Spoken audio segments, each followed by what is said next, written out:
Hello everyone, welcome to episode 2 of Assassin's Creed Mirage, and a special early hello to so many people: Grumpy, Maxine, Solid Chrome Hickey, Dawn Evil, and anybody else that I might have overlooked. I hope that you're all having a fantastic Saturday.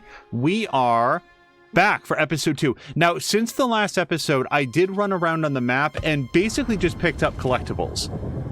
No dialogue, not even any missions. Like, there's some of those, optional assassination missions, which I actually want to try to start off with probably today, but it was literally just, oh, there's some chests, there's like a historical point. So if we bounce out here to the map, we're going to see that a lot of the historical points are now, you know, checked off. It was literally just picking them up.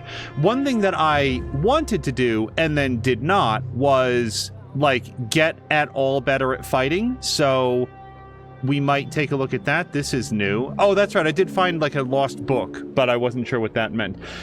Ronan, hello to you as well. I hope that you guys are all having a great Saturday. So I wanted to do like the mission board. Do you guys remember that? A Hidden Ones Bureau. Okay, this is exactly what I wanted to do.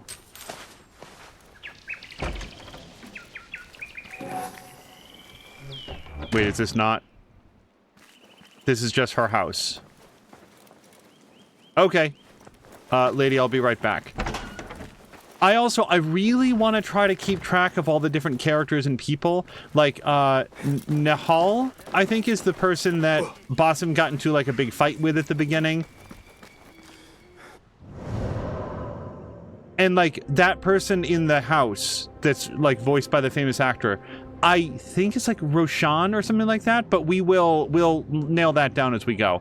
All right, so I want to pick up an assassination contract. Yes. All right, let's go here. Oh, you can fast travel there as well? I thought you could only fast travel to the viewpoint. All right, yeah, let's bounce right over there. Hello to Asperby. Asperby, I was hanging out in your crocheting stream earlier today.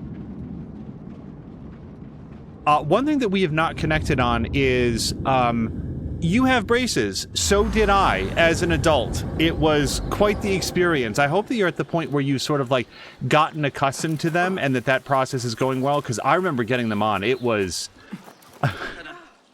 I was honestly amazed that I still had a mouth after that, just because it was so uncomfortable at first. And normally, anytime that I see like another adult who has braces on, I do want to confirm to them it is worth the journey for sure. Hello to Buckeye. Buckeye, I hope you're also having a great Saturday. You should not disturb me, and you should find something to do. Check the board, and you will hit 2 birds with a single stone. I will indeed. Yes, let's do that right now. Oh, was it knitting? See, this is me not being correct about it again. A weapons dealer, an ally to the rebels, is on the run from the authorities. Escort him to safety. And don't take any damage. I mean, let's try it. We've never done any of these. Let's go ahead and give that a shot. Had them for a year and a half now. You don't really get used to it. Yeah. That, I remember having dreams about just all of my teeth popping out like chiclets. Like, sometimes the pressure would be like, it wasn't like migraine inducing or anything like that, but it was absolutely like you are aware of them. But again, what I want to do, Roshan, yeah, that is her name, but this is not the quest. So now we have to figure out how to do that. The big upshot though is, on the other side, I was very glad that I went through it. Like, it was worth the discomfort. Much easier to... It's just, you get all benefits. Okay, so... Investigation? Oh my. This board is much bigger than the last time that we opened it up. We were only... Oh, that's why, because we were zoomed in before. Okay, let's look at contracts. And we want to do that. And now we'll go back to the world. And now we know to go... Oh, this is an area of the map that we've never been to. So why don't we fast travel as close as we can get? This map is really beautiful, by the way. Oh, see, there's one I didn't get. And another one. Oh, but see, in the round city, we can't get there. If you look over there on the right-hand side, it says a suggested rank assassin. Yeah, so I've not... Wait, how the hell am I supposed to get in here, then? I'm not gonna go do this. I've changed my mind. Although I'm sure it would be very funny to see me spend a lot of time as an initiate trying to work out how to do an assassin grade mission. I want a do-over. Different contract, please. Should we just take all of these then?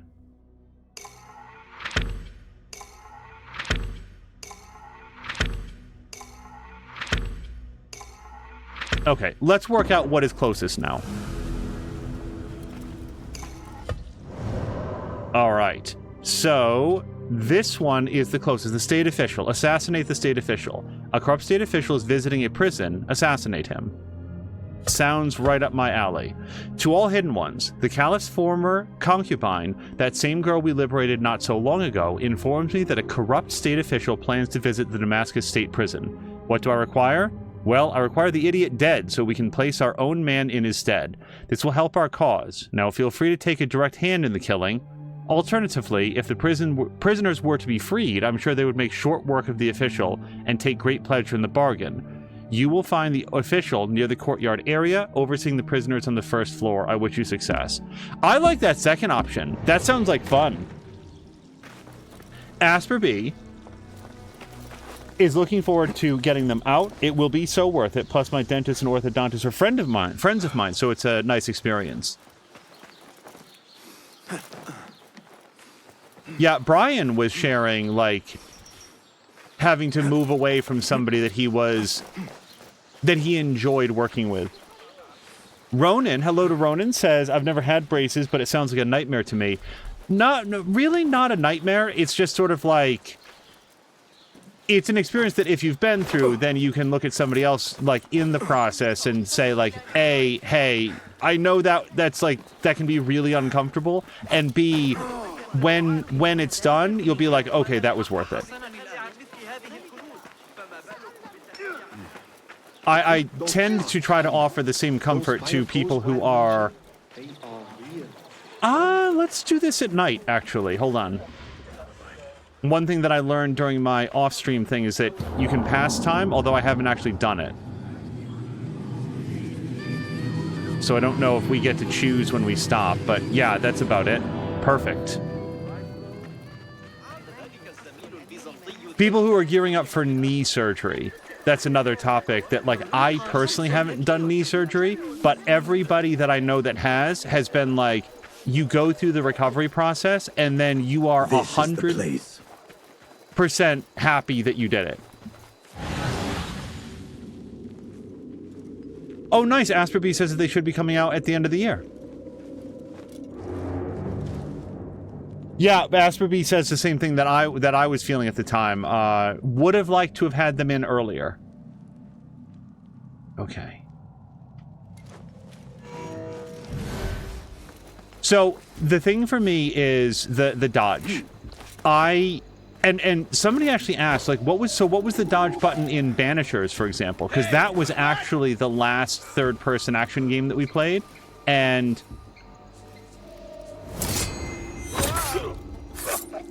it's actually amazing. Like, the last episode of Banishers was from the time of my saying this sentence, like, less than a week ago, maybe about a week ago.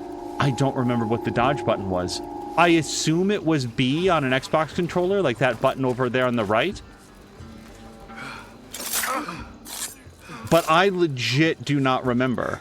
What I do know is that I don't think it was X, which is the roll button, and I have to get accustomed to it. I have to adjust this gap in my muscle memory. Oh, because that was another thing. Somebody said, can you remap the controls? I haven't looked, but I would prefer not to, because... Is this actually lightly guarded because it's night? Because that's how Odyssey worked, and I loved it.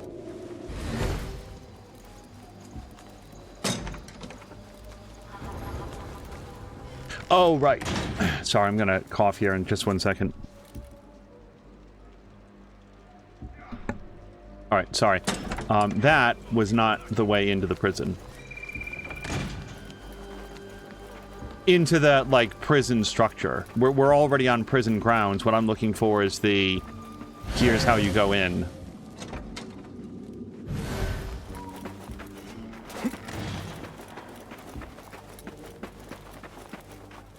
It's just, there's so many other things in this control scheme that are very familiar to me. The, using the shoulder buttons to attack, right bumper and right trigger to attack so that you can continue to work with the camera and switch targets and stuff like that. Now, this way I remember leads out.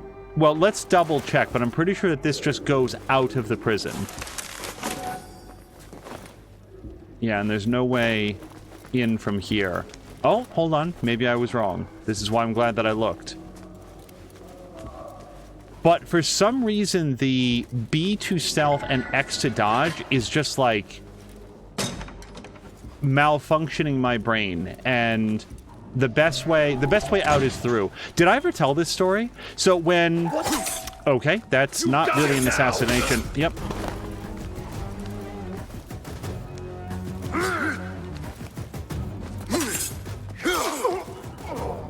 Okay, red is dodge. So I actually did press X, I was just slow. You fall this day.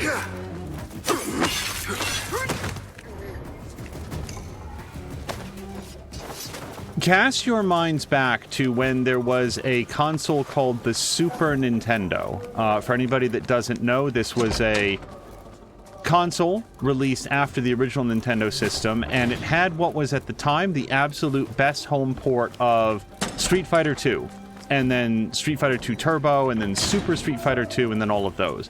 Well, at the time, my friends and I would all be playing the game, and for whatever reason, I wound up having a different set of controls than everybody else. Looking back on it, this is crazy, what I'm about to describe. This is absolutely not the way to do it. But literally every time that I came up to play, I would have to go into the options and adjust all of the buttons to my control scheme so that I could play. And every single one of my friends, There he is.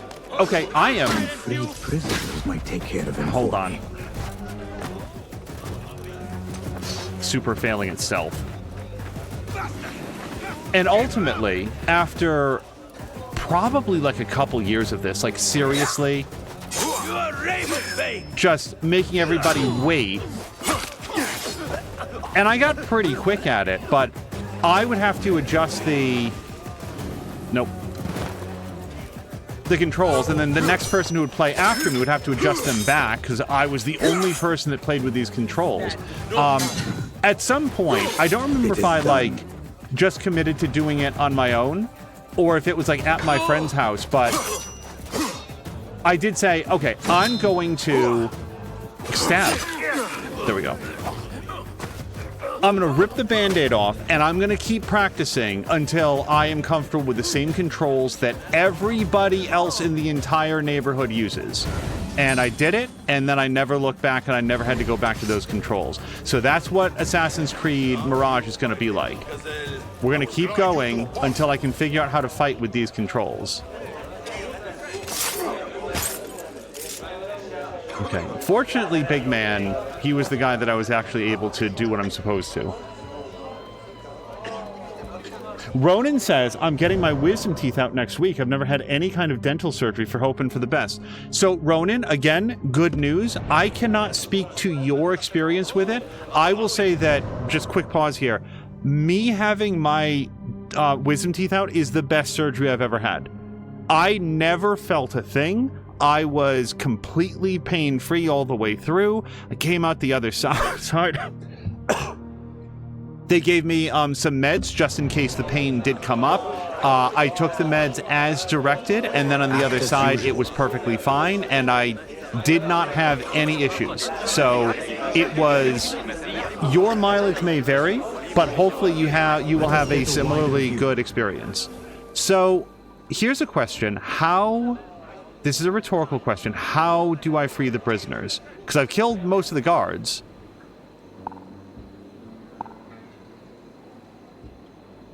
Like, mechanically, how do I do that? In the real world, you would go up to them and say, everybody follow me, and then you would, like, Andy Dufresne them out, I assume, even though that's not actually what we want. We want to start, like, a prison riot.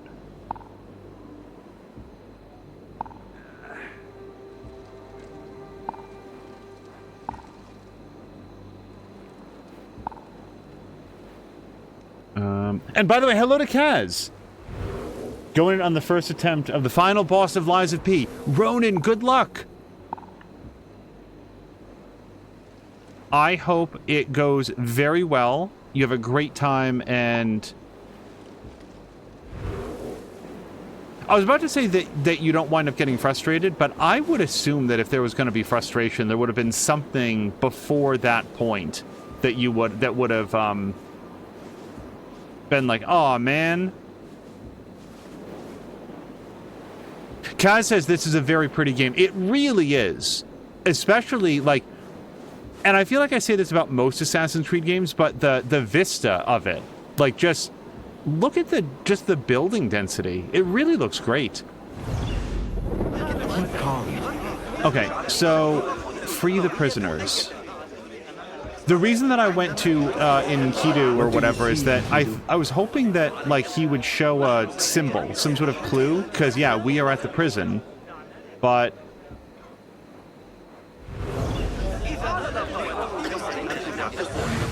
can we see anything here? We do see a chest.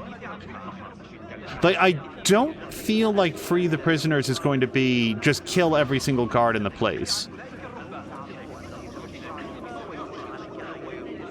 Kaz is saying if they ever remade the first game, it would be great to have this kind of feel to it. I think, so this is not a remake of the original game, but in terms of like the game mechanics and stuff, it does feel like almost like a what if scenario. What if they did have the opportunity to... Oh, is it just this? Hold on, we can let these guys out. I was thinking all the guys in the courtyard, like, get them out of the courtyard, but...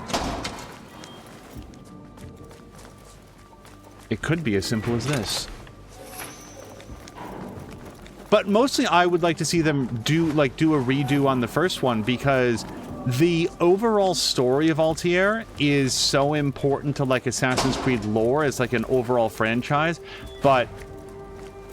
boy, that game is rough.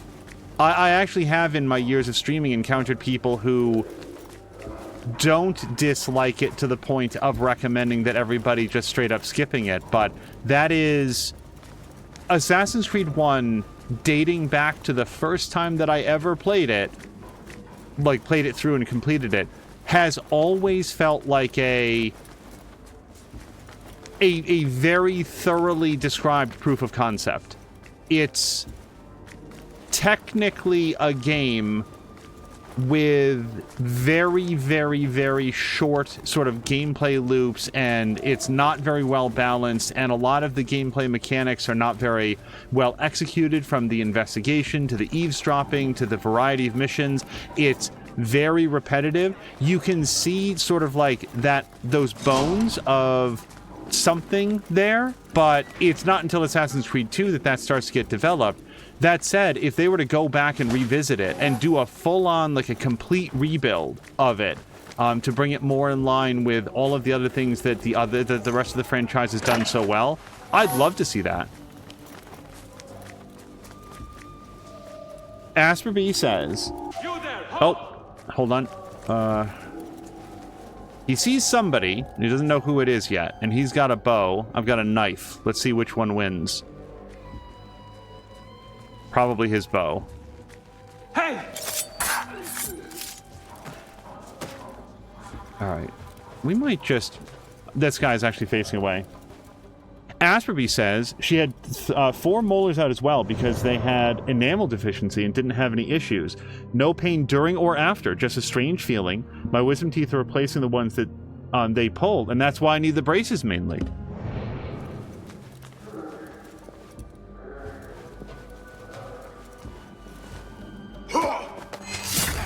Yeah, I suspect, Ronan, that you are gonna go through... I would submit one, like, thought of caution.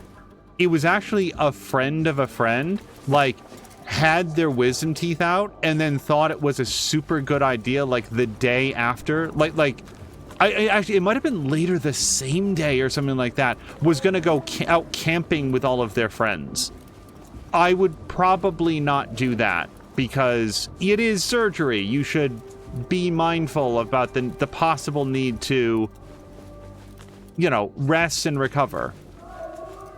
I'm not even sure that anything went wrong. It was just, I remember hearing that and being like, really? That seems daring. So we are back in this same place. Darn it. This maze, not maze, prison has really been turning me around. Oh, here we go. Well executed.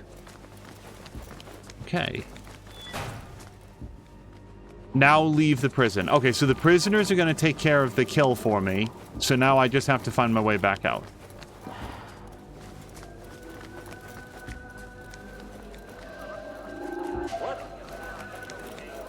Yeah, Asperby is saying don't do that.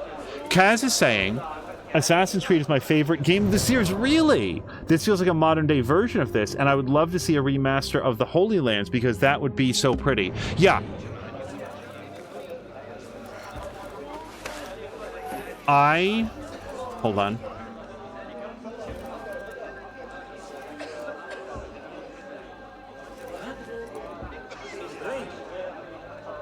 Yeah, especially when somebody says, you know, well, that's the one that I like the most. I do not now want to run down a list of the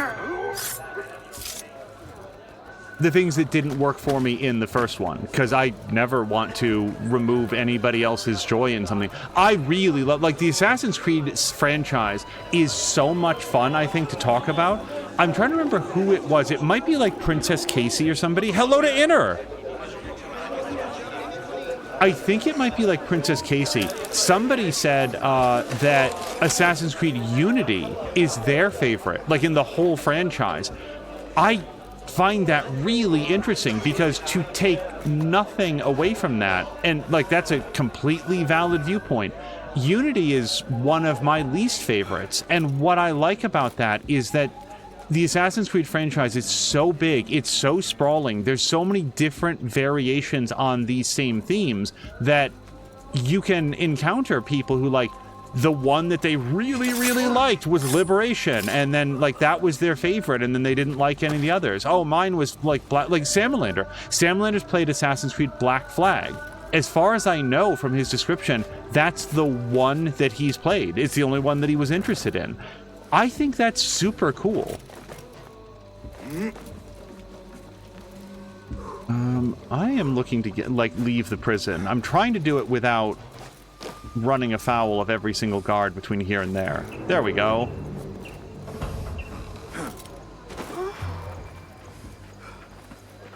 Time to leave. Done. Okay, so we could upgrade a tool. Oh, and that's at the Hidden Ones Bureau. And now we have 2 of these. Ronan stopped playing on Unity. It was a mix of the game being absurdly buggy, and I was getting tired of playing games like Assassin's Creed, like the premise, basically. Let's go to skills.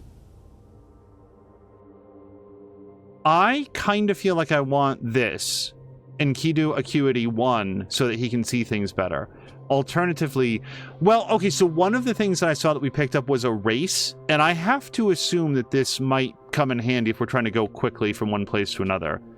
Knife recovery. Well, that's 3 skill points, and I've only got the 2. Let's take Breakfall. I feel like we're going to die less if we have that. Asperby says Assassin's Creed is what got me into gaming again after I'd stopped because it wasn't cool to be nerdy. I'm really glad I embraced my nerdiness again.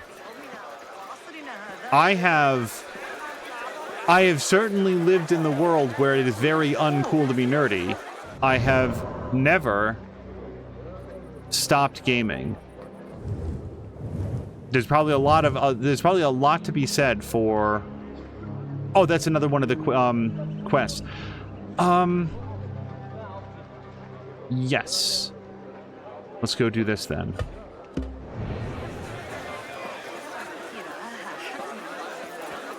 Here's the thing. I bet that during the time, Asperby, that you were not gaming, that's probably when you were pursuing all manner of other things. Like, gaming is not like, oh, I decided not to game for a while, so I went and sat, like, in a chair and just didn't do anything. Like, if you were to say that was when you learned how to, like, knit and crochet and stuff, that would make a lot of sense. So my hope is that This is where we're supposed to be, right?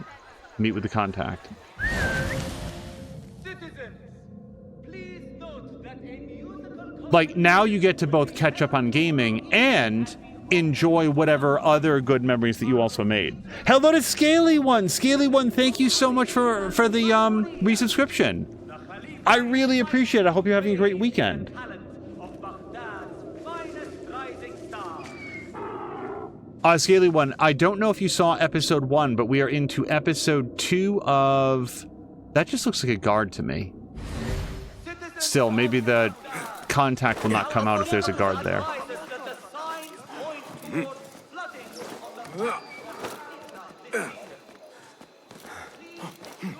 Oh, no, that is the person. Unless we're going to have a chat with a guard.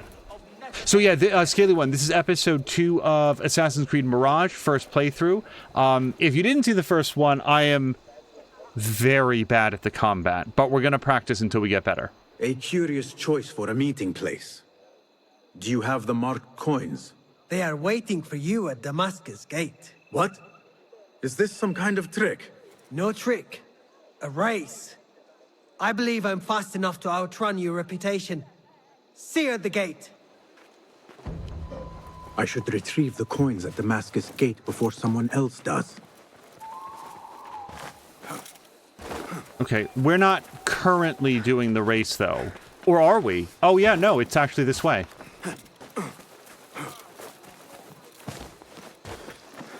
Also, Asperby is saying that it was in her teens, and she was trying to fit in with the cool kids. Yeah, I... The rebels have met a new defeat. Rejoice.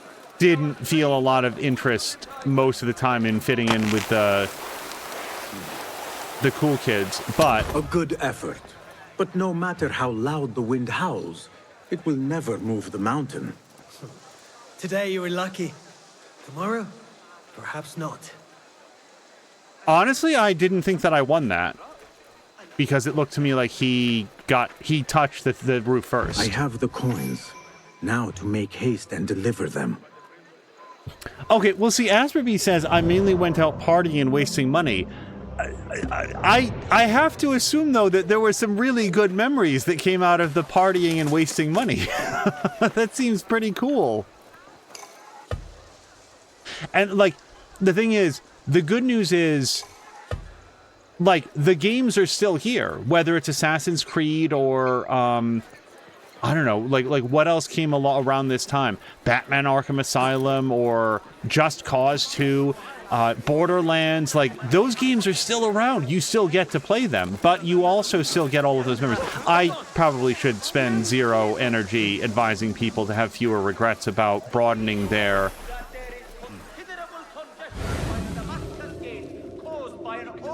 interests. I just ultimately think it's pretty cool. So, getting that would be fun for somebody, maybe me. Let's see if we can get this Are you fresh from the bazaar? chest. Won't take long. So much for staying hidden.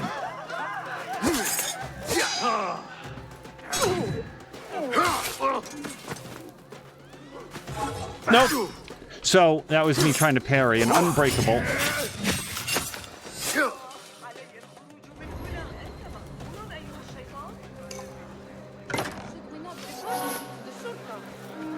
Okay. I would love to clean up these bodies just to tidy up. Guard! Guard! أنت كف عن ذلك أيها الكلب.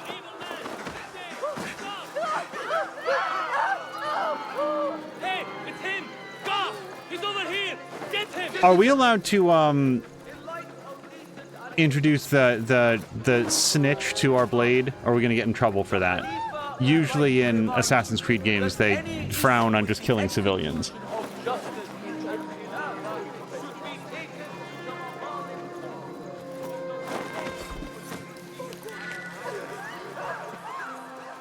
Okay, everybody relax. There's just some red dye on the ground. There's nothing left. Meet with the poet. Okay, probably over there. It's interesting to me that your contacts are orange and the guards are red. it's a similar color. Hello. You are the poet with the foolish tongue? My sense of outrage got the better of me. Who knew words could come at such risk? Few things are more dangerous than the wounded pride of a powerful man. Lead the way, and I will shield you from his wrath. Okay. I am not going to be successful at not taking damage, but if we keep our head on a swivel, we might be able to do a bunch of assassinations of guys that are coming after him. Obstruction before us, with destruction snapping at our heels. Our fate. The course is clear.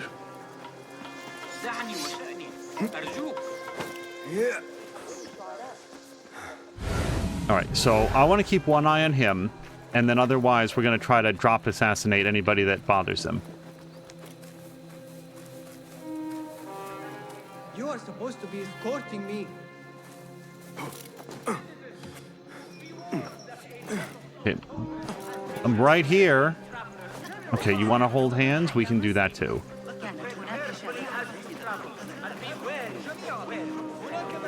I would say the biggest gap in my sort of like gaming experience was the PlayStation 1. I didn't have a PlayStation 1. I didn't want a PlayStation 1. That's my nephew over there. I trust him to keep my presence secret, but I fear he might take it to his grave. I will release him from that conflict. Okay, that guy.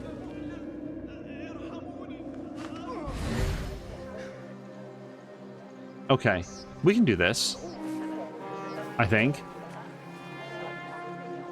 Those two guards over there. Oh, look, there's a guy up there as well. Okay, can I mark some of these dudes?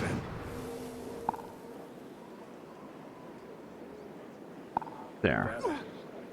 That guy. Oh, I guess the Dreamcast also. With the difference being, I actually did want a Dreamcast. It was just like at the time, it seemed rather more money than I could justify spending on it. What see you, my friend? But as a result, like I don't have any crazy taxi memories. Never really played Sonic Adventure, although I look back on that one and be like, yeah, boy, that wasn't that much of a loss. But there were some good things on the Dreamcast. Wasn't there like a really good like Panzer Dragoon game or something?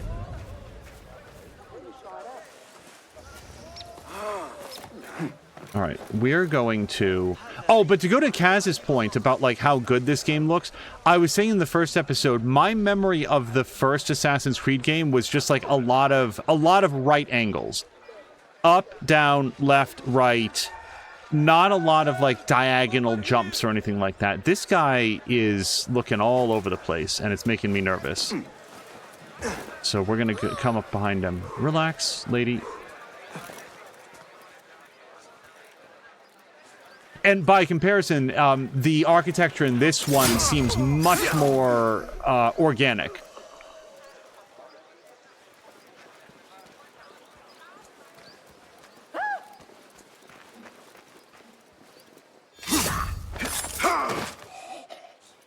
Also, there's something about, like, those assassinations, especially the, like, stab a guy in the kidney and just keep walking, that I've really missed, because that feels like... What was the last game that even had that? Wasn't it, like, Revelations? I don't remember Connor doing that in Assassin's Creed 3. Okay, why do I feel like I'm missing a guy? That guy. Alright, is there anybody else around? Oh, well, as long as I'm here.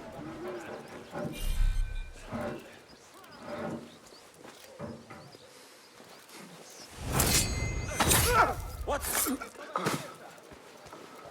Won't run so well once. Thank you. Those mercenaries would surely The have been danger ending has me. passed.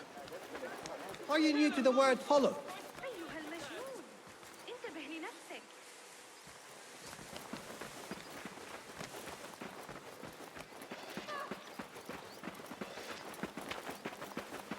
But I'm always interested in people who, like... You see those Turks sell swords? I believe they were sent to hunt me down. They certainly do not look like students of poetry. I will deal with them. Wait, who are we talking about? That guy there. Oh, all four of those guys. Okay. Anybody else close by? No, those are fire pots. That guy will be a problem, though. Yep. He's got eyes on me. Okay. Let's take out Archer first, then... Uh-oh. Okay, no, we're good. I kind of want to see if we could drop that big sack of whatever on that guy. That seems like a good plan. Ronan says, I feel like I'm getting so close to beating this boss, unless it has 3 phases, then he's fucked. Alright, let's take out this Archer guy first. He's not marked as being like one of the people, but you know he'd start taking shots if he saw a fight break out.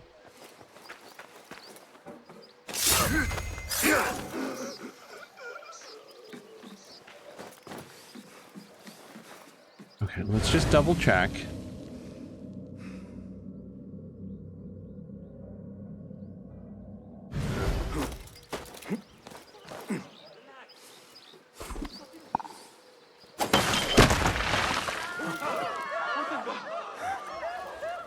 So I haven't actually attempted to use one of these as a weapon before.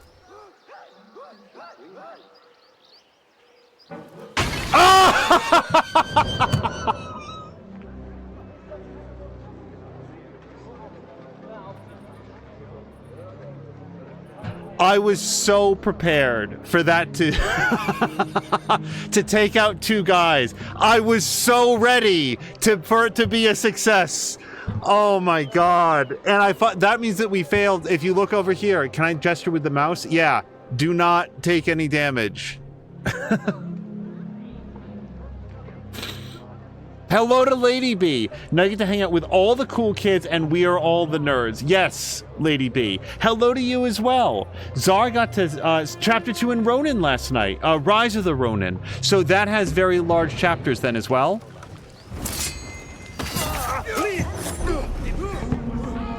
Oh yeah, I probably should accept a elixir.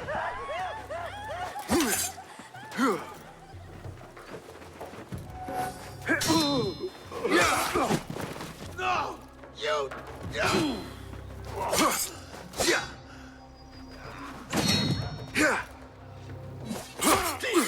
It is safe now. Okay.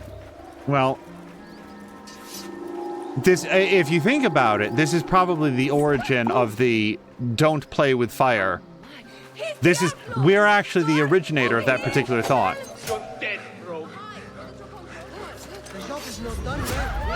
Okay, this sucks.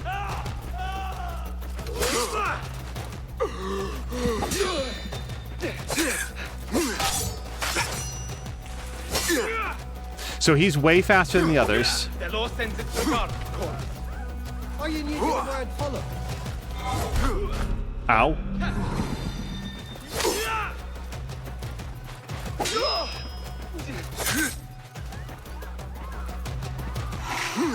Coward! Stand and fight!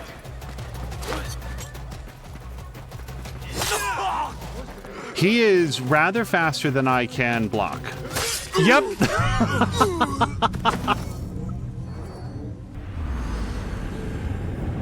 The whole game is 3 chapters, says Zar. I would be delighted to reload my last save. I wouldn't complain if we get another chance to not take damage, but I sort of feel like that ship has sailed because I took the damage. The job is not done yet. Can I fight that dude again? No?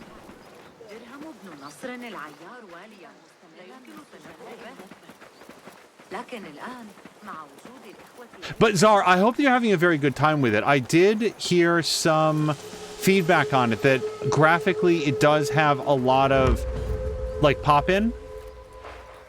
Some friends will meet me here. Barakallahu feek. I will write a poem in your honor. Poetry is like music to my ears. All the more so when I am the subject. Then you shall have your music. And your valor will be remembered.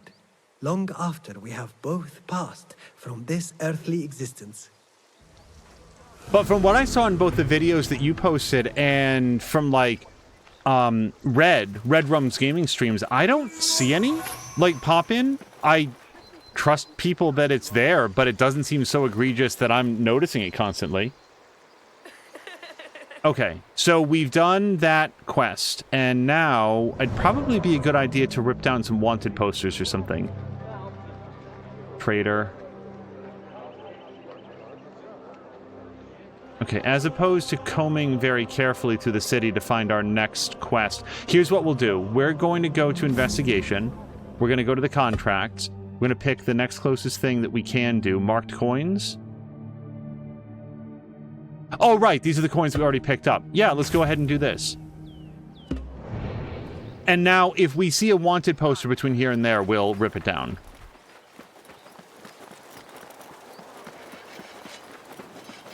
Asperby says, I think you missed my comment about this game making historian cry. I thought that was such a sweet detail about the development. I think I did. Hold on one second. And hello to Jab. Hold on, let me scroll back here a little bit. 1 second. I believe they built the city. Oh, hold on. I'm off mic. I believe they built the city after old maps and original records of what the city actually looked like. A historian cried when they saw it. Really? That's really cool. Because, like, I'm looking at this as, like, I'm comparing this to previous Assassin's Creed games. It's really awesome if somebody who knows history really well is comparing it to actual history and being like, this is, you know, now I can see the thing that I've always imagined. Jab, I hope you're having a great Saturday as well. You don't show your face.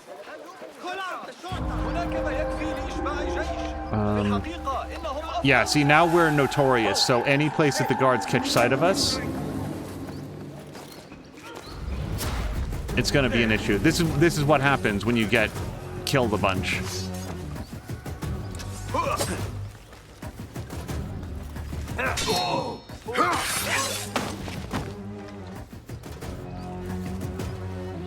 Yeah, you're gonna have to come up here, though.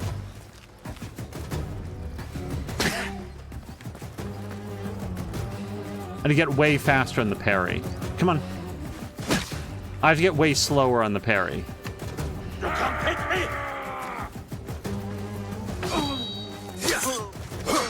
Come on.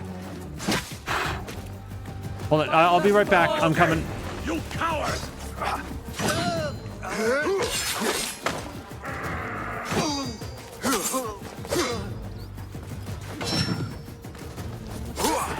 See, Basim has the advantage of having a whole bunch of training. For me, though, that was all in a cutscene. Like, we got a montage of him learning how to do this. I've got to learn it on camera, so... it might be a bit. I watched a video on the one set in Greece, and the historian was just going on and on gushing about it.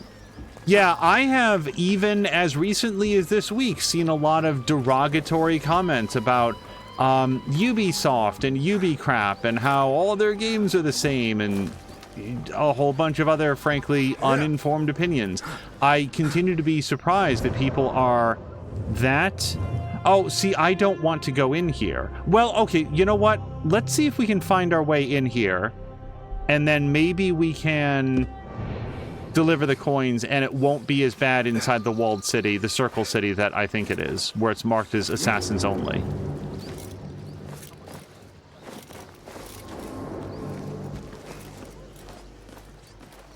Yeah, see, my problem is I can't find a way over that wall. Oh, Ronin did it! Ruination Ronin, not Rise of the Ronin. Ronin, congratulations. So is there a post-game now in Lies of P? This does not look like an openable door, but we're going to check. No, this is a very small person door.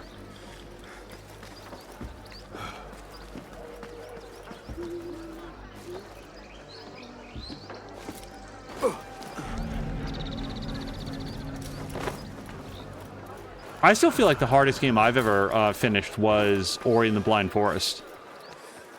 I've played a lot of games recently on hard that were not that hard. And I had a very good time with it, but that game was about 5 to 10% beyond my actual skill set.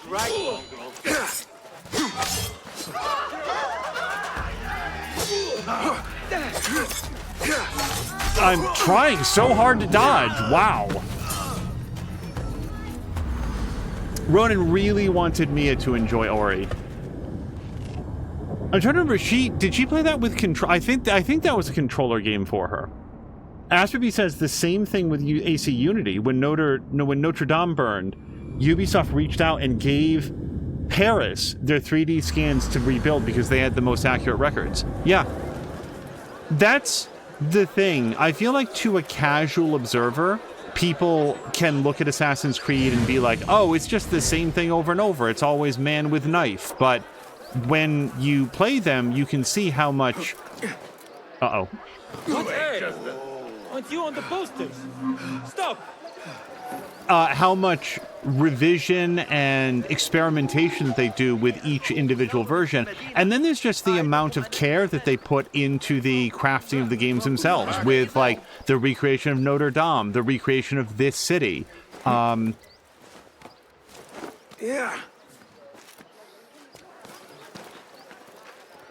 Oh, the recreation of ancient Greece in Assassin's Creed Odyssey that we were just talking about. It's like, if you're just churning out the same trash over and over and over again, you're not going to put that level of attention and detail into it. I don't think there's a lot of, like, professional football coaches that are looking at this year's version of Madden and being driven to tears by its 100% accurate recreation of American football. And that's not me wanting to, like, just randomly dunk on Madden. That's me saying that a lot of people criticize Madden for over monetizing their franchise and not really offering a lot to say, this is why this year's version is worth another $70. I don't know enough about Madden to push back on that. I do know enough about Assassin's Creed to say, they put a lot of time and effort into what they're doing. These are not just... More often than not, these are not just random cheap cash-ins.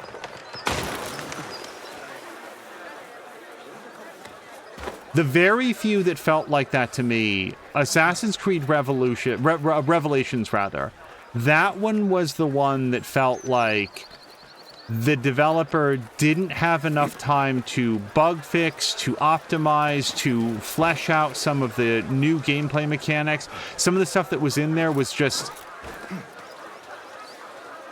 a little surprising, like the tower defense mode. Like, it's interesting for sure, the idea of, like, putting a tower defense mode into an Assassin's Creed game, but also just, I don't know who that's for. Again, there's probably somebody out there who's like, oh man, remember Revelations? That was my favorite part. I think App Nilla was a big fan of Revelations. I don't remember if he did that specific part of it, but yeah, to me, Revelations was the one that felt a little bit like somebody was satisfying a contractual obligation as opposed to doing something that they felt like was a good idea. Meet your god! Okay.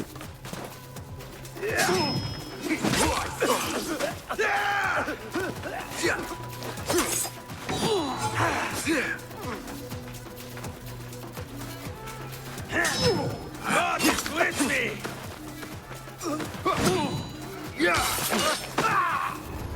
Right. We'll get there eventually. Yeah, when I first saw Asper B's comment about, like, a historian cried, I thought it was because it was so, like, anachronistic. Like, Jab was saying in the last episode that based on the time period, there shouldn't be any curved swords. When there's that level of attention to detail to, like, the world building and, like, the architecture and stuff, you would think that they would have a detail like that correct, but also I don't know. And Jab knows a lot about weapons throughout history, so I would need to. I would want to confirm what year this comes in. Although I think Harmonious Crow answered it. I think that she looked it up. I just don't remember it right now.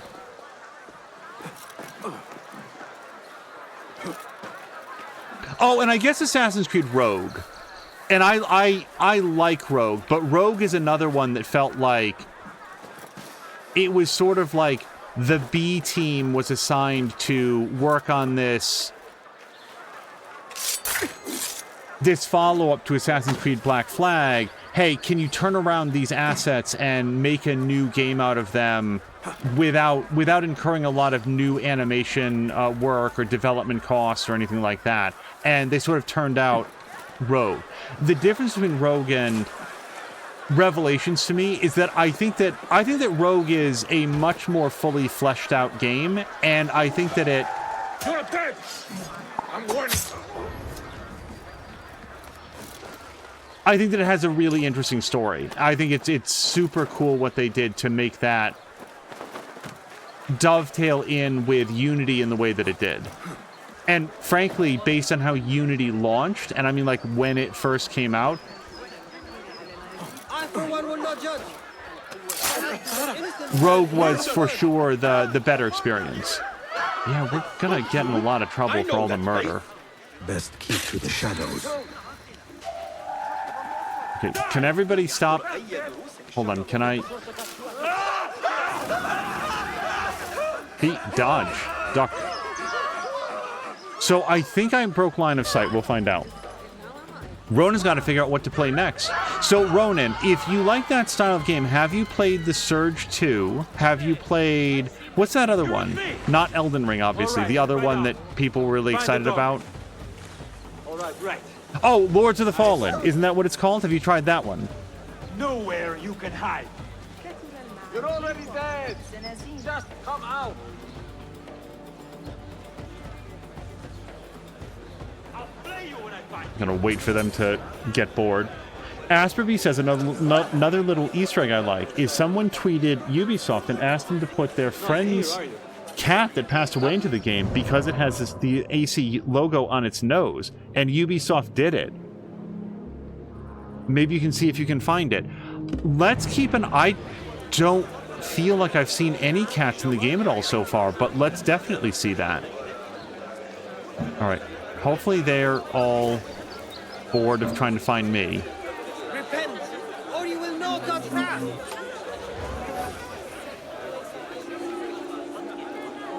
Bro, are we doing this or what? I appreciate the service, but you are late. Please be a little quicker.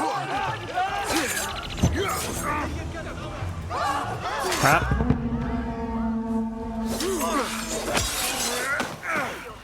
Okay, we got a new outfit. That'll look really good in our open casket. I'll hack you to bits. No decency these days.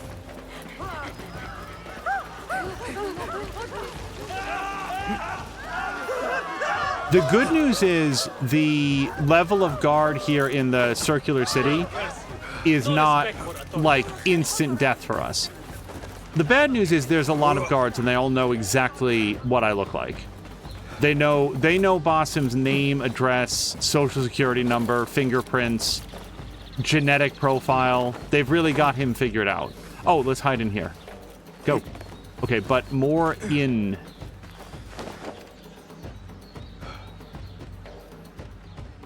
Ronan did beat The Surge 2, played the original Lords of the Fallen, and did not enjoy it. Okay, I've heard that the sequel or the remake is not going to be meaningfully different. We're just going to wait for our lemon to go away. And while we do, why don't we take a quick look at our investigation? We'll see. I do want to do like the next story mission, but this is a good way to start to get it more. Steal a boat and its cargo moored in the ditch sluice of the Fife. Or Fief? Steal the boat, remain undetected. To my hooded friends, I have a job for whoever reads this first. There's a boat moored in the ditch sluice of the Fife, controlled by a watermaster. Hidden among its cargo is something I would very much like to own, but rather than rummaging around, I suggest you steal the whole boat, which my contacts have conveniently marked. Afterwards, you are to hide the vessel at the nearby port. My people will then come and take charge of the situation. Your humble friend, Dervish. I think that's how Basim was saying it. Oh, wait, I didn't select it. Boat heist track. Yeah, no, let's definitely keep an eye out for, like, a special Assassin's Creed cat.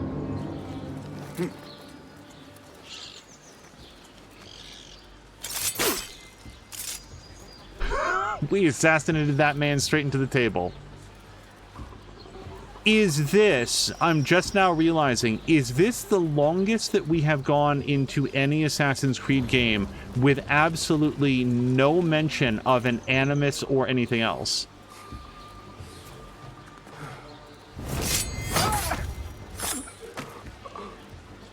Because I'm pretty sure that, like, Odyssey opens up with it because it's Layla Hassan talking with her friend about, like, there's multiple DNA strands on this dagger, on this, the tip of this spear. So which one is more, are you more in tune with? And that's where you get to choose between Alexios or Cassandra. There's been absolutely no mention of sequences or the Animus or anything in this. And that makes sense because, I mean, we're into episode 2 now. We should probably acknowledge, at least, like, say aloud quickly. So, Basim is a major character in Assassin's Creed Valhalla, and I feel like the next thing I'm going to say is a pretty significant spoiler for the franchise, but also I just have to assume it's going to come up, or we're going to get some sort of... Maybe there is no reason to say this. Maybe I'll just keep my counsel for now. I'm surprised by what hasn't come up so far about Basim. I'm going to assume that the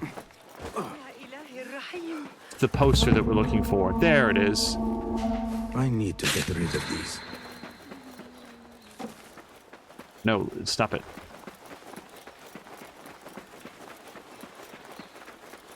Yeah, those posters are going to be a lot easier to recognize now that we know what they look like on the map. See, there's one. Last episode, it was like, well, I'm supposed to go pull down posters, but no idea. Asperby says, I didn't know that he was in Valhalla. Yeah, so the fact that Basim is in Valhalla is not a spoiler because you actually encounter him really early on. What else you learn about Basim would be a major story spoiler for Valhalla. And the trouble is, it's like, it's not even so much a spoiler for Valhalla specifically, but rather for, like, the franchise. And I don't even know what else we're going to, like, learn about that here. I probably should have got myself a camel.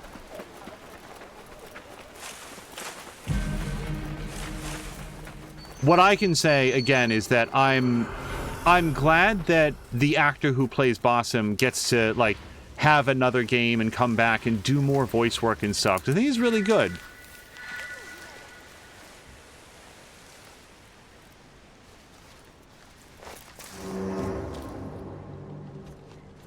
Okay, hold on a second, because this is a lot of dudes. Cast your gaze, Enkidu. Now, there might be a marksman around. That was so funny in the last episode when you're just like, I was just like flying around as Enkidu and suddenly got shot by arrows. And it was... There is the boat. Yeah. So, wait, remain undetected. Holy hell.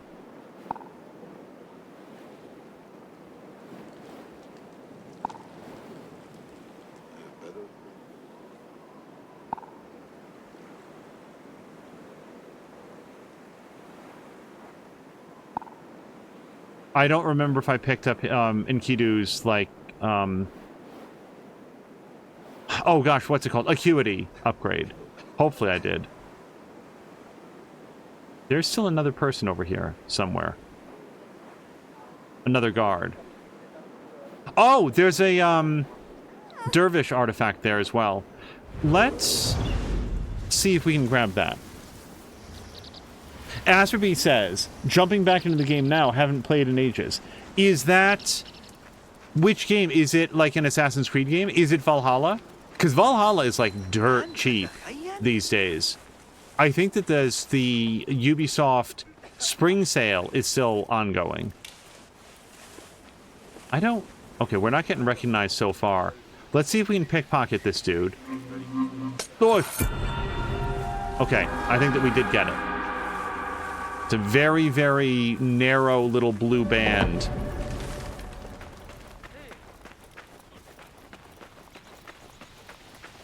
Hello to Ray, who says best Assassin's Creed game in my opinion. Well, I'm certainly having a good time with it.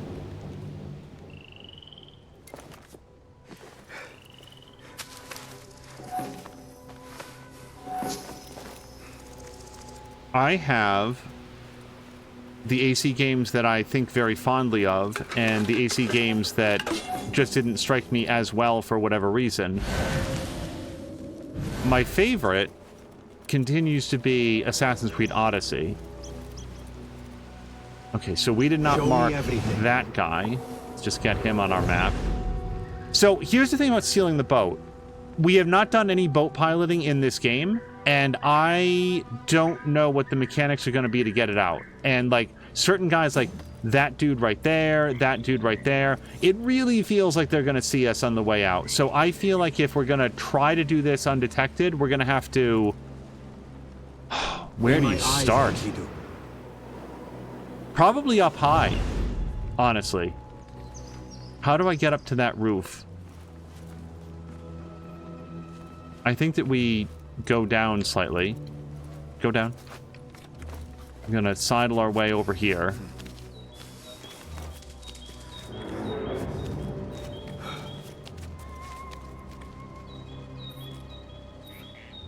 Yeah, big man there. We have to wait for him to not be looking in this direction. He's actually probably the #1 guy that I want to kill. Okay. I will worry about collecting things later. Okay.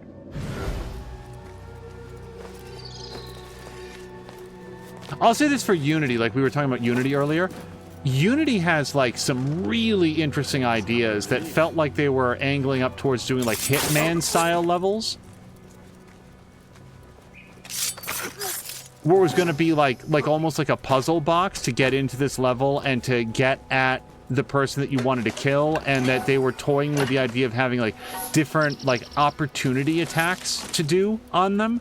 And, like, some of that is in Unity, but it just doesn't feel like that system is fully fleshed out. We talked about this a lot during, like, I think Odyssey in particular. I so would want to see them take another pass at that. And maybe we're getting a little bit of that in this game. Like, when we just did the prison one, it was like, you could just go kill the guy, or you could release the prisoners, and they'll take care of it for you. All right. This guy's facing away. I don't feel like we're as worried about him. That guy's going to be a problem. Yeah, anybody that's facing the boat.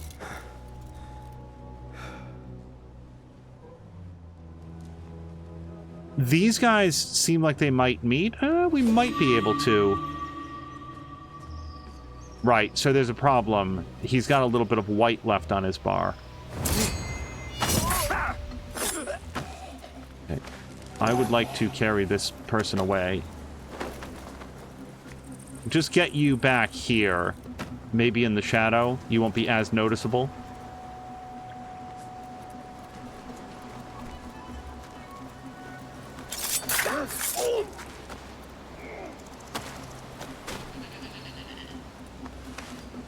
This guy we know goes into the little guardhouse here. If we can take him out in here, fewer people will notice the body.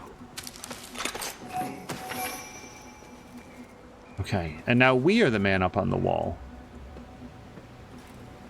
That guy's super easy for me to take out from here, but let's just make sure that we don't get spotted. No, feel safe.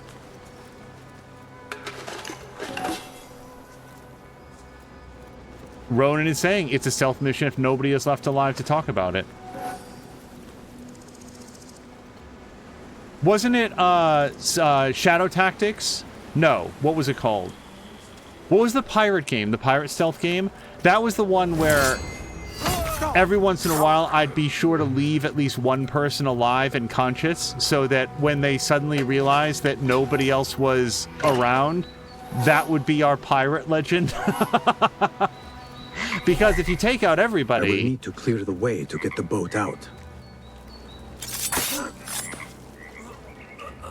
Then no one will ever know. How can your legend possibly continue to advance? This is not actually a mechanic in the game. I just always really enjoyed that aspect of it.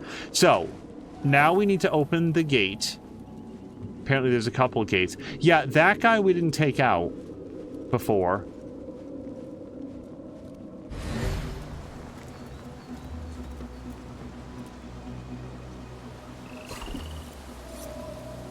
Right.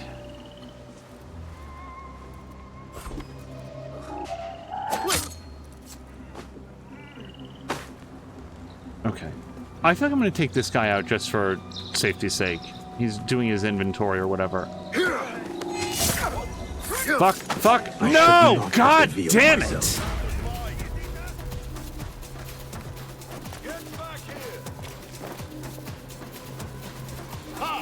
Oh. Okay. Well.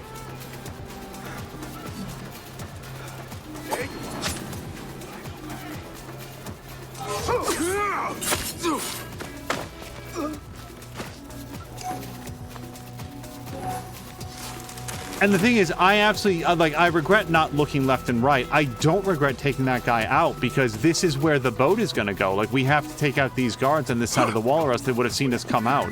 I forgot about the big guy. I'm going to hang out in this closet here for a second.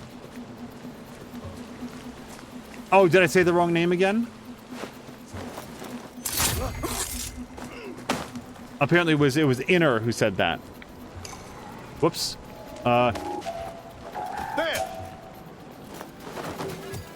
It was worth a shot.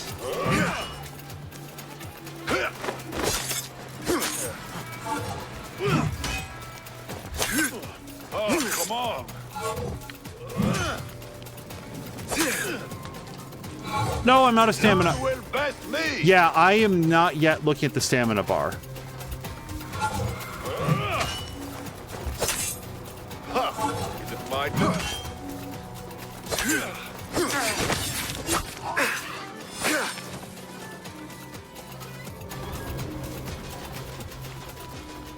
Okay, is that it? Well, we had a good opening, not a good closing. Urgent delivery. Deliver these olives promptly to the soap boilers district. Advise them that these samples are newly reaped from the monastery's trees and have been specially selected for soap making. Do not delay. The new Walad has placed a large order of soap for the harem in which olive oil is the critical ingredient. Expect standard payment upon delivery. So is the olive oil for, like, moisturizing? Oh, Jab like the, two-handed mace. I like the fact that I was not hit by the two-handed mace. So, we are... Oh, is that... There it is.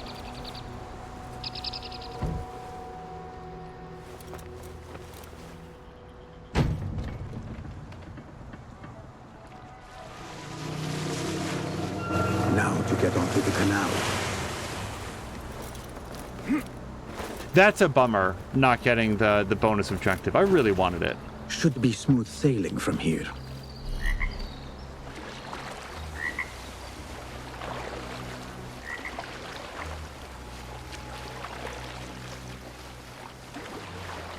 I am in the clear. I will dock near the drop-off.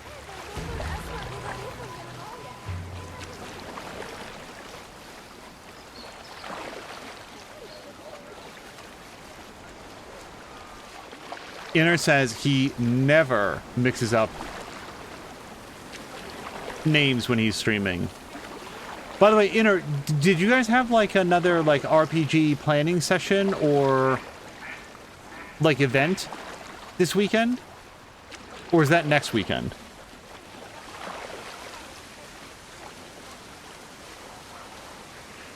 Okay, it said to reorient your boat with Y. I'm just noting that when I press Y, nothing seems to happen.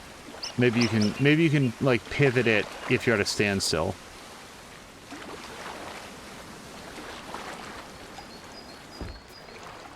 Derwish's men will recognize the boat. My part is done. Derwish. Okay. Are there any other quests for us to do at the moment? What's this? Tale of Baghdad. Let's go check it out.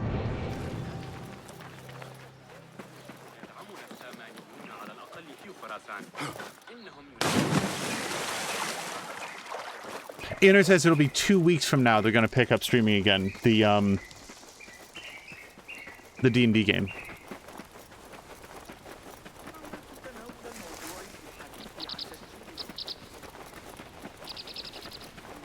Yeah, so Czar was saying earlier about Rise of the Ronin. I feel like Rise of the Ronin is something that I am certainly going to be interested to play somewhat later in the year. I feel like is where I am right now, because right now it's just there's so many cool things to play. Traveler, what if you should sink it on the road? For the pilgrim, the man with no physician to attend him. Like for me to pick up and start playing Rise of the Ronin when this is unplayed, for example, I feel like it slots into a very, very similar position. Let's talk with this guy. What grief moves you to invoke your god so openly? Perhaps my prayers have been answered. Could you help a humble monk pay his respects? You are well armed for a monk. I was a violent man in a former life, who now seeks to atone in service to God. Though I will admit, some of my old skills have served me well in performing his work. I can respect a warrior who has found a higher calling. What is your need? I seek a holy man, buried in one of the older, overgrown graves, but I cannot read the epitaphs written in your tongue. A simple enough task. I will see what I can find. All right, sorry, I'm grabbing a drink here real quick. So we're supposed to read some epitaphs on the gravestones, I guess, but do I know what specifically I'm looking for? It would be a very old grave, overgrown with weeds. All right, well, let's take a look around. Benedict the Dark, a man of great appetites. I do not believe the Christians sanctify gluttony. Ronan saying maybe Octopath 2 or Dave the Diver. How about Unicorn Overlord? That game looks really cool. I think it's more of like a strategy game. I think it's a strategy game with some RPG elements, but don't trust me. I know that Jägermeister has been playing it. All right, so I'm looking for a grave, an overgrown grave, and it doesn't seem to be any of the ones in this little section here.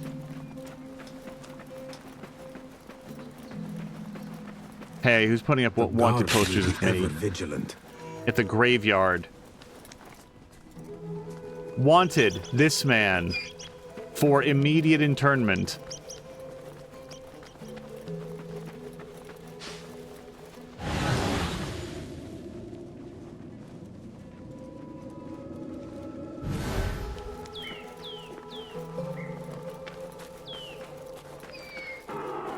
I should help the monk scout out his saint. Okay, oh, maybe over here.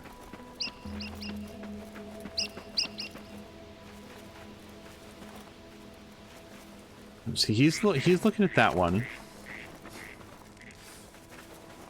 Theodore the Bold, who held nothing sacred, but remained consistent in his actions. Admirable to some, perhaps, but he does not have the sound of a saint. Jab is saying that monks back then, when this was set, are not like the monks of today. They tended to be a lot more violent, and the mace is similar to how one of them might be armed, but maybe on the extreme end with the big two-handed mace. Leo the Enlightened, his wisdom was only exceeded by his piousness. Ah, here is one deserving of some reverence. Monk, I believe I have found your saint. God be praised. I must retrieve the bones before we are discovered. I thought you were here to pay respect, not rob a grave. There is no theft.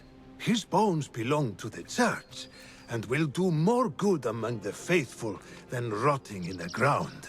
If your church has no objection, then who am I to judge? There is only one whose judgment matters, and I trust he will be forgiving. Hey! Stop what you're doing! Unfortunately, the Khalifa's men are not so tolerant of unlicensed grave digging. Explain yourselves, you filthy shits, or die! They are guilty of worse crimes. God forgive me, but there are times when violence is the only course. On that, we are agreed. Taste death! Ah! I will kill you! I've got some tricks of my own! Just die! I know not what you do! Ah!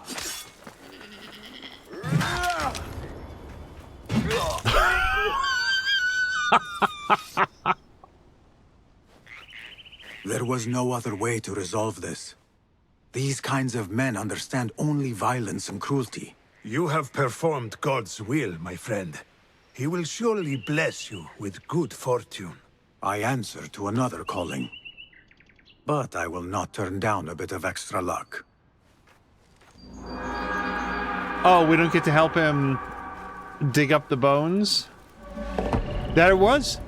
It was, we, did the Tale of Baghdad.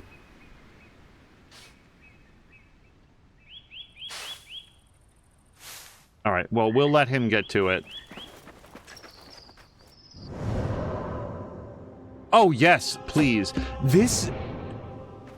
I am surprised the degree to which this game does not call your attention to synchronization points. That's not a complaint. It just feels like maybe it's just I've gotten out of the habit of like looking for them really carefully, but I just feel like it's such a major element of Assassin's Creed games that the fact that we played this for like 2.5 hours before I even like noticed a synchronization point to pick up.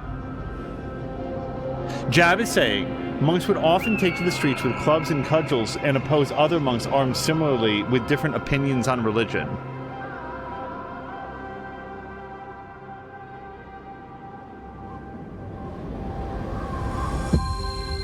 That sounds a lot like some of the stuff you can get up to in Civilization 6.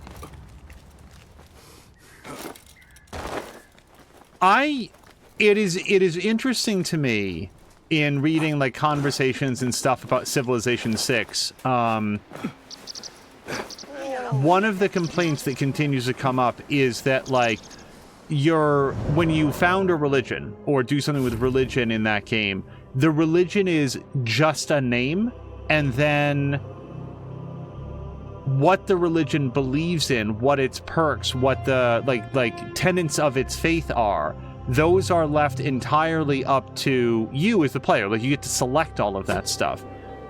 And people don't seem to like that very much. There's a lot of, I don't know, discontent or complaints about the fact that you just get to fill out the religion however you want. And I'm always very curious on what remedy they would prefer. How do you insert gameplay mechanics in a game about world, military, religious, and social domination?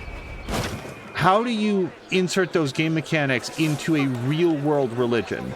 Here's an example of something that I did in Civilization 6 at one point. This was an actual game that I played of it and a religion that I pursued. I made a religion that was all about money. Everything about it was all of the followers of the religion would generate gold for the city that it was in, which was a lot of my cities. And then for like every 2 cities in the world that followed the religion as a dominant religion, there would be like a payout to like the holy city, the founder of the religion, which was also me. So I became very, very aggressive about spreading that religion as far and as wide as I could, exclusively to make money. Money, money, money. Greed is good. That was the entire religion. Which real-world religion should we say that's the one? And don't answer this because it's very much a rhetorical question. Because now I'm Sid Meier, or whoever's going to be the lead designer on the next Civilization game. We're going to take one of the real world religions and we're going to make it be the money, money, money, always greedy, control all the finances, you know, get your hands into all of the banks in the entire world. Which one do we choose for that? Because I'll tell you right now, the one that I chose when I did that was a completely made-up religion that wasn't named after any of the existing ones, specifically because it feels extremely ugly to do that. So when people complain that the religions aren't, like, codified into specific gameplay mechanics hard enough, they're not, like, hard-coded into that, I just, like, what are you asking for? Let's build a religion that's all about militarized conquest, and all of your adherents are military zealots that get bonuses to healing more quickly because their fervor in their religious belief drives them to this bloodthirsty conquest so that you can drive your military forces harder and faster and better. They're not motivated by simple nationalism, but by the righteousness of their god, and that's going to be the religion of military conquest. Choose one real-world religion in our modern day, and then gamify around that. Do you guys understand how weird that gets, and how quick it gets weird? How am I sizzle? Okay, no, I'm still not very close to this. Jab is also saying, but the monks would never use blades. They were forbidden to draw blood. So that sounds, Jab, very much like the way that... I don't think it's that way as much. Anyway, just to, like, literally say the last thing about this. I think that a video game like Civilization invokes real-world religion at significant peril, and that probably the best way to do it is similar to the way that the different nations of the world can evolve rather dynamically and might have general strengths and weaknesses. Well, actually in Civilization 6, it's all about what they're strong at. There's not really any weaknesses, per se. I feel like religion is even a tougher subject to crack. So I would probably recommend that they continue to do it in exactly the way that they have been, which is allow the players and the people of the world of each Civilization game to fill out that particular version of Christianity and Judaism and Zoroastrianism and Islam and all the rest. Maybe we should stay out of the business of saying this religion is specifically good at this form of world conquest. It just seems a little weird. But Jab, what you're saying there about the monks sounds a lot like how clerics were depicted in Dungeons & Dragons for a really long time. Like, I don't know that it's as much of a thing, but for a long time... Okay. Down. Then up. For a long time, they were also not allowed to use bladed weapons, but were very much into, like, maces and stabs. And hello, did I say hello to Jägermeister? If I didn't, let's say hello to him now. Jägermeister, I hope that you're having a great day.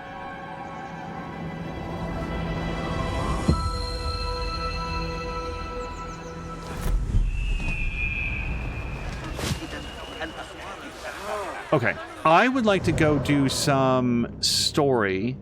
What's this? Buy maps to reveal the locations of gear chests, enigmas, and lost books. Well, hold on. I'm not sure that I do want to do that right this second, because we should also upgrade our gear. There's a tailor nearby. Like I was about to say, I surely do want to do like, story stuff. I feel like if we're going to go ahead with the next section of story, it would make sense that Basim would take a minute to improve the stitching in his robes or whatever. Oh, Aspen found the cat again! I feel like I haven't seen any cats at all in the game. Asperby, like, I would like to visit the cat before I finish the game, but I also want to see if I can find the cat on my own. So, if you... Welcome, welcome. If the cat, like, is in a specific place, I would love to know it later on. Plenty of stock just now. Take care of the suit that takes care of you. So I do not have the schematic for this.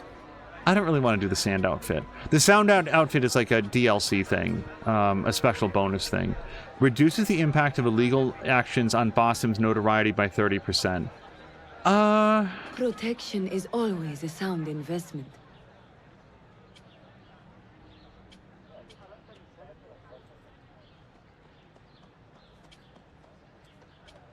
I feel like I like this one, but I don't have the schematic for this either. It's all in the weave, of How course. much do I... Oh, I have... Okay, I can afford this. I was just looking over there on the left hand. I have a bunch of stuff.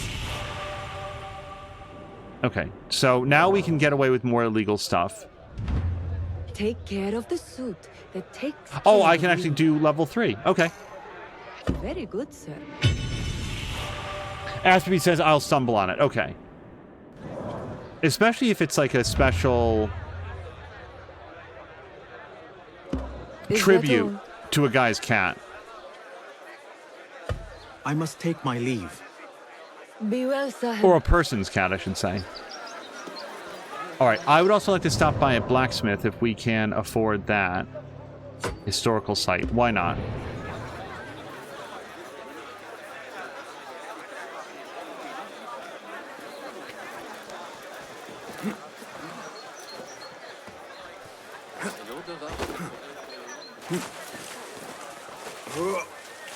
Oh.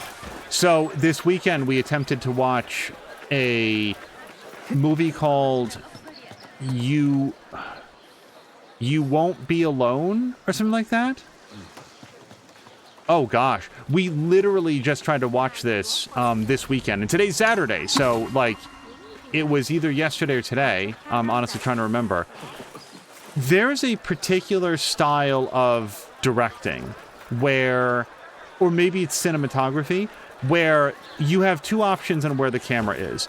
Number one is directly inside the person's ear, where what you are seeing as an audience member is a profile shot that is so close, the person's face, or rather like a profile of their face, takes up 115% of the screen real estate, and you can very clearly see all of the pores in their face.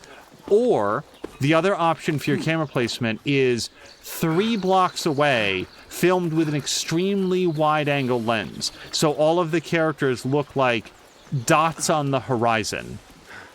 That's how this movie is filmed for a very large section of it. And also with the camera just really pressed right up against everybody's face, they, like, the camera's in constant motion. There's a constant, like, sway and like swing to it all the time. There, like, a lot of times that doesn't bother me, but again, when the camera is so close, it's like practically up these people's noses, it's just really disconcerting. I'm not kidding when I say that at around the 30-minute mark, I could not have told you what any of the two main characters, I didn't know what they looked like, because the camera is either too close or way too far away. From there, I did not feel like it was very well communicated what all was happening. I knew who the characters were because there was only 2 of them. I understood the nature of their relationship. I didn't know how the hell I was supposed to feel about it. I was not a fan of this movie, is basically where we're going. And that's as much as I can say about it, because I decided that I would rather do almost anything than continue to watch this movie. Inner says that I need to watch Rubber. I have seen a small amount of rubber. Probably a similar amount of rubber that I saw to this movie that I'm describing now, which again, I'm pretty sure was called like, You Won't Be Alone. By the way, You Won't Be Alone, very well reviewed. I apparently have the unpopular opinion of like, this movie is not something that I want to see. So let's set that aside. We're going to go someplace else. We're going to go do our quest now. Well, actually, hold on. Let's see if we can do any more of these. The weapons dealer. Escort him to safety. I'm pretty sure that this is the one that takes place inside the city. Yeah, this one seems a little risky. This one seems a little bit risky to me. Do you want to try it? Let's just try it. We're in like straight up, you should be a master assassin to be here mode, but let's try it out. The thing that I remember about rubber is I don't know how they kept the tire rolling. I assume there's some sort of mechanism inside it that allowed them to do a little bit of direction and leaning, sort of like a BB-8 sort of thing, except it's a tire, it's not a sphere. So I really don't understand the mechanics of how it worked. But aside from that, it sort of felt to me like just a joke movie, as opposed to like something that somebody was making because they actually wanted to make this movie. Maybe it's great. I'm not opposed to watching more of Rubber. I didn't dislike it to the extent that the movie that I'm describing now was a big put-off. Stupid, strange, and brilliant in its own way, in its own kind, says Inner. Guide me and keep. All right. I feel like if we follow this around, we're going to get to where we're trying to get to.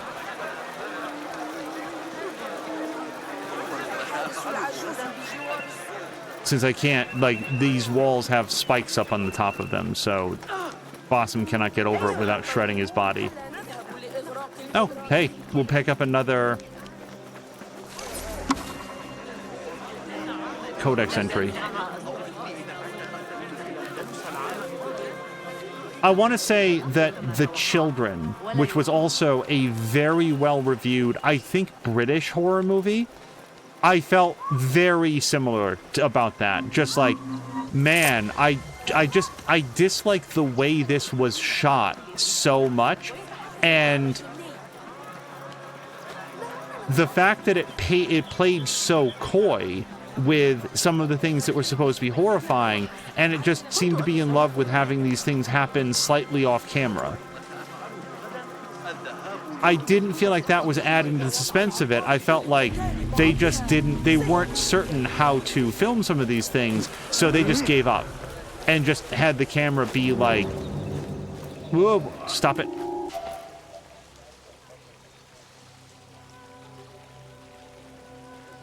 Can I assassinate this guy when he gets close?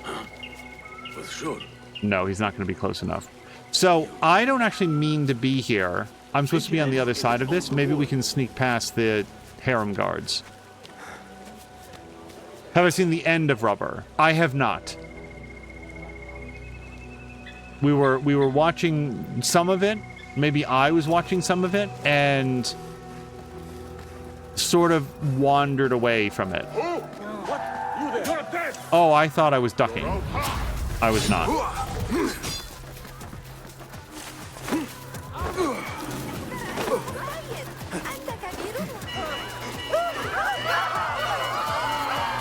Excuse me. Oh, have I been spotted? Hold on. No, he won't stay in there. Okay. Crap.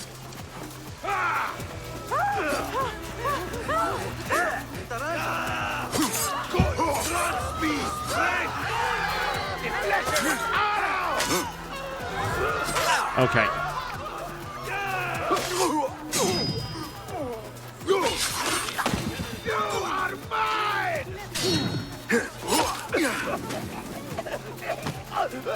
Yeah, I would like to be anywhere that is not right here.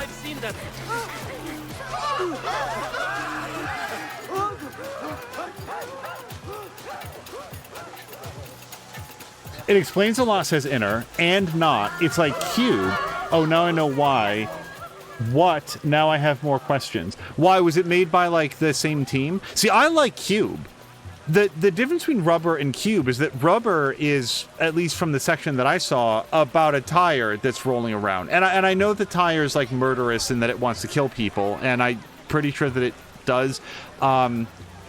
Cube was about, like, the human beings that were in the situation, and the environment that they're in is so alien and it's so hostile, and watching them work out the fact that there are rules to this place. And I don't necessarily want to go super deep into Cube, but it was an interesting movie. I don't know if our lemon is going to go away. No, they are still very much searching for us. We're going to hang out here. Jab like Cube would not say that it made a lick of sense, though. That's right, dog. You're going to bleed.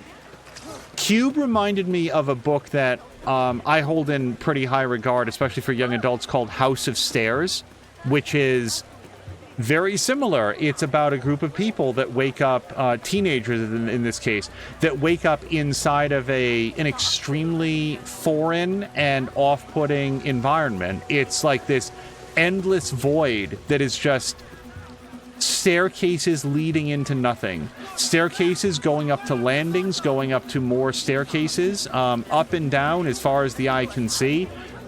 There's an upwards limit and a downwards limit, but there's no floor or ceiling. It's just stairs, stairs, stairs as far as you can see. Oh, and there is one machine there that will give you food sometimes. And it is the only source of food in this environment. It's a really interesting book, and it's the closest, like, Cube is not that, and it's not inspired by that, but it's reminiscent for similar reasons. All right, so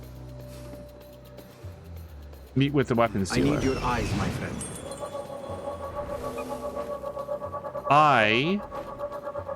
There's one part of Cube that has always stuck with me, which is, like, right near the beginning, very early on. One of the characters tells everybody to, like, start sucking on a button because it will help keep the saliva flowing. It will help to keep them from, like, getting really, you know, dry mouth and then feeling very dehydrated. It's not that it rehydrates you, but it just staves off the feeling of dehydration. And for whatever reason, I've always remembered that particular line from that movie. That and Nicole DeBoer going, I'm not going to yell into the microphone, it's astronomical! I really like that scene. Nicole DeBoer was in Star Trek Deep Space Nine. She was in that television series with Anthony Michael Hall that they made based on, oh gosh, the Stephen King. Remember the Stephen King story about the guy that could tell the future if he touched you, and there was this one politician that was going to, like, create like nuclear Armageddon, like lead to nuclear Armageddon? What was that one called? They made a television series. Yeah, she was quote Dax unquote. I felt really bad for her because Nicole DeBoer is a very good actress, and she was brought into the most thankless role that you could possibly have, which is replacing Jadzia Dax as, like, Esri Dax in the final season of a very, very well-regarded television series. That's a tough role. Like, she did the absolute best that she could. Hi, can we have a chat? Am I not anonymous enough because of my lemon? Okay, let's go see if we can find a poster. Yeah, there's a poster right over here. This might help.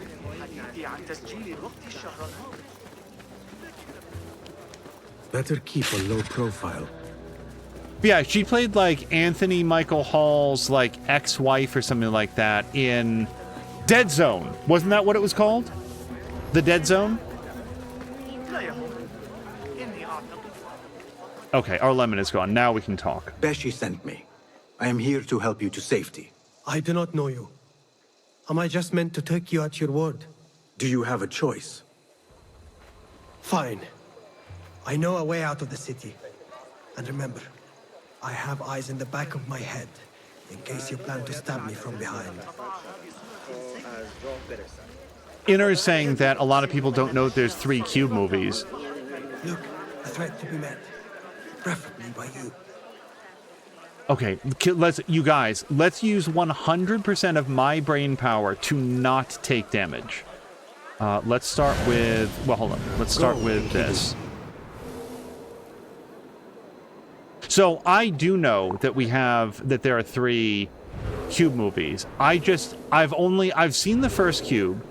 Hypercube has been on in my presence, but it was being watched here at home, and I just didn't wind up paying a lot of attention to it, to my detriment. I would like to see Hypercube. And then Cube Zero, again, is one that I know of. I'm aware of Cube Zero, but it's not like these movies are, on all the time or something.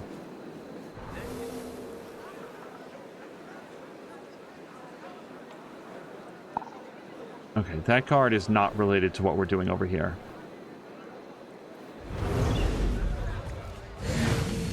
All right, so the guy up on the balcony is probably my first target. Let's tread carefully. Yeah.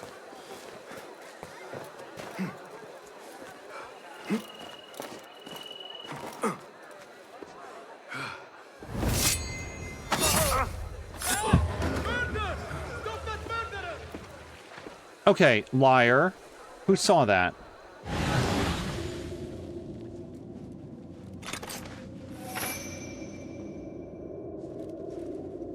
Wait, Inner's saying it's 50-50 for me at the moment. 90% plus doesn't even know about Cube. Yeah, no, Cube is not a... Cube has a following, for sure. But it is not a super well-known movie. So I'm trying to think of any reason that I wouldn't just plunge a knife into that fire thing. Are there any other dudes around? I don't see any other dudes. The course is clear. Okay, now, part of not taking any damage means that I don't walk into the fire. Dom!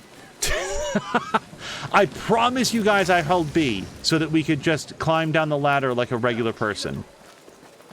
Where in the world are you going?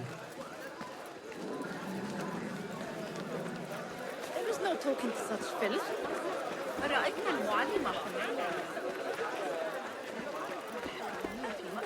I'm not going to pickpocket anybody. We're going to get slapped. Take 0.01 points of damage. Okay. Let's take a knee. What do you see?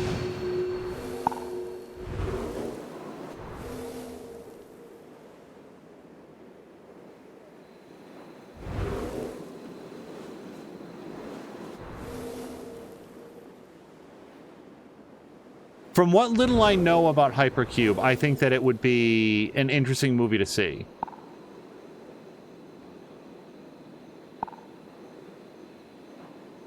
I just want to know where all of my sources of incoming damage are. Who is it pointing at? That guy? Oh, crud.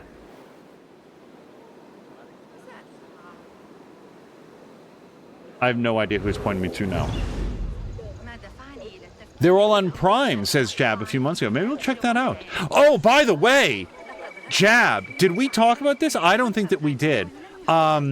Invincible. Again, completely caught up. I don't know how many episodes there are in this back half of this season, but still really enjoying that. Okay, so we've got 2 dudes right there and then a 3rd guy down there. Is that really it? Why do I feel like that's not going to be it?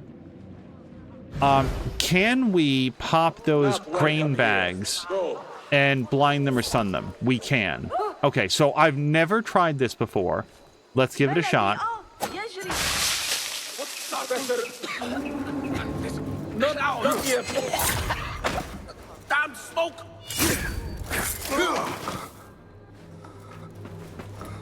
Okay,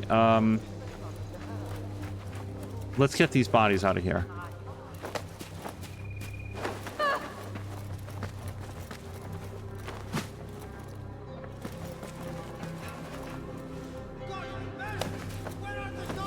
I still want to watch A Quiet Place Part 2 as well.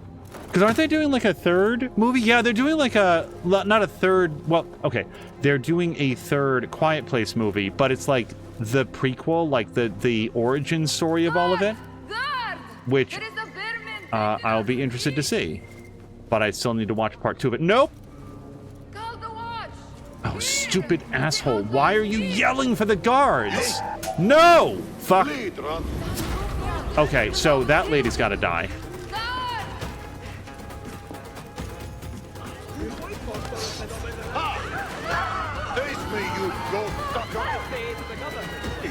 Get out of the way.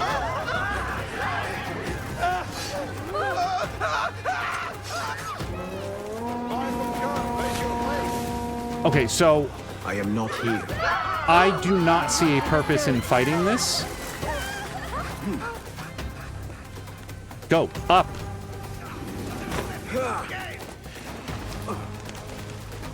Oh my god.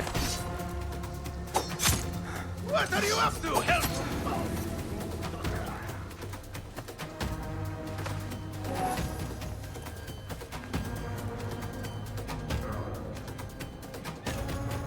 I specifically moved the bodies so that people would not be screaming about them.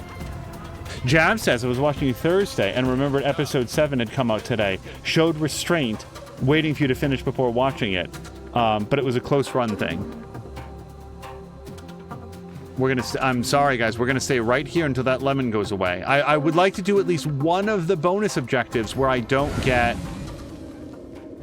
Well, hold on.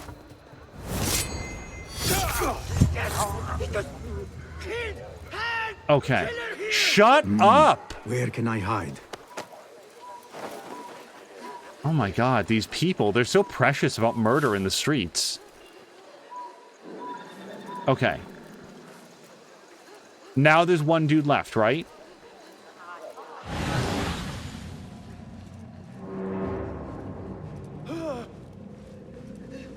Can I say that I really enjoy the tension of this? Because in a lot of Assassin's Creed games, you'll get to the point where, like, the combat just poses absolutely no threat. So you're like, oh, my stealth broke, so I'll just murder everybody. And you just butcher them all. Here, like, I like trying to get the bonus objective because we'll get more stuff. And right now, the more stuff is valuable to me. And also, if this becomes an open conflict, I am physiologically not capable of avoiding damage. So I have to try to stay out of combat to make this work. The course is clear. Pick up. Okay. Come on. Pick up.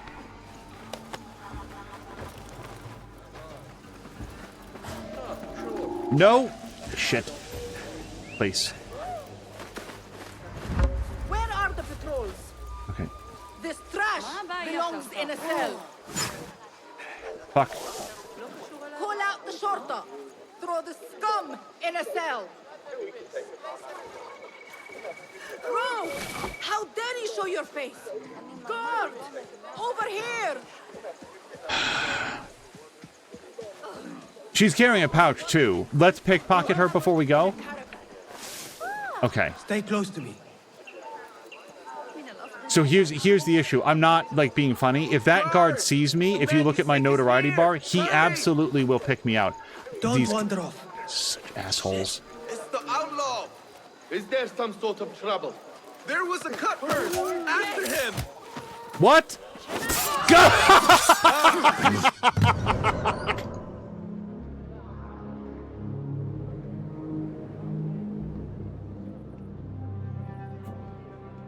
That's never happened before. I did not know that you could stab somebody in the back of the neck and they're just like, no, you didn't. That didn't count. I'm wearing a knife-proof cream. Like... More on my defense. Who are you? Where in the world are you? Hold on.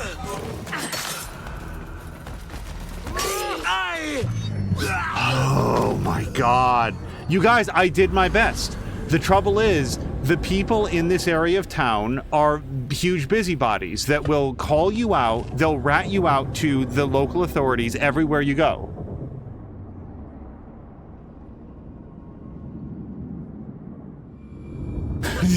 As Jab says, they act like they've never seen somebody leap off a roof and stab someone before. Oh, okay, this is a great... You guys, the chickens are attacking! The chickens! Come here. At least there's one enemy I can best.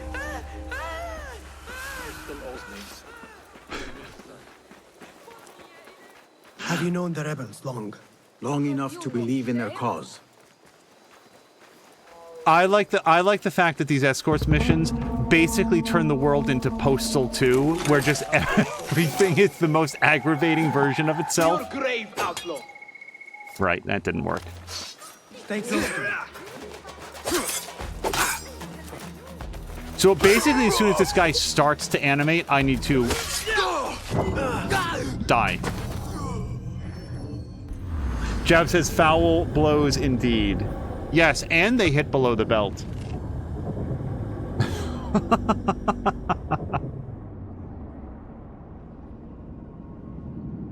Oh my god. I did everything I could. That is like for real though, like no joking, nobody else, there's been no other indication. These fucking chickens. Now there's 3 chickens. Every time we respawn, there will be more chickens. Tabban, I need to flee.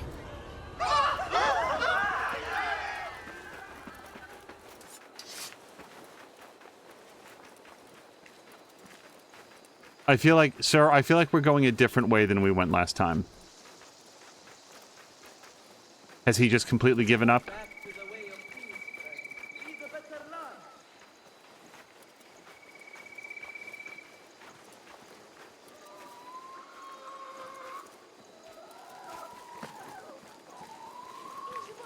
So I'm going to go a short distance away and see if he stops and it's like, hey, you're supposed to follow me.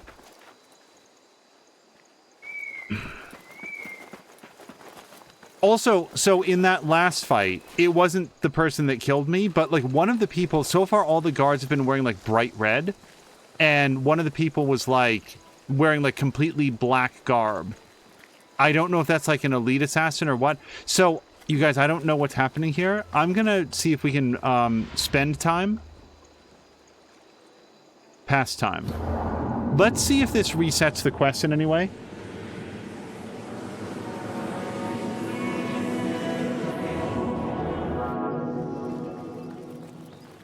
Okay, well, he's down here now. Let's see if he's available for escort.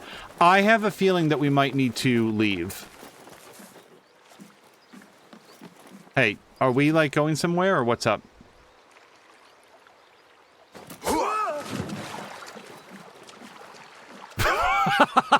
Okay. Alright, so here's what we're going to try to do to get this reset. Let's go to any... We're going to unlock his fast travel point. We'll use the fast travel and see if that sort of resets the world.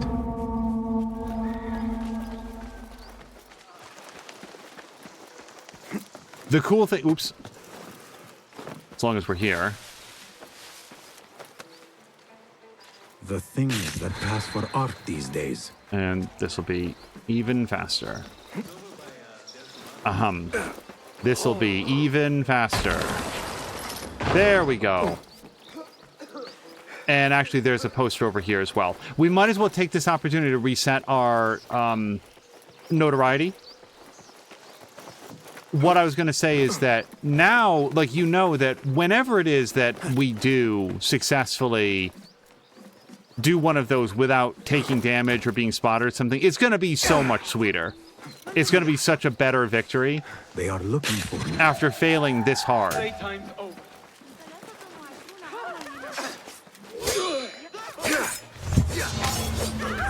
Come on.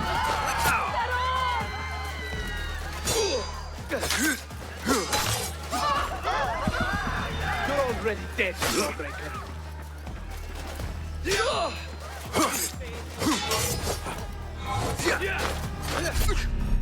So his 3-hit there, the like kick, leap, knife throw.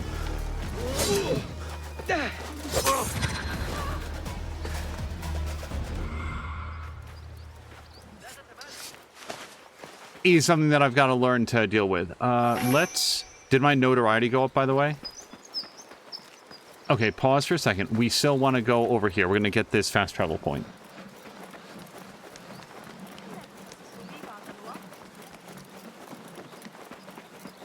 Yeah, and when we were watching You Will Not Be Alone, or whatever it was called, it's always fun to discover a movie like Cube, to like find a movie that isn't some huge blockbuster thing, isn't like a Blumhouse production or something like that, but rather is just this comparatively small, like, independent film that's made on a shoestring budget, but knows how to like write interesting and energetic characters. Like, I can call to mind, I may not remember their names, but like a major section of the cast of Cube. They're people and characters in a situation that really sticks with me. That's not always true of movies. Sometimes I remember the things that happen, but like watching it again is just like, oh, right, that's what that person looks like. So I don't feel like fast travel should be unavailable. Oh no, is fast travel unavailable because I'm on the mission? Is it not going to let me go somewhere? No, okay. So let's go here. Then we'll fast travel back and see if we can proceed with the mission.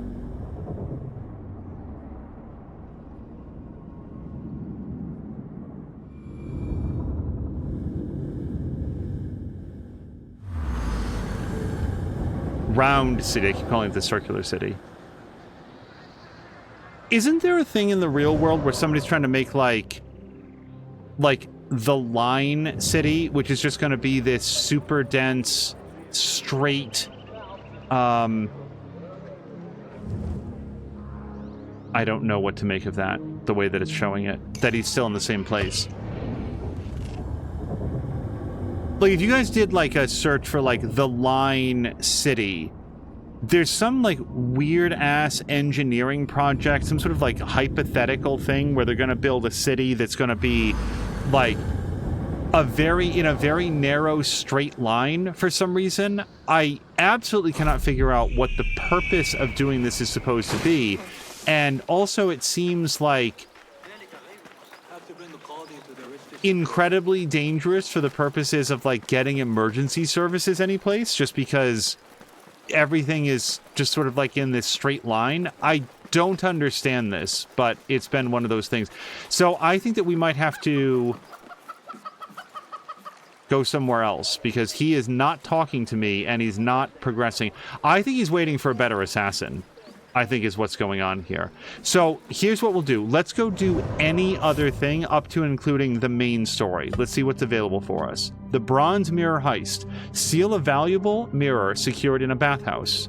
No, not a bathhouse. I'm terrible at finding those. And don't kill anyone. Well, I have good news. Killing people is not my forte. All right, so that's where we want to go, and we can get there much more quickly. Let's stop off here. We can also do a gear upgrade. Hopefully we can upgrade my knives again. Saudi Arabia, and it seems pretty strange, of the line, says Jab.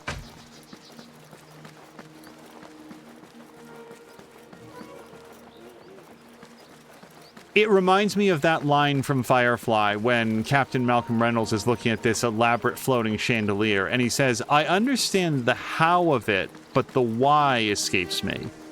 And that's how I feel about the line. It seems like, yeah, I guess you could do that.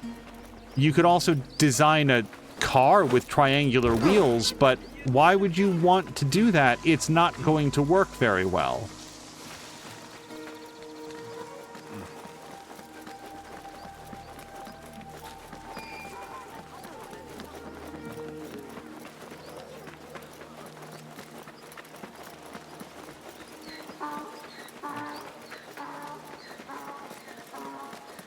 I feel like that donkey is mocking me.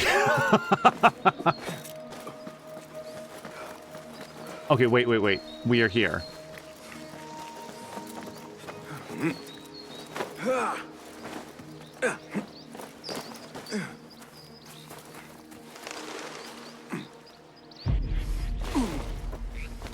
Okay, now see, this one is very different from how they were in the first game. in terms of like as how assassin bureaus are laid out.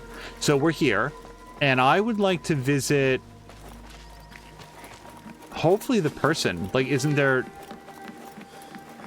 Oh, nice. We've got a secret exit way back out onto the docks. That's nice. Now, I was under the impression that to do our gear upgrades, we could go to any assassin bureau, but maybe that's not accurate. What's this? Mysterious note. Hidden one. If you have the time, there's a commodity on the streets you should know of. It's called secret spice, and rumor has it that people are almost out to kill just for a sample. No one really knows its origin, but I have a feeling you'll be able to find out. Perhaps the spice stall at the Great Bazaar can provide some answers. Well, I'll keep that in mind, but I'm not going to worry about going there right now. Hello, can you upgrade my gear? No. Alright.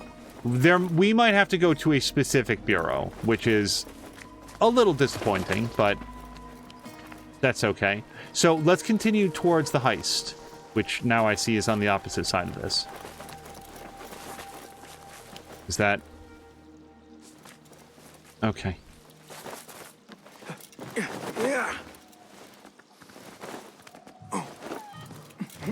Before we go, so the main assassin's place is new contracts available. I bet they are. And then... Okay, now, I'm here, but I don't see a bureau board. I'm not going to pick up any new contracts right now, but if I can pick up contracts here, maybe I can also upgrade the gear. No.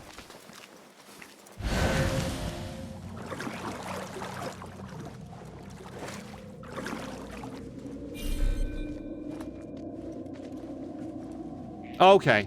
Okay, hold on. There is some stuff up here. A bench to pass time. And then here's... Okay, but how would I get into there?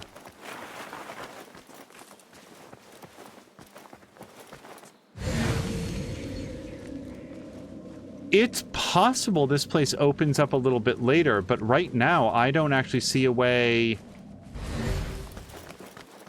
to where that board is.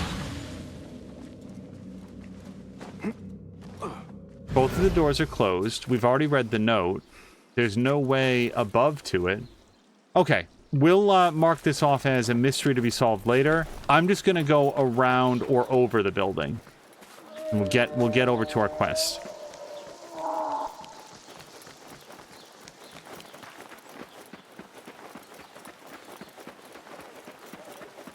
And if nothing else, now we've unlocked that bureau as a fast travel location. Hearken, all travelers and visitors. The Khalifa is pleased to welcome you to the city of Baghdad. I'm trying to think of like other movies similar to Cube that were just like a surprise watch. Like, oh, that sounds like a fun premise, and then watched it and like really enjoyed it. I think one example of that, I don't know why I think of this movie fairly commonly, but I think the name of it is like Before I Fall. I think that's the name of it. Gosh, now I'm trying to remember if I can accurately summarize like what even the premise of the movie was. This seems like basically what could I say that wouldn't be a spoiler? But that's another example of like, oh, look on like the guide. This seems like an interesting movie. Yeah, let's give it a shot. And then we watch it and be like, oh, actually, yeah, that's Lend me your eyes. pretty good. This is a gear chest. We get gear for that. I might just go around this. I kind of want to go do the heist. I'm going to go hunting with Jawad.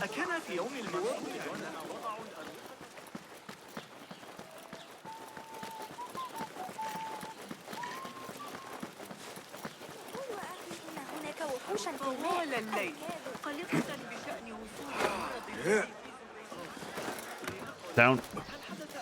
That's right. I think that we were talking, Jab, about Invincible, and you were saying that maybe after the season's over, you'll share with me separately, like, what's different in the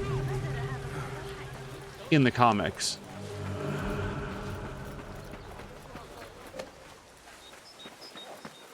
Survey the area, Enkidu. Okay, hold on. We don't want to get arrowed.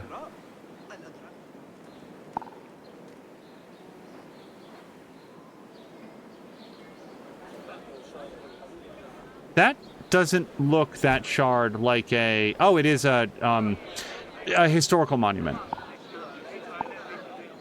You know what I want to do? I actually want to do this at night. Can we find a bench?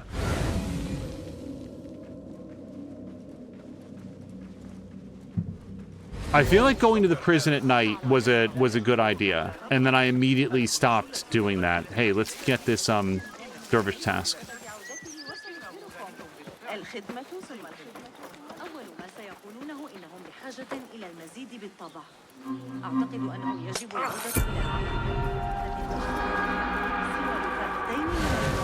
Okay, now he will start screaming for guards. Off with you. No, that's a thing. Okay, I'm not gonna go... Oh, there we go. I figured there wouldn't be too far to a bench.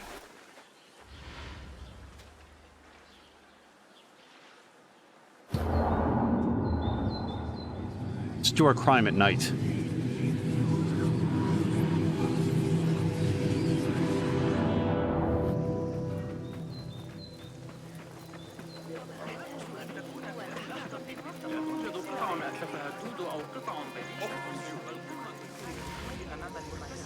Okay. I do not want to go in the front door.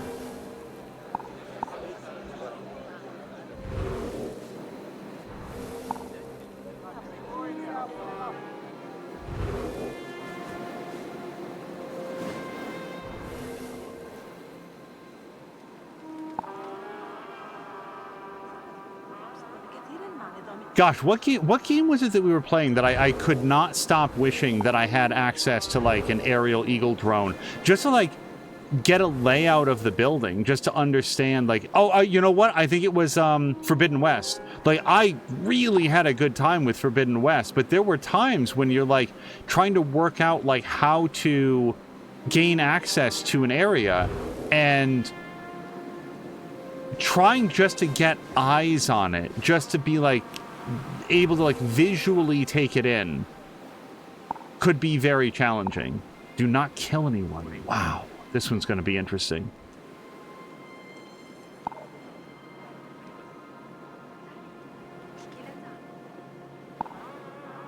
I feel like we're pretty far off the list of guards that I need to know about immediately.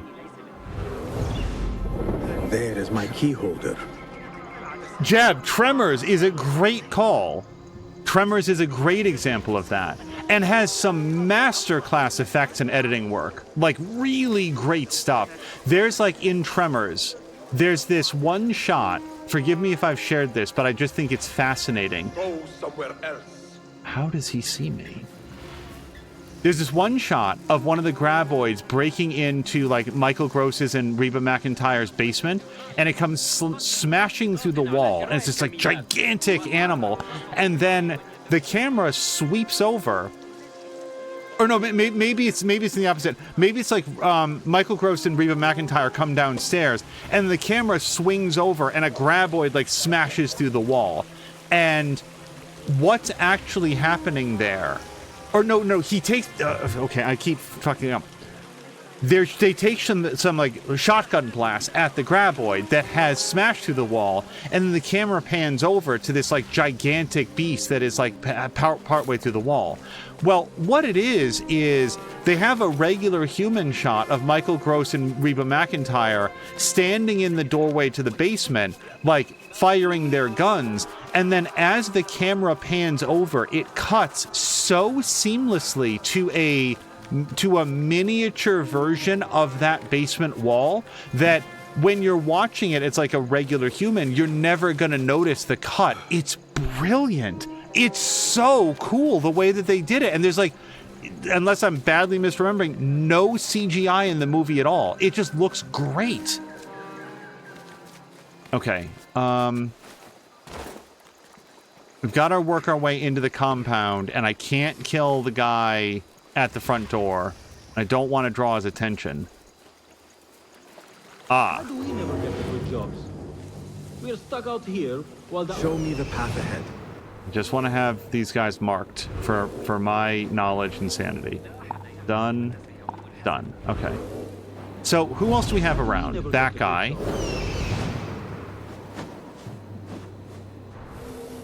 Got him. Anybody else?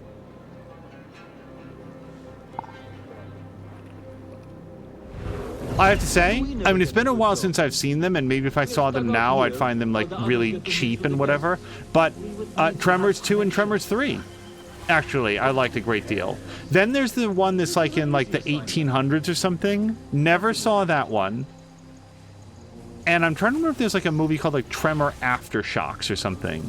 Don't feel like I ever saw that one either. All right, so I'm looking for a key.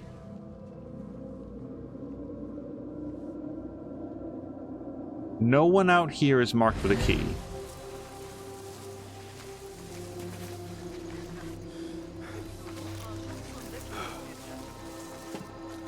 Let us get a like, I don't think that they're as good as the original Tremors, but I do like the fact that the Graboids have, like, this extremely bizarre life cycle. It does get to the point, it's like, so how specifically has nobody ever encountered these things? There's our key. Okay, so where's the key? Key is not on the roof, but up on the second level. And we have to pickpocket the key off that guy if we're going to do it without killing anybody.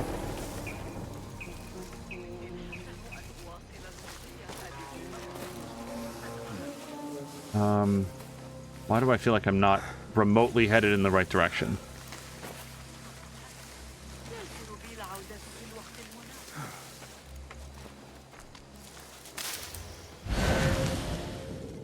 That ladder goes nowhere for me. And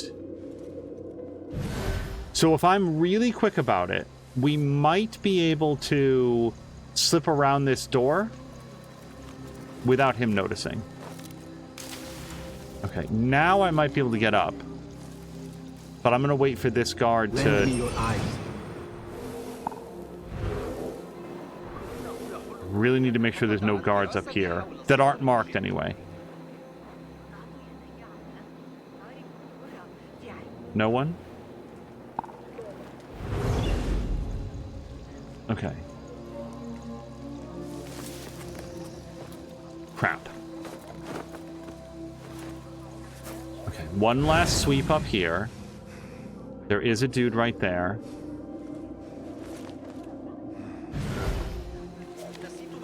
Crap, down.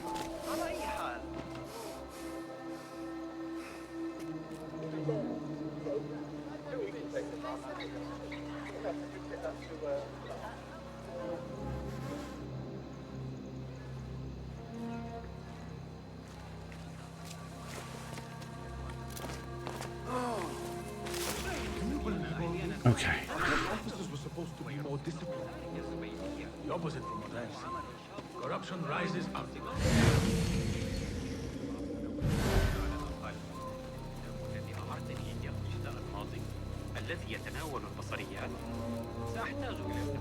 Give me a second here. Okay. I mean, just relax. I don't have to pass time. This is also just a stop and look around point. Okay, so the key is... We're on the right level for the key. I've just got to find a way over to the person. Jab was saying that the second Tremors was pretty funny. Not as good as the first, and they really fell off after that. I wonder how Kevin Bacon feels about Tremors as a franchise. Did he ever come back? Did Kevin Bacon ever return to, like, do another Tremors movie?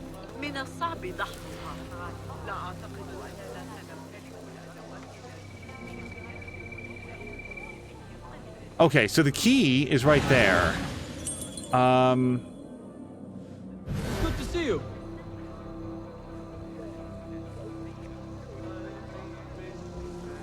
Help yourselves to refreshments. I insist.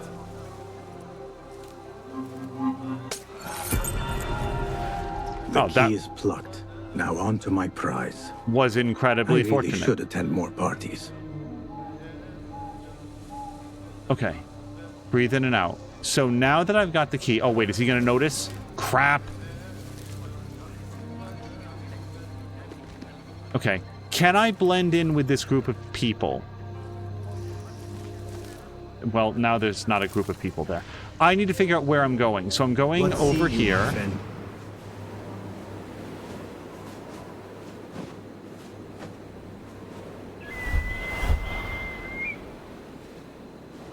Really? Okay.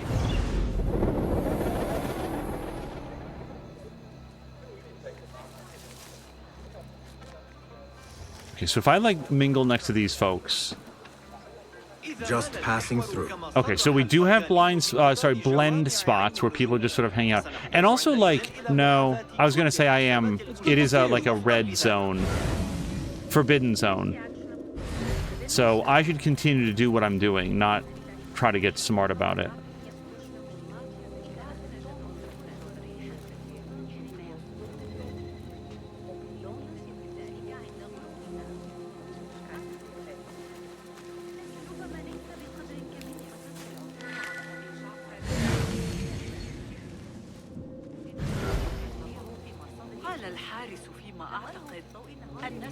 I'm not gonna, like, cause a fuss. I'm very worried that if I pickpocket that person, she'll start screaming. We know what the pedestrians can do to an otherwise flawless operation.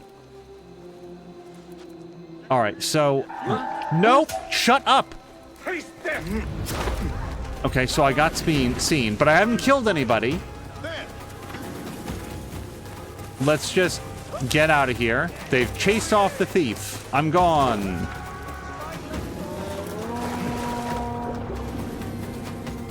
He escaped into the river. Came out smelling like sewage. Far, far away. Jab saw a clip of Kevin Bacon talking about Tremors. The thought of it was the end of his career. He had made 3 flops in a row, counting Tremors. So he wanted no part in the sequels. Because today, I feel like Tremors is pretty well regarded.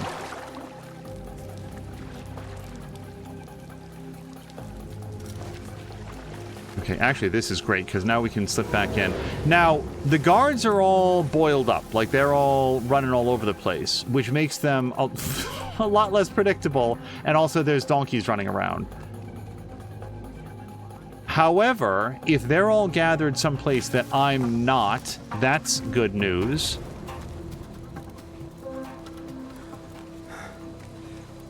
I just want everybody to know that if I, like, assassinate somebody, it will have been reflex. Because it's almost happened a couple of times. Where it's like, oh, I'll just get rid of this guard. Wait, no, you can't kill anybody.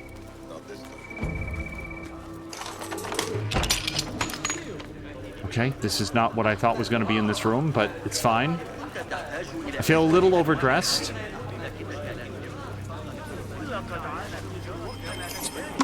Learn about the hammam.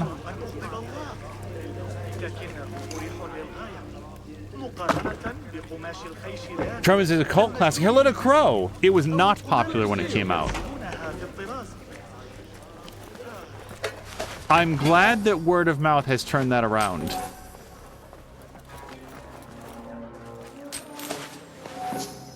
Make sure the guests have plenty to drink. The bummer about Tremors is that, like, I know Kevin Bacon, I know Michael Gross, I know Reba McEntire.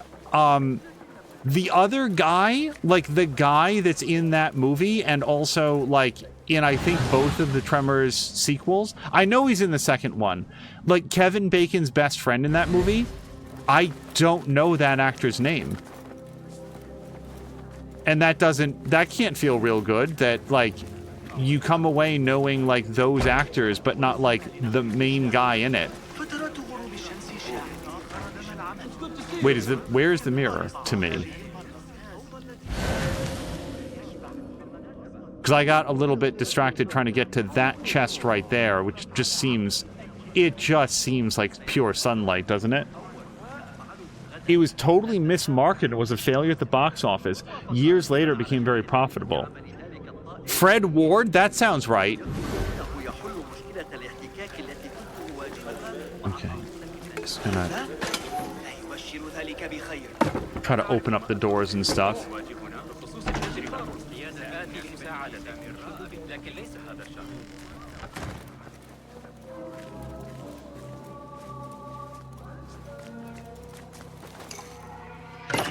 Oh, I had to spend a green coin on that. So this is interesting. Hopefully this doesn't make too much. I'm just double checking that this isn't going to explode on me. They're just regular pots.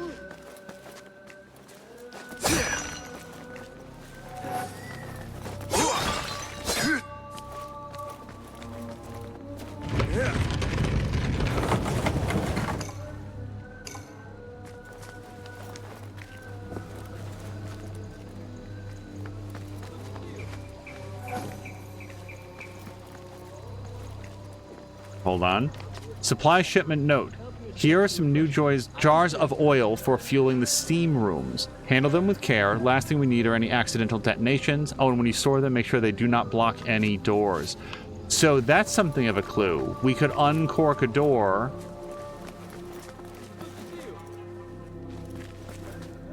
By blowing up a thing. Okay. There's the blur room. Asperby says, I realized I already have Valhalla, just not downloaded yet. So my recommendation to Valhalla is play that one on normal or maybe hard if you're up for the challenge, but very hard was not... Very hard did not show that game in its best light. Especially the river raids, which I thought were like genuinely interesting conceptually, but in practice were it's the only bugs that I had in Valhalla, like gameplay bugs, were during the river raids. I never had any trouble with Eivor like getting stuck on geometry or like falling off of a tree indefinitely. In the river raids, that stuff happened semi-constantly. I do not know how to get to some of these areas. Steal the mirror.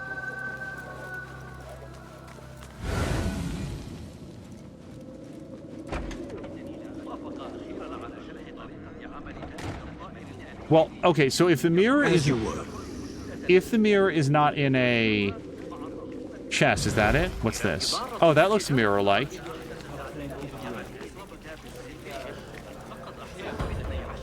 A nice piece of work, but I have no time for idle admiration. Okay.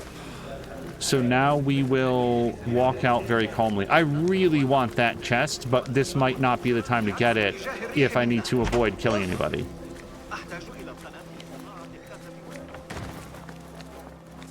Yeah, that's barred. Okay, but don't kill him.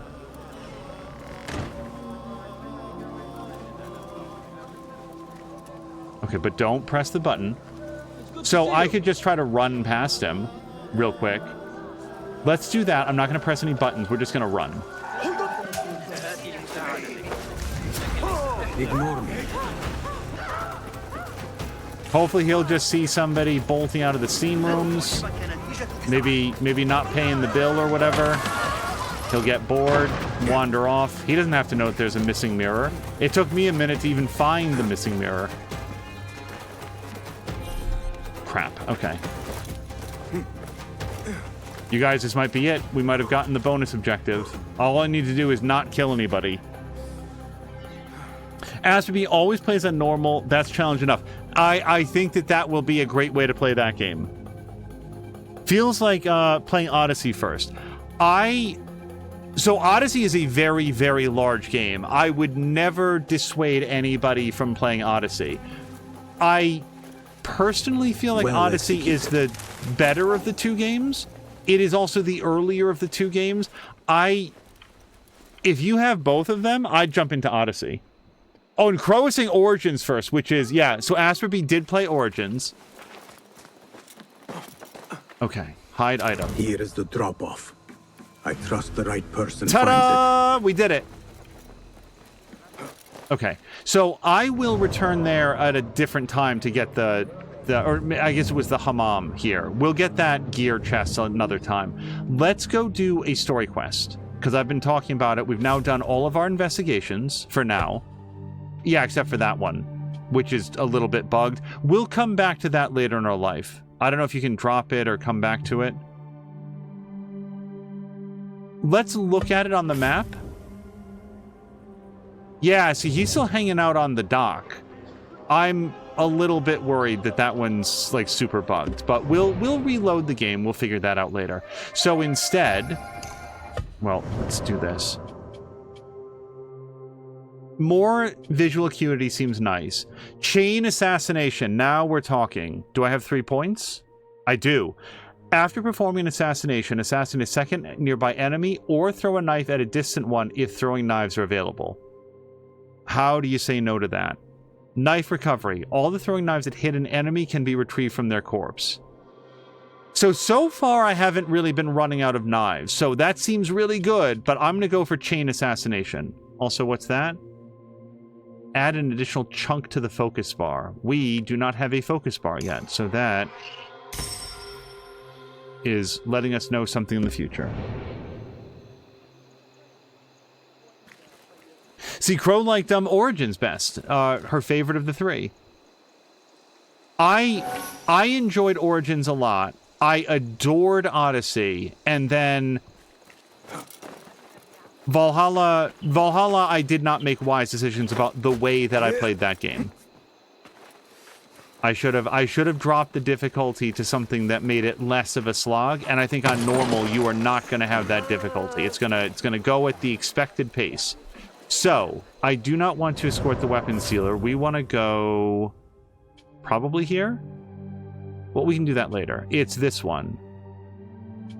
Speak to Roshan. Yes. So we should be able to just fast travel over to her. Let's visit a blacksmith, because I'm right next to one. Yeah. We've already been to a tailor. Now we'll go to a blacksmith. And then we'll upgrade our gear, specifically our knives if we can, at the assassin's place when we can go there. Hello. Well met, sir. What have you got today? Here's what's come in. I'll make it feel like an extension of your arm. Okay, so this is the sword that I'm using right now. After successful parry, next attack deals plus 50% damage. I really like this one. After perfect dodge. I don't know that I've done dodging. I don't know that I've ever done a perfect dodge. You've never seen a blade bite like this. Then we've got this one. Parries deal plus 25 defense damage. But I don't have that one. Dagger of Time I don't want to use. Hidden one dagger. Oh, I can't do that one either. Melee kills of poisoned enemies create a poison cloud that damages nearby enemies. That seems cool, but I don't have any poison. Can always be improved. A subtle but delightfully deadly enhancement. That's going to be 60 plus 9. Yeah, so this one does do more damage. I just don't like the effect as much. Defense damage. Yeah, the defense damage of the Initiate Sword is way better. I'm actually going to just keep the stuff that I have then. Yeah, and I actually like the appearance just fine. Nothing else? I will see you later. Safe travels. Asperby is saying that Bayek is one of her favorite assassins. And the voice actor is, at least from what I've seen, like a super cool guy. There's one of those videos about, like, watch the voice actor for Bayek play Assassin's Creed Origins, and he just seems like a really nice and jolly person. He's just, like, very, very bright and happy. Fast travel. I made this, I don't know if Innertooth is still around, but I made this observation to Samalander in Mia's stream real quick. I love the fact that all the voice actors for Baldur's Gate 3 are, like, just out there all the time, going on to, like, different streams or participating in TTRPG events. Like, they are... Not only do they seem like great people, but they are using the popularity of Baldur's Gate 3 and their role in it in, like, the smartest possible way to, like, interact with the community and to put their faces and their names out there and to, like... I think that what they're doing is so smart. It's like you see this happening, like the entire cast is out there, like doing interviews and events and reunions. Like, yes, this is exactly the time for it. Oh, wait, was there a raid? Hello to Princess Casey and everybody raiding over. Princess Casey, I hope you had a great stream. We are just about to do a story mission, so this is great timing. Basim, have you gathered yourself? I am ready. Then walk with me.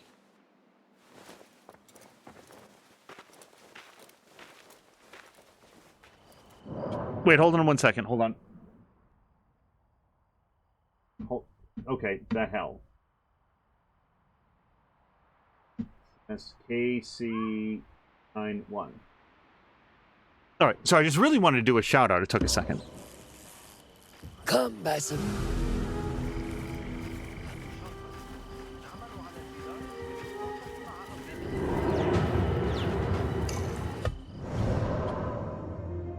Members of the Order of the Ancients lead double lives. Each keeps their identity secret from the public and is assigned a code name. Find enough clues to unmask the Order members. They could turn out to be someone whom you thought you could trust. Seems a little bit foreboding. Al Ghul. Al Ghul's true identity is Masood Al-Yaqub. I'm not saying that correctly, and I apologize. View details. A soap merchant who uses migrant laborers to dig alongside the imprisoned. Yeah, they're digging for something. We found that out in the previous investigation, but we don't know what it is, or I don't even think where it is. Ali was marked and sent to be interrogated about the hidden ones. One of the captives revealed what Ali's mark looked like. Ali revealed that a soap mill owner named Masood Al-Yaqub regularly acquires migrant laborers to work for him. After piecing together clues from Ali and Beshi, we deducted that Al Ghul will be at the, I'm going to say this wrong, Caravanserai, buying laborers to dig at his workshop sites. Casey, thank you very much for the raid.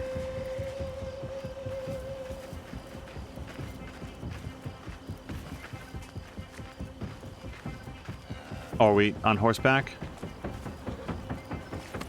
An Order member is within our reach, Basim. And like those and those yet to come, Al Ghul's death will be just. This is a man who preys off the desperate and the disenfranchised. And such atrocities will only continue. For Al Ghul is but a cog in a larger wheel, one that spins destructively. So long as it does, we Hidden Ones will make it our mission to slow it to a stop. Today, you will lend your hand, your blade, to that very mission. And while Al Ghul is your first target, he will not be your last. I have great belief in that, and in you. Through all my stoicism, my harsh lessons, know that you have impressed me, Basim. The Order's presence in Baghdad and beyond rests on shifting sands, so long as you remain at the tip of our spear. And that is where I intend to remain. Beholden to your guidance, Master.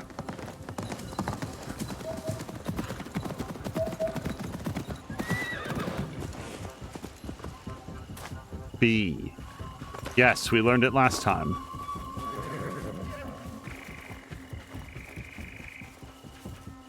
Casey's saying that she's been playing Assassin's Creed Syndicate, decided to read from one Assassin's Creed game to another, just finished Sequence 6 and about to start 7. It's 6 or 7? As busy as a beehive. Come, set your sights. Merchants, livestock, caravans from all walks. And I thought Anbar's markets were disorderly. Where there is disorder, there is chaos, and chaos can bring opportunity. See what avenues present themselves. Be reactive, but patient. and trust your instincts.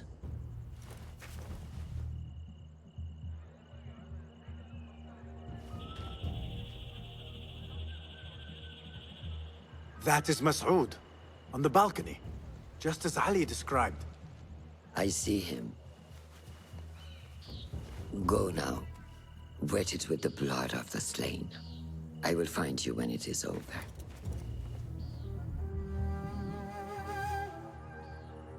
You think your cruelty's well hidden, Al-Ghul. For you chose those with little voice, whose cries you knew would go unheard. They dug at your bidding, died at your hand, and were cast away like so much refuse. All to scour the desert for some artifact. Even now you haggle for flesh, safe in the Karwansarai. You prefer your victims chained and starved. It is time you faced a man unbound. Al-Ghul, revealed as Masood al-Yaqub, is a member of the Order who preys on the desperate and disenfranchised, forcing them to dig in the desert for reasons unknown. One way he achieves this is by using his public status as a soap mill owner to quietly acquire migrant laborers eager for the promise of a livelihood. The Caravanserai is where he conducts such dealings. Look for distraction opportunities to lure Al-Ghul out. So we've got a stealthy one, a reading one, a hand one, and a murder everybody one. Come, the stage is yours, Basim. I will be watching. Okay, well, this feels like a great opportunity to do this. So, Princess Casey, isn't it? It's around sequence 6 or 7 in my memory that in Assassin's Creed Syndicate, like, the twins start going, "What's this? A letter for me?" And then Evie will be like, "Oh, look, a letter for Jacob." But they don't, like, specify what the hell they're talking about. Like, that was one of the few things in that game that I looked up because I couldn't figure out, like, what am I missing? What are they talking about? And it turns out that it was something that would just reveal itself when the time was right. It honestly felt like a bug that they kept going on about it so early. Okay, so we've got some clues to investigate. Remember, patience, discipline, and when the opportunity presents itself, seize it. Got it, thanks. Casey, I think I remember you saying that you preferred Evie Fry. Very much the same. I've said in the past that it is a testament to how good the writing and characters and like the world is in Syndicate that I did not hate playing as Jacob. Because I like going into Syndicate, I was really dreading the fact that I was going to have to play as this dude who wanted to like build up a gang and do lots of fist fights. And I just didn't understand like why I'd want to do that if you could like be an assassin and do cool stuff. But both of them are like pretty cool. It's just Evie's clearly the better one. What delays your departure, friend? Someone by the name of Mas'ud saw fit to inspect my wares. And so here I wait. Who does he think he is? What is it you are carrying? I ask only so that I may collect it for you. Would you do that? I would take great joy in seeing that man in a fit of anger. It is a crate of silks and spices. Ready your camel. I will see what I can do. If I can get that merchant to leave, his abrupt departure may lure Al-Ghul out. Okay, I'm a fan of that. Away!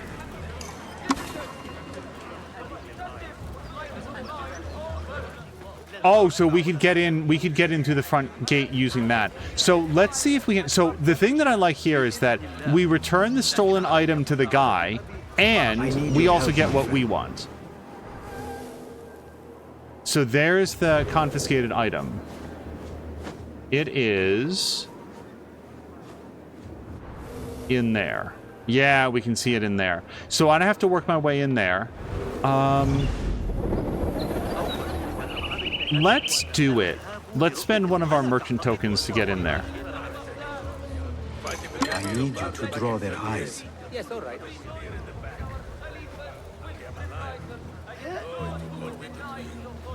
Hello to Brian! Also, Casey was saying, Sequence 4, I think it's originally meant to be a bonus mission, but I cannot find it. However, if I'm not mistaken, you do this bonus mission successfully, you upgrade your training and make it fancier. Letter for Jacob, you have to do the mission with Jacob. Yes. Yeah, I like Evie Fry's, like, cane sword, isn't that what it's called?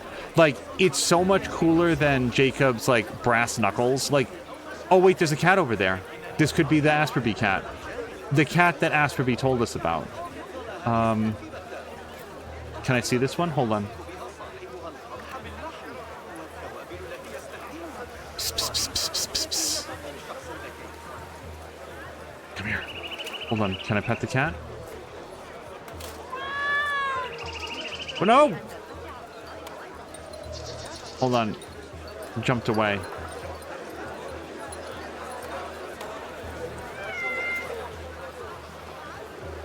Okay, that cat looks like it has a regular nose. Is that the one? I don't know if Asperby is still here. Was that the one? Because this cat does have like a triangle on its nose. Look at the face. Hold on. It's hard to see. I did see the face very quickly. The cat did have like a triangle on its nose. And now I won't be able to see. Oh, she turns around a lot. Oh, I do see it! It's not the black part, it's the white part. That's very cool. Asperby, thank you for letting me know about that. So now that we've... with spices and silks. There cannot be too many of those around. Now that we found the special cat, does that cat appear in multiple places in the world, or is it... Pay me no mind. Okay, hold on. Cast your gaze, Enkidu. Or does that cat spawn specifically here? You can go into photo mode. Hold on. Because I did see it, but now I want other people to be able to see. No, leave me alone. I'm interacting with a cat. Go away. Crap.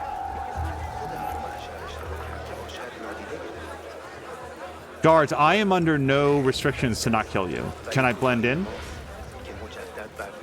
All right. Nope. Let's just hang out right here. Sure, I'll see you again.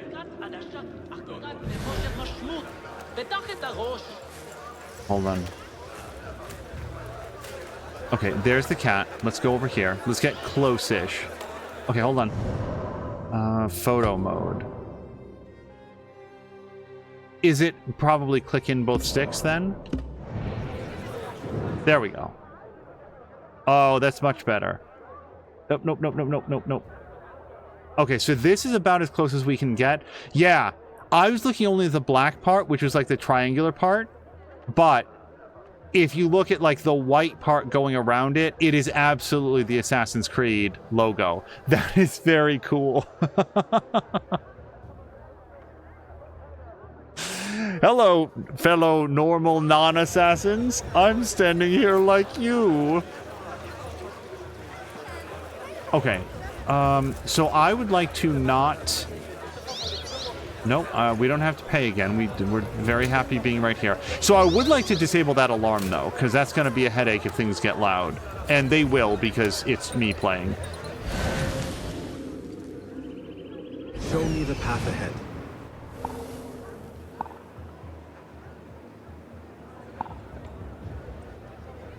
Okay, we can't mark that guy.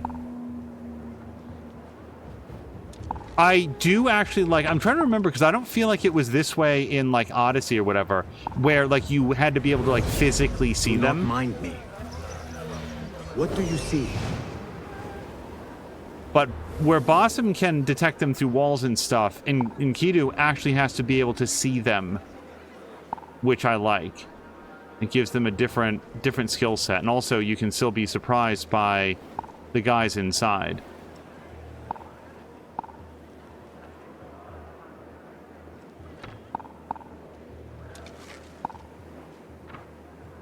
We're gonna have to stay away from that archer and shoot my bird.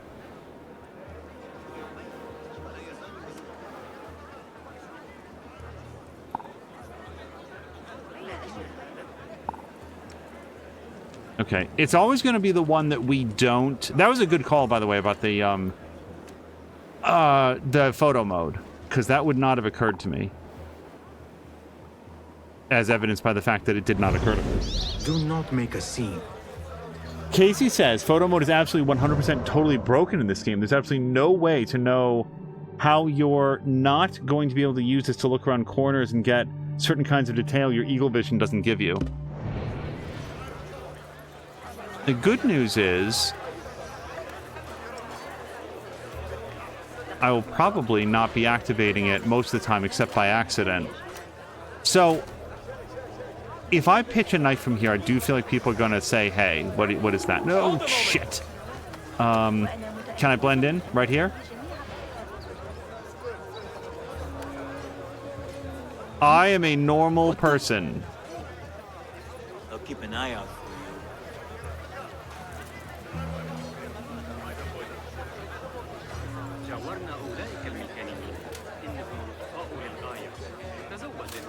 Okay. What do you So I'm still trying to get in there. I don't know if it's like go in that area right under there or if it's go inside the palace. But given the fact that the beam is outside the inner wall, I feel like if we can get in there, that's where I'm trying to get to. Keep at it.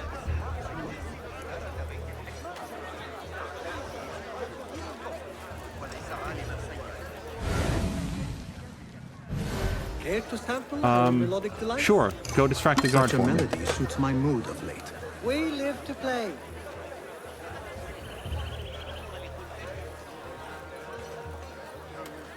Okay. What causes him to play then? Do I have to mark a... Oh, here he goes. Here he goes. Ignore me. Okay, so he's now playing, I think. The guards are all coming over to see him. Okay, are they distracted in a way that they're not going to notice if I... Nope, they are absolutely paying attention to me. So I just made my situation much worse. Cool. Perhaps I can use this to my advantage.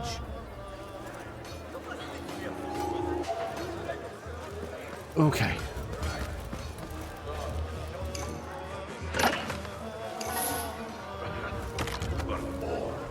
Oh no! Pungent. This must be the caravan merchant's crate. Those two men are having a loud dispute, but not loud enough. How might I push them over the edge? I am a walking box. Everybody leave me alone. Nope.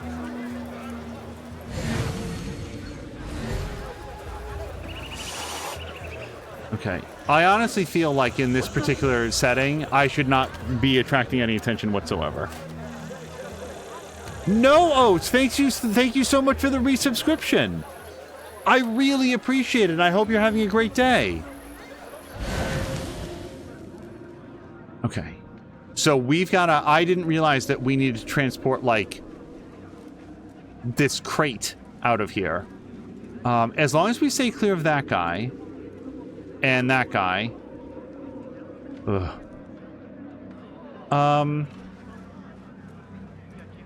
And all of those guys. Okay, there's got to be a better way out of here.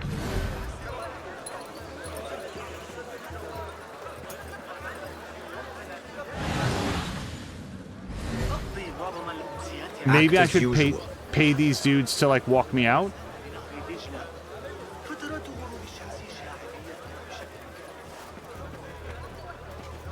No, it's just saying today is a sick day, so watching Twitch is the best medicine. No, I hope that you feel better soon. I'm trying to remember, but I'm pretty sure that, like, Cara Luna said that he was also really under the weather. Yeah, so it turns out that getting in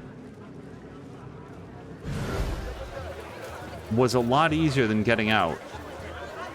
I'm also going to operate on the assumption that I can accidentally smash this box. Okay, so here's what we're going to do. I'm going to pay these merchants, because I do have an extra coin, and we're going to see if they will walk us out of here. Just passing through. Okay, let's What is the put this down gently button? Y? No, doggy, just stay away from that. I could use a distraction. Okay, now we're all walking together. This is not the direction I had hoped we were going to go. But maybe we can go out the back way.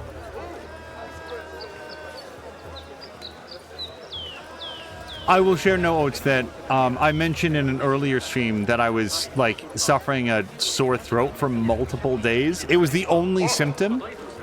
Okay, this does look like we are leaving, which is good.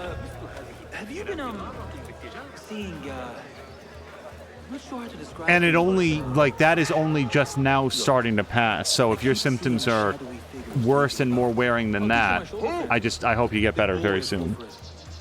Save my backside. Okay.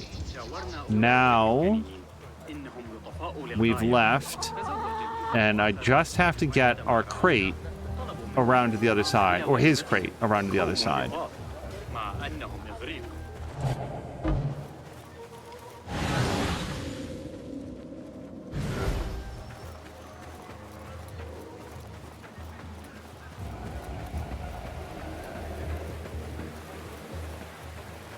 Check our eagle vision from time to time.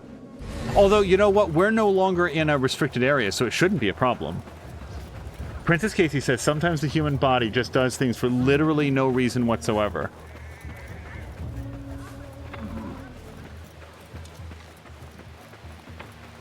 Okay. It should be true that as long as we just stay back here, I'm not notorious, I'm not wanted, I'm just a regular person with a big blue crate. Walk this right over here. Go away. Is that what I think it is? Is this your crate? Ah, it is indeed. The guards returned it to you. In a manner of speaking. Very good, very good. I must repay you. You seem like a man who enjoys a good meal. Care for some spice? Not today, no. But I will ask that you loudly proclaim your departure. Make sure Mas'ud notices. We share the same mind. My thanks to you, ya Sadiqi. So I guess the theory is that... Oh, follow the caravan leader. This is going to draw the guy out, and then that'll put him into a position where we can assassinate him. It does feel like it would probably draw all the guards out as well.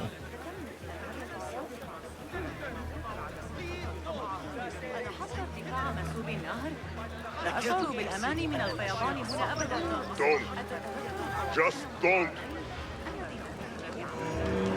Hey! Counting flies. You're out there, aren't you? Got that one on the side from the lower backswing.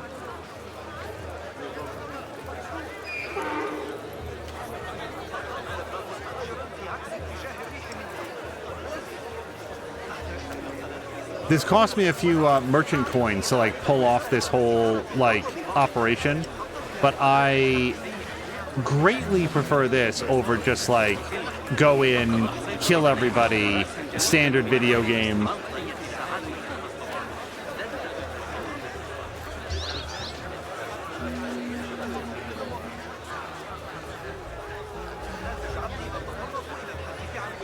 Word will surely get to an always leave me. Come out and Satisfied smile coward. and still heavy person. Death If for approaches any reason alone. your expectation There he is not met, Now I is my offer a chance. full apology. Okay, how much of a chance though? How do I get to him?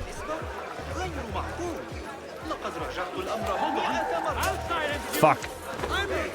Okay. What's part of this? Stay close. I'll bring to help. No! Guy! Not now. So it really feels like this went off the rails. Oh, remember that alarm that I didn't disable?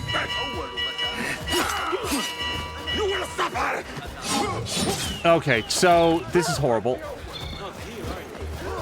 I should have stayed in the group. There you are. Find the... On it.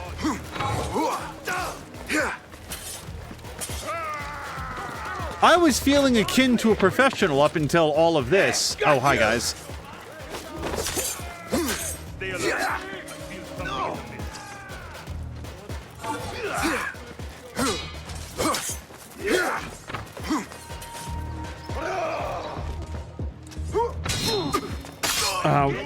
Okay. I'll hack you to bits. Damn you!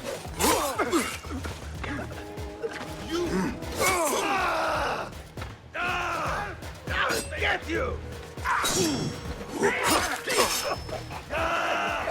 So I should not be here. I should break line of sight. I should guess and just hope that the guy who's very paranoid and like a huge slave trader is just going to choose to stay out on the balcony after this.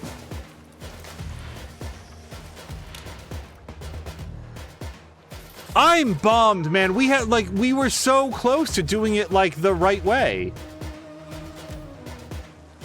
I guess I got nervous that he was gonna, like, we had a limited window of time to get him. So I was like, okay, let me get out there. Maybe we can climb up there real quick and shank him. And even if other people see it, that'd be okay. No, I should have been a lot more careful.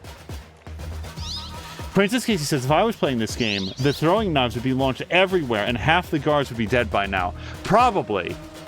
Like that.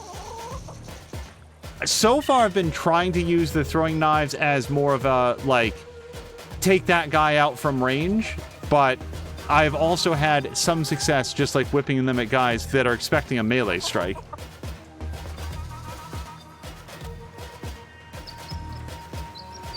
Okay, it does feel like everybody's gone back to their normal duties, but they are on the lookout for me now.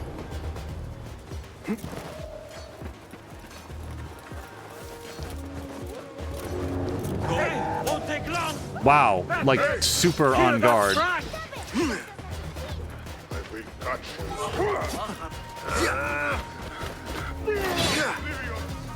I want to attack Greatsword guy. We haven't fought a Greatsword guy yet. I'm gonna have multiple chances.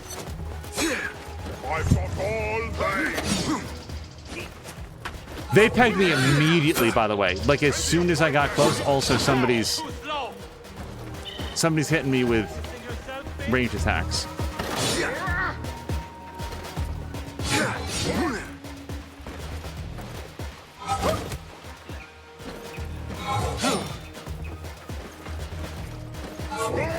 So this guy's mostly unblockables rather.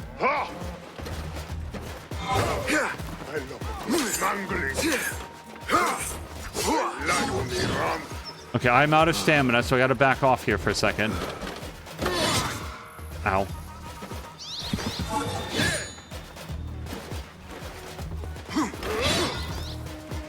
That's a good one.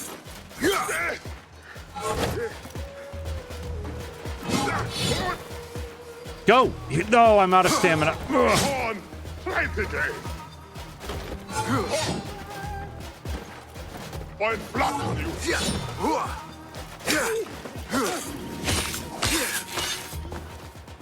Okay, can I dress up in his armor? I bet nobody's gonna mess with him. Okay. My actions have still garnered Al Ghul's attention. He is exposed. Survey the area, Enkidu.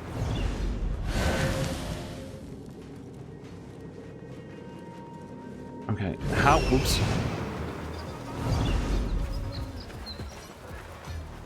Yeah, the last time I started to come up here, they saw him immediately. Okay, they're doing their thing.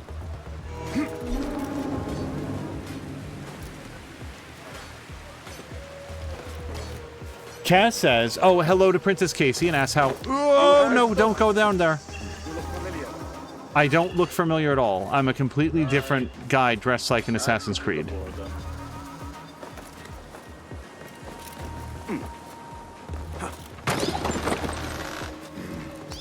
Okay, I didn't mean to do that. Come on back up.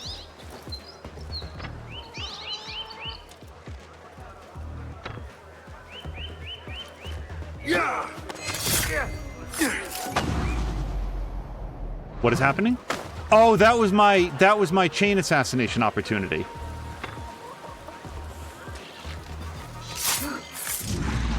Okay, no, I don't need to throw a knife. So, dude is over there, right? Is there anybody up here? There is 2 guys.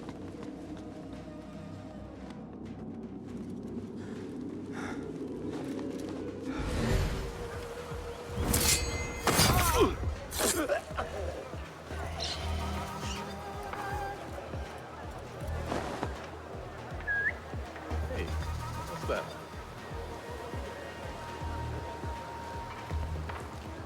What? Okay. This ends now.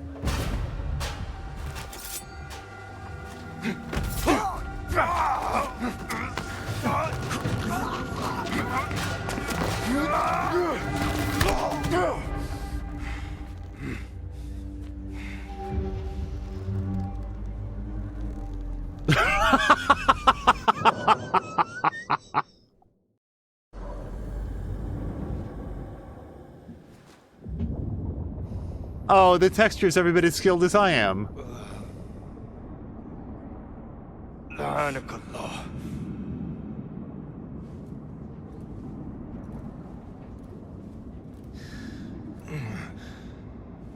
Turn your hate inward, Masood. It is your wickedness that has led you here. Wickedness? To whom? The unenlightened? The feeble who have cast their lot? It is our divine will to rule over them. Our duty to exact their contribution. Contribution? To what? To what could be. The very knowledge of which lies buried beneath these sands. Some things are meant to stay that way.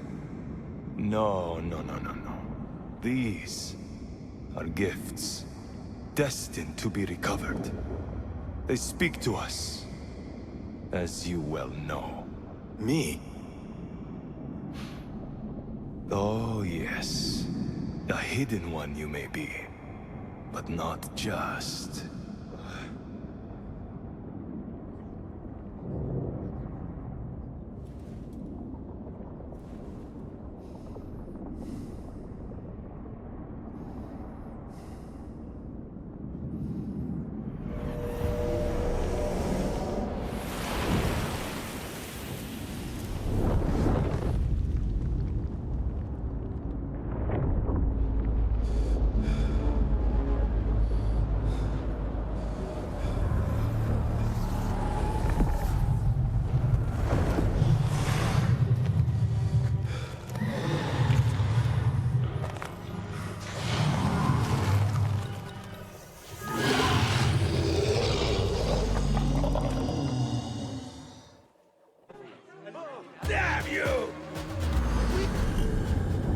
Assassin's Focus. Sorry, before we go, because Casey was also saying that was a really bad graphical error on the death.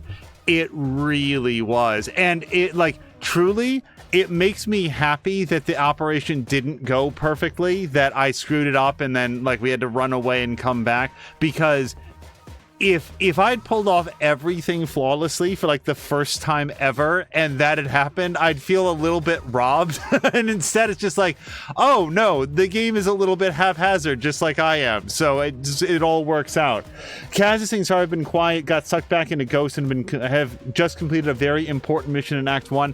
Kaz, no need to apologize. That game has a very strong narrative and I'm mostly glad that you're enjoying it. That game is, I had a very good time with Banisher's Ghost of New Eden. Okay, when out of conflict, trigger Assassin's Focus with right stick to execute a perfect sequence of assassinations. While Assassin's Focus is active, select which enemy to target with right bumper and press A when done. Basim will perform the assassination sequence automatically. Replenish the focus bar by performing stealth kills in order to be able to use the ability again. Well, I do love doing the stealth kills again, so we're gonna do that guy, and then that guy, and then, oh.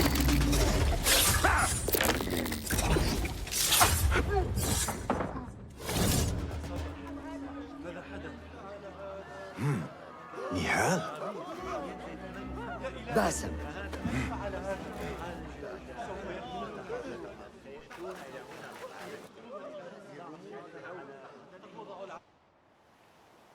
Clear your mind.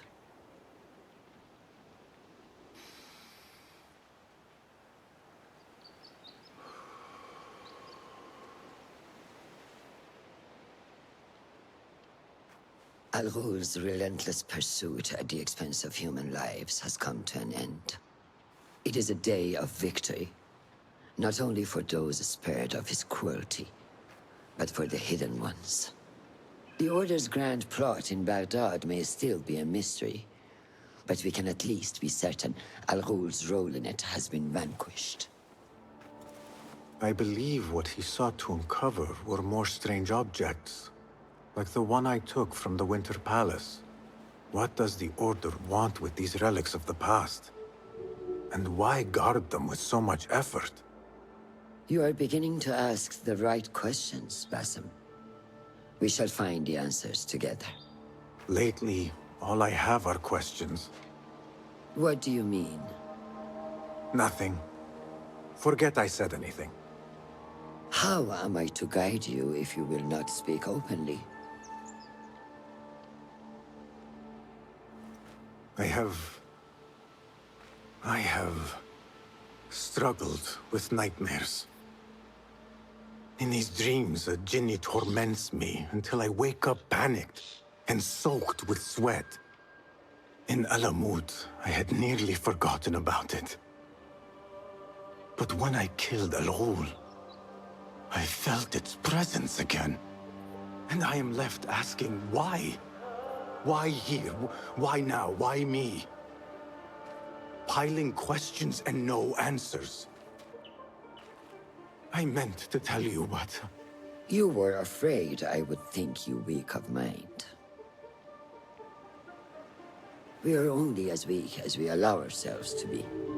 To shed a weakness, you must do what is necessary to mend that which causes you pain. Will you permit me a brief respite? I wish to seek out an old friend.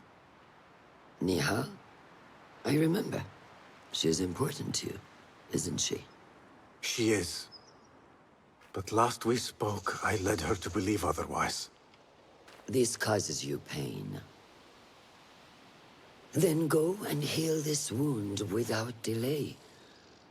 Find me at the Harbiya Bureau when it is settled.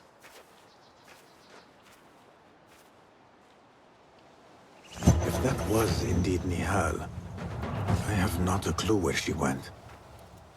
Back home in Anbar, maybe. Oh wait, I held the wrong button. Okay, yeah, I was expecting that to be like a full, like a new set of investigations. I didn't realize we were skipping straight to the kill. So now, my old home, my hideout in Anbar, could Nihal be back at our hideout? So probably yes, track, but also let's pick up some skills. So we could add an additional chunk to the focus bar. I have 3 points though, so I sort of want to spend it on a 3 thing. Like, can be retrieved from their corpse. I don't know that that's like a crisis for me right now. Slows down time while aiming the throwing knives in midair. I have bad news, you guys. With a controller, that's just not gonna happen. I'm not gonna be able to pull off those shots. Add 2 additional chunks to the focus bar. I don't think it means 2. I think it means a second one. Yeah. Let's get the Enkidu Acuity, because actually I thought I had already gotten that. And even if it doesn't use up all of our skill points, then we'll have 1 more. Kaz is loving Banishers, but emotionally damaged by the last mission. This is helping with that. I'm very glad to be of help, and also, yeah, there's some heavy missions in Banishers for sure. So we'll probably just fast travel, but let's take a quick look around.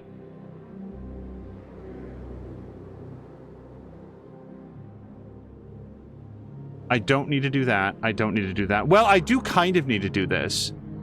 But You know what? Let's just do it. What am I holding on to the tokens for? Basically, I can shortcut a lot of the getting rid of all of the... What's it called? Notoriety, just by paying this. And if I don't do this, I'll just wind up having 1 million coins at the end of the episode. Shorter, keep getting underfoot. Or Did you gameplay. help clear my path? Okay, so now we are anonymous again. Note that a musical competition will be held tomorrow evening. Wait, Kaz is saying I'm playing Ghosts, not Banishers. Wait, what is Ghosts then? I just assumed it was Ghosts of New Eden. What is Ghosts? I don't think that I know this. Oh, Ghost of Tsushima. That also is an extremely good mission. Good game, rather. Some fun clips of that one, too. Okay, wait, before I leave, do we need to unlock a fast travel point? We don't, but why don't we take a few seconds just to grab this since we're right here, and I'm on horseback. Also, this will teach us whether or not we can grab the historical sites on horseback. Citizen, the Muhtasib would like to remind all those frequenting the bazaar today that all control is I think, Casey, you're right. I think it is Ghost of Tsushima, because there's just the one. Yeah, actually, Kaz, we were looking back at some of the clips from that game. It's a very good game. We cannot. Okay.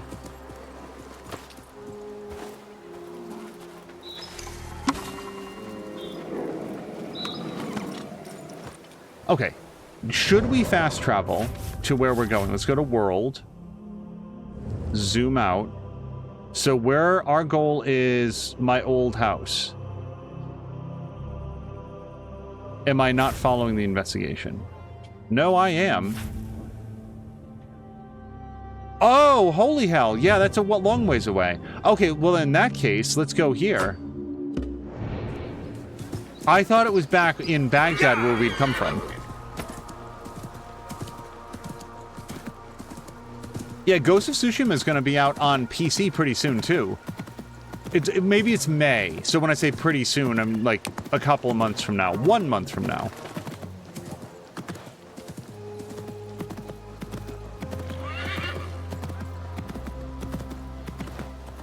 Okay, is there a way across the...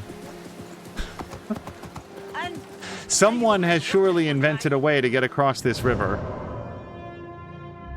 They have, and it's slightly to the east. And I can't... Oh, nope, I can get there from here. Oh. Ronan's gonna have to resist the urge to rebuy it.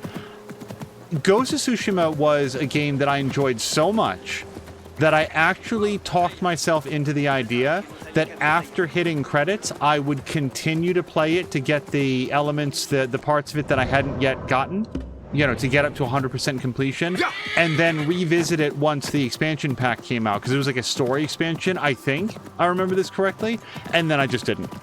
Like the last stream that you guys saw of Ghost of Tsushima was the last time that I played it.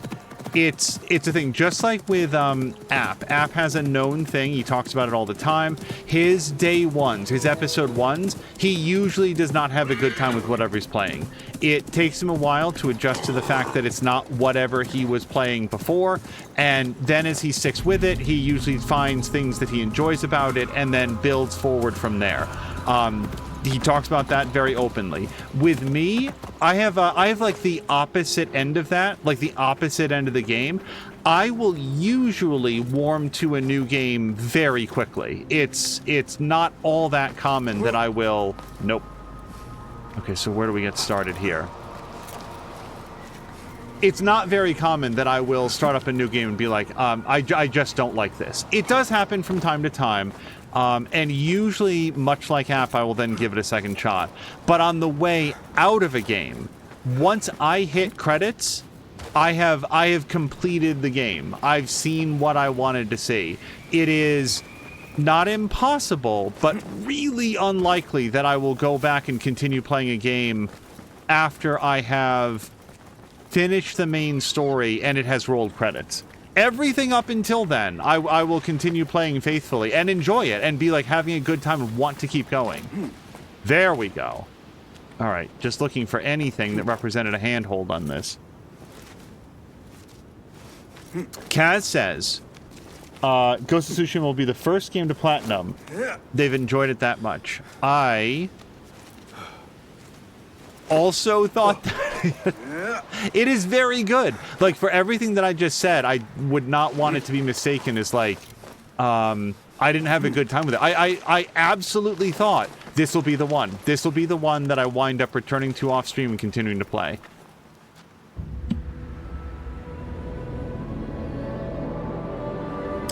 Casey's also saying, I live in the country with like the strictest gun laws in the world, where guns are not banned. They might as well consider them to be banned. They're that restrictive. Knives are also heavily restrictive. Okay, hold on. I also missed something about Evie Fry cosplay.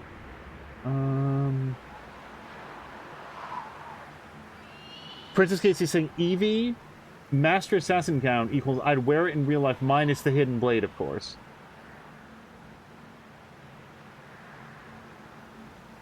Also, not like it's a contest, but I'd be... Uh-oh. This is deeper than I expected it to be. Okay. There might be something else under the water. Why don't we at least look, since I'm down here? Oh, there 100% is. Oh, it's a loot chest. Okay, I'll take that. What I was going to say is that I know that Japan also has extremely restrictive gun laws.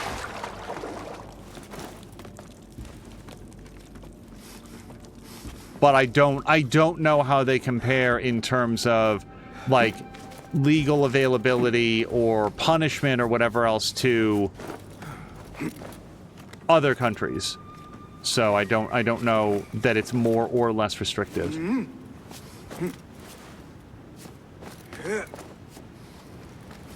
Okay. Now, we still got to go like a kilometer that way. Does anybody remember where I parked my horse? I guess I just don't know where I came... where I jumped off relative to where I parked on the way up.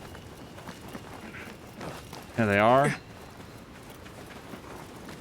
Kaz is from England, so I understand the restrictions on guns and knives.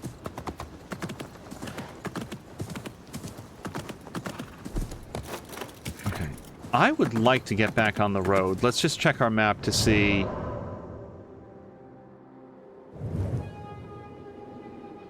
Oh, there is something deep underground. Yeah, no, I'll do that on my own time or whatever. Okay, the road for me is... basically due west, but we'll do it like north by northwest. So with all this talk about like Ghost of Tsushima is coming out on PC really soon, and Horizon Forbidden West just came out on PC. I'm trying to think of like, there's at least one other pretty high profile game. Is it just me? Do you guys check for like optimized settings as like a starting point? Because especially for like a recent release, like at some point this year, I'd like to play Kena Bridge of Spirits. Probably just dial that one all the way up. That's not like a huge AAA release. It's sort of what exists in my mind as being like a modern AA release. And based on the size and scope of the project, I think it'll probably be like just highly playable at whatever the default settings are. But for something like Horizon or Ghost of Tsushima, Ratchet and Clank, these are games that I almost invariably want to look up online first to get a sense for what optimized settings look like, and then work my way up or down from that. And I don't know if that's so common that to bring it up, it's just like, yeah, of course, everybody does that. Or if that's like, oh, I didn't really think about that. I just sort of like set it to defaults and play. Or dial everything all the way up and see if it breaks. The thing I like about optimized settings is that there's all sorts of people out there, like Digital Foundry, like Hardware Unboxed. There's other channels that might focus in on a specific game, where they're not only saying like, here are settings that will generally run better, but they tend to also point out settings that don't matter. And that's one of the things that I really like about it. Like, for example, in Forbidden West on the PC, there's a hair setting for Aloy. Like, high, medium, and low quality hair. And in the Digital Foundry video about this, they said, if you turn this down, you will visually notice a difference in Aloy's hair. You will also gain 0 frames. So don't do it. Like, if you're having some sort of performance problem, just ignore that one, because that's not going to solve your problem. They also say things like, well, based on the amount of VRAM, hold on, because it's right through here. Based on the amount of VRAM that you have, here's where your texture setting should be. That seems like really helpful information for, like, knowing, like, oh, based on my video card, I'll set it here, and my resolution. And on that video card, maybe somebody else would set it differently, because that matters, what kind of hardware you have. I just feel like that's really sensible, and I don't know if it's worth ever talking about. Basim? It's really you? Nihal, I... Say nothing, ya Sadiq. I am as sorry as you.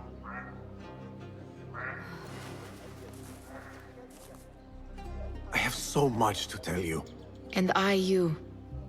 We will grant each other an audience. But first, I must know something. What? Why are you dressed like a peasant?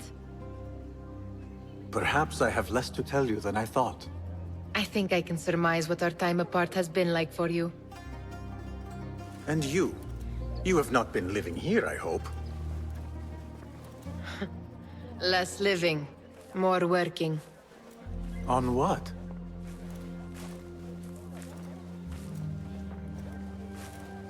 Why do I know this?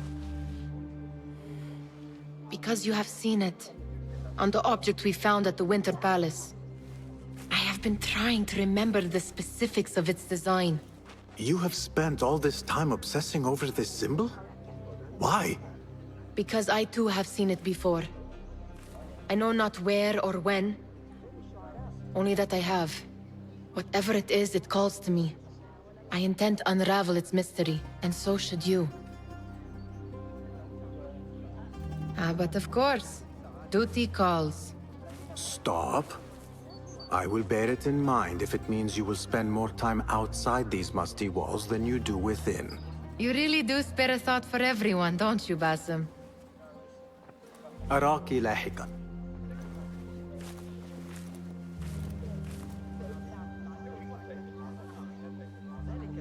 The Order of the Ancients are far from defeated. Master Roshan is certain to have a plan brewing to uproot them. And perhaps... Okay, see, I thought he was done talking. So, there's a 100% chance that that was the motion capture actor, like, did a thing as, like, to be funny, and they just left it in the game, right? Like, on purpose, right? Because I'm just... That was so good.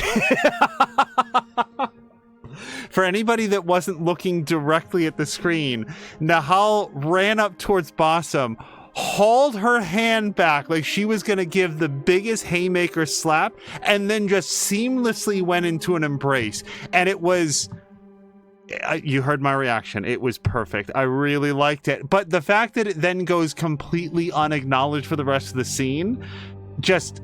That was wonderful. We're not going to overanalyze, but that really felt like the motion capture actor did a thing, and everybody really liked it. Okay.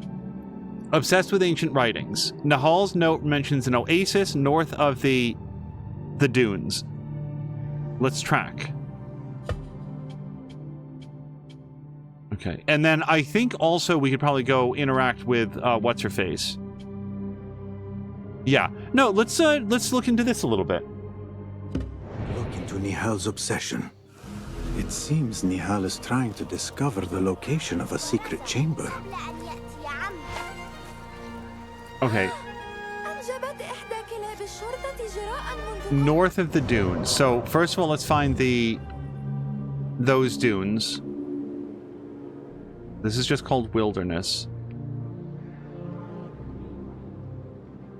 North of the dunes. Wilderness north. Okay, now we're getting some stuff. Here's the big city. This is Baghdad. Wilderness west. But it can't be on, like, on the opposite side of the world, though, right?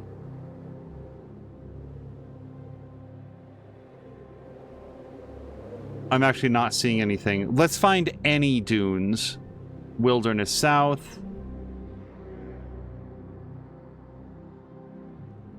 Okay, Nahal, we might need to reconvene at a later date, because I don't know where these dunes are.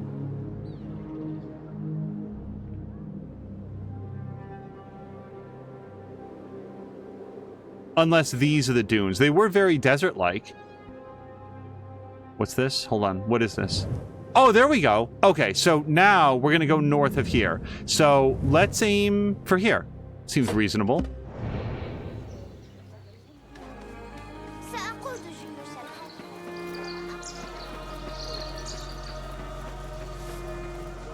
Now, I have some bad news. Not really bad news, just at the very beginning of the game, like really early on, it did introduce how to call your mount, and it was sort of up on screen so for such a short amount of time that I didn't catch it, and I don't know how to do that. We're going to get our way outside the city.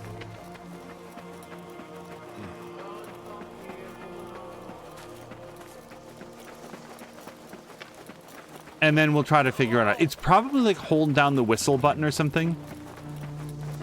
Yeah, hello to Dr. Teflon. Probably right D-pad. Right D-pad does whistle, and I'm trying to remember if it was like Odyssey or something like that, that if you held down the whistle button, then you would like summon your steed.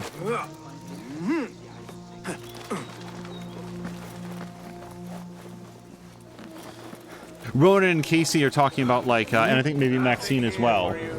Wait, what? Oh, whoops. Down with you. Okay. Guys, believe it or not, this was an accident. Just grab that on the way past. And maybe a nice wound. I will not fail.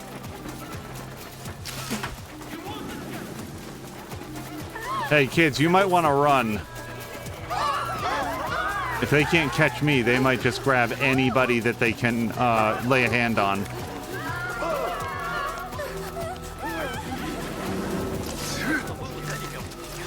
Okay, I'm not going to be able to go over that. Or over that. Okay, but down, and then over, and then up. That's how you Assassin's Creed.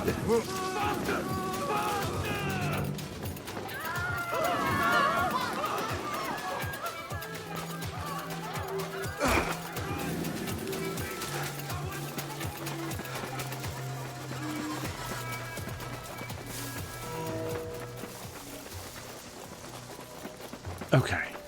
Now we're outside the city, so let's hold down... Okay, yep, it is just hold down the button.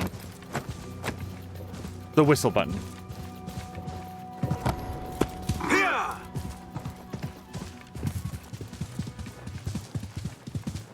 Yeah, so far, I don't feel like down is used for anything. Up brings us to Eagle. Left brings us to Eagle Vision. Right whistles. Let's try down. Oh, whoops. Yeah, no, down is used for something. It's your healing potion. Fortunately, I was low on health, so that was not wasted. This must be the oasis Nihal had in mind. Okay, we're super good at finding things on the map. And also, whatever's currently getting ready to attack me.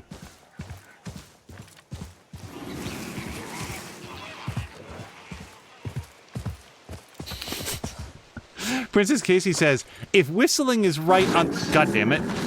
Okay, I found what was attacking me. So what do we do about this? Can I parry a leopard?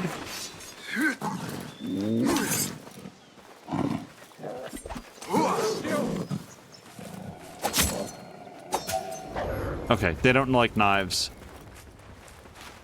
Hey!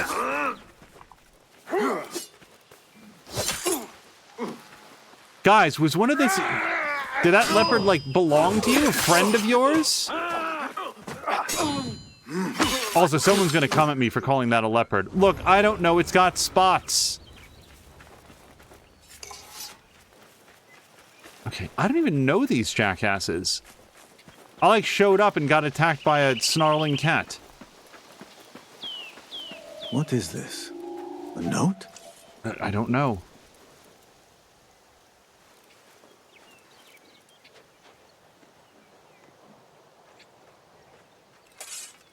Ronan is saying Mia has him wanting to play some SOD2. Let's see. What is Mia currently playing? Hold on. Al Ghul's letter. We need more workers at the southern site. Stop your excavations and bring them to me as fast as you can. The members of the Thahabin have already unearthed the shards. I should keep an eye out for them. Until you find a way to reach the chamber under the oasis, the shards should not be left unguarded. The Thahabin will carry them at all times. Okay. We've got... Nothing can hide from us, Enkidu.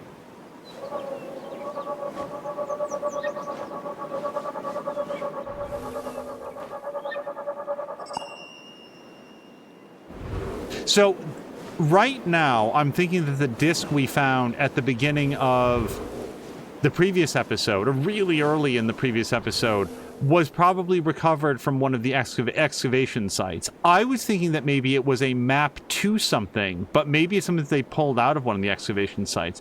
Also, we might have taken care of the only dudes, because nobody else is around. Dr. Teflon says, a leopard has black spots. The one in South America that aren't called leopards, I forgot the name, have other types of spots. Do pumas have spots? I feel like they don't, but also I don't know anything about animals, so... Also, oh, there it is. So, let's all join together in... This one has a few extra parts. The knife is probably not normally part of it, but this... Oops. This animal right here, what are we thinking? I'll open it up to chat. If Jody K was here, she would know for sure. Like, look at the black tail. That might be a hint. And other than that, we've got sort of like dark-colored spots. And big yellow eyes. I don't know if that helps. That is a leopard. Jaguars, says Jab. But this is a leopard, though. Is that right? Princess Casey is voting for hamster.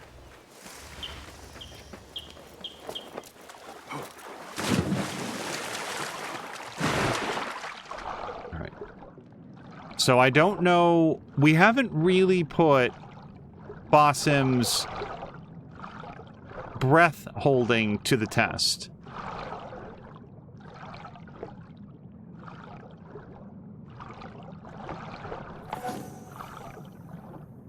Found our underwater peacock feather. Sure, it's in great condition.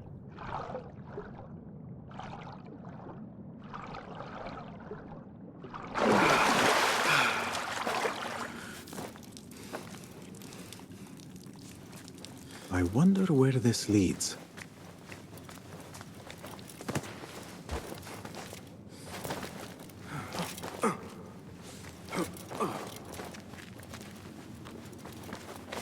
Oops.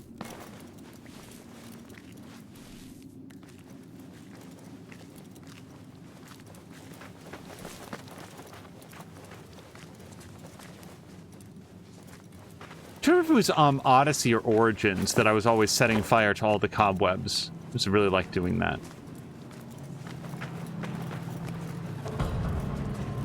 What magic is this? Surely there is a way to diminish it. Okay, so I have 0 mysterious shards, but if we can get a total of 10, then we can do something here.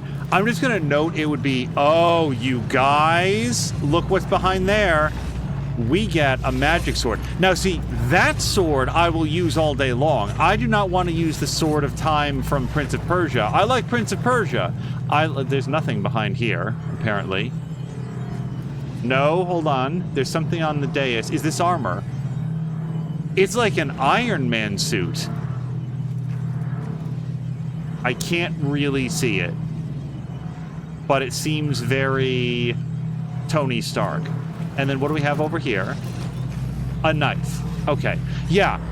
Things that you earn by playing the game, I will use those all day long. Free stuff that they give you, like, just for, like, I don't know, owning something, that I'm not as keen on.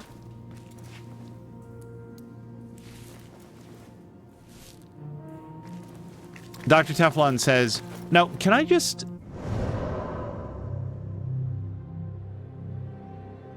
Boy, it would be nice if this was a fast travel point. But we'll just keep in mind that I need to get some shards. So, do we know anything about where to find the shards? I can't imagine they're going to be easy to come by. Spread shards among its members. And then clue not found. The Tha'a bean will carry them at all times. So here's what I'm thinking. I think those are like the order members, that as we assassinate them, then we will be able to get these things. More workers. Reveal the chamber secrets. But hold on. The way that that's worded feels like there's something else I'm supposed to do in here, even though I don't have any shards.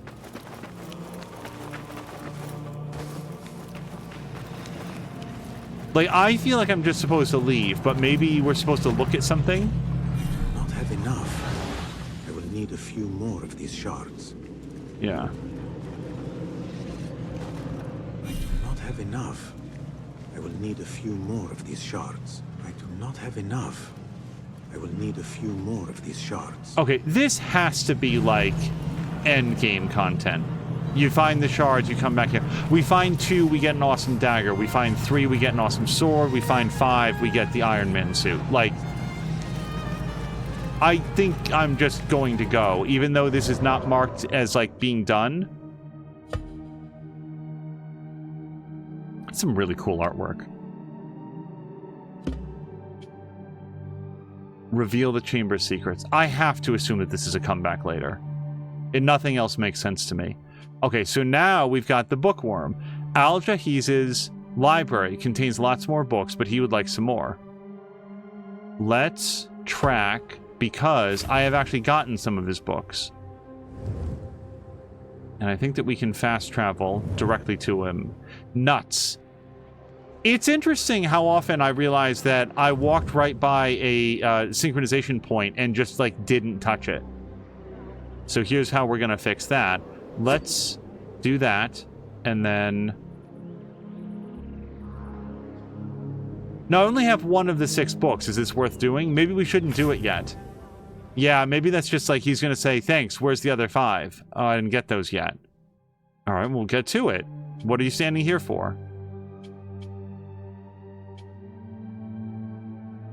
I haven't returned... I do have a bunch of these. Yeah, let's go do this instead.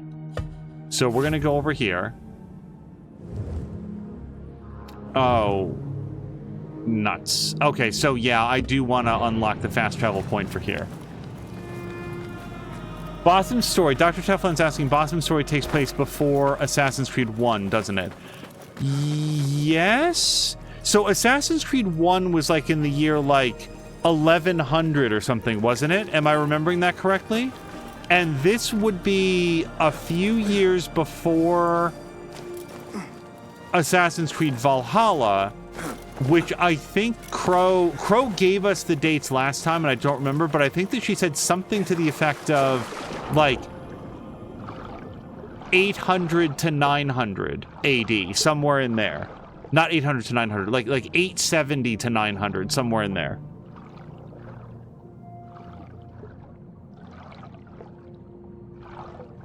Oh, wait, collect.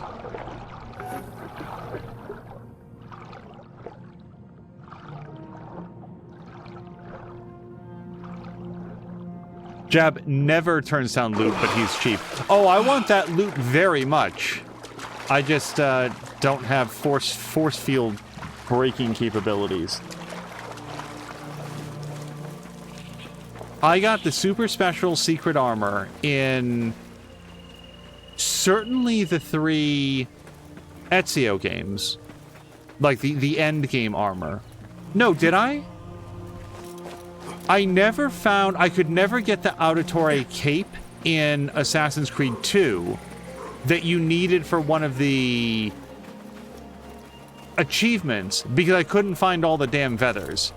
And it was a little annoying to me that I would look up, like, guides and information on how to find the feathers, and all of them were like, oh yeah, they're not hard to find, just look around as you're going through the missions. More workers at the southern site. Yeah, we already did that. Okay, like, so I did all the missions. I did not find all the feathers. Where do I find... There were like 100 feathers. Where, pray tell, do I find the other, like, 85 feathers? And it just didn't feel like there was a good guide to that at the time. Maybe there is now, but also, like, you guys, there were so many feathers. Dr. Teflon has the feathers of AC2 shaking hands with the banners of AC1. Kaz also did not bother with the feathers. Yeah, I never found them. I had wanted to S-rank Assassin's Creed 2 because I really liked that game, but I couldn't find all the feathers, so I couldn't get the Auditore cape. And you need that for one of the achievements. Can I fast travel here? No, you guys, I failed to visit so many places.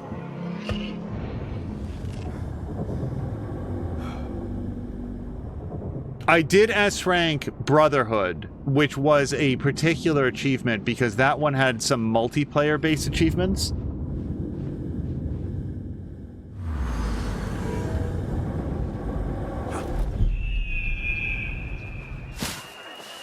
And I actually really liked... That was... Assassin's Creed Brotherhood came out right around the time that every game franchise was adding multiplayer for some... Well, okay, it wasn't for some reason.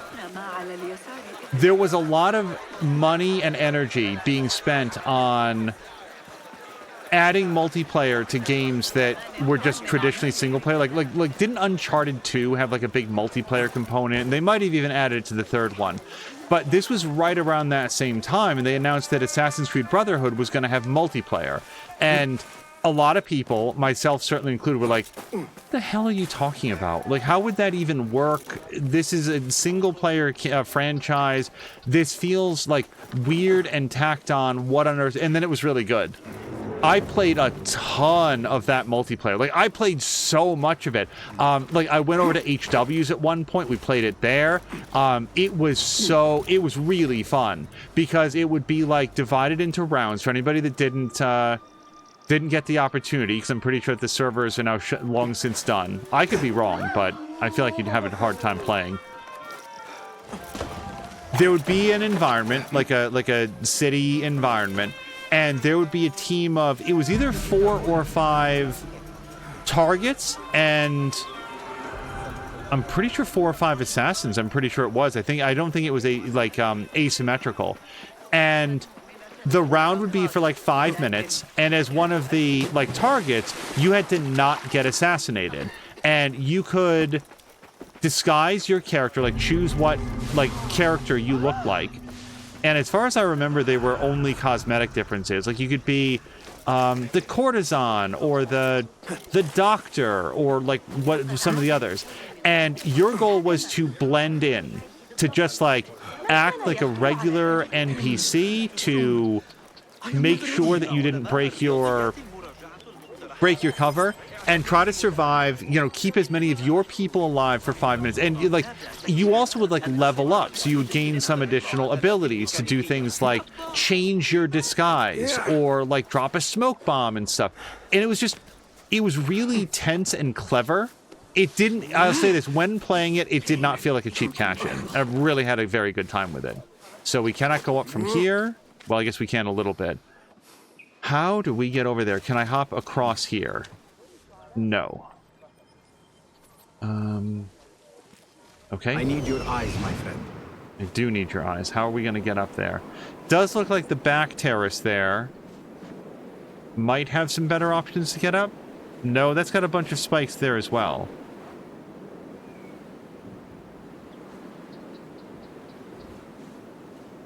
As Ronan says, the multiplayer was surprisingly fun. So, I do see a way in now. I do see a way. Okay, so we're going to go down a little bit. Oh, please. Not yet. Not yet. And then, by the way, as tends to happen, it reached a point where it was no longer possible for me to have fun because, like, you'd be one of the survivors and you'd go in and you would... Oh, yeah, like, one of the powers, I just remembered one of the powers was, like, you make everybody in the group of people look exactly like you. So, at the start of the round, I would go and I would walk up to a group of people and I would use this ability and it would make everybody in the group look exactly like my character. And then when the assassins were, like, loosed out, they would walk right up to me and immediately stab me. Immediately, no question, no hesitation, no visible, like, exercise of power at all. Just immediately tell exactly which one I was and kill me. I don't know if that was cheating. I don't know if, like, it had become known that there were, like, differences in, like, the animation cycle, that you could always tell who the human was, but it was... There was no way to progress from that. So at that point, I was like, oh, okay, I guess this has run its course, and didn't play it again after a couple rounds like that. Wow, Ronan actually got all the achievements in the first Assassin's Creed game. There is another... And I did want to talk to this guy, too.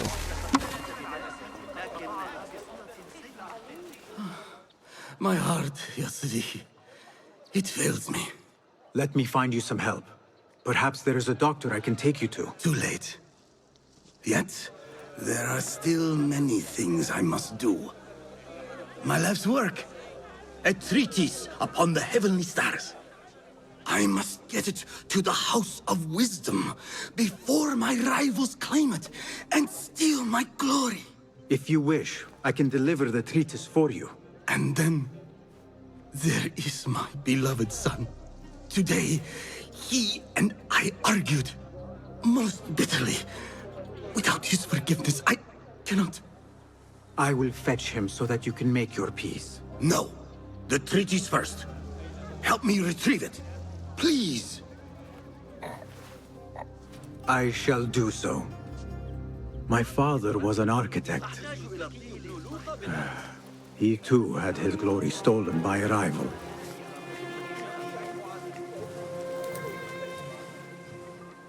Focus. Wait, did I get the thing already?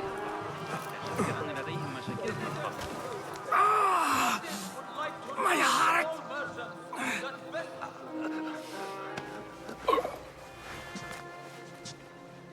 Sit. I will find the treatise. It has 3 pages, each separate from the others. Please, find them for me.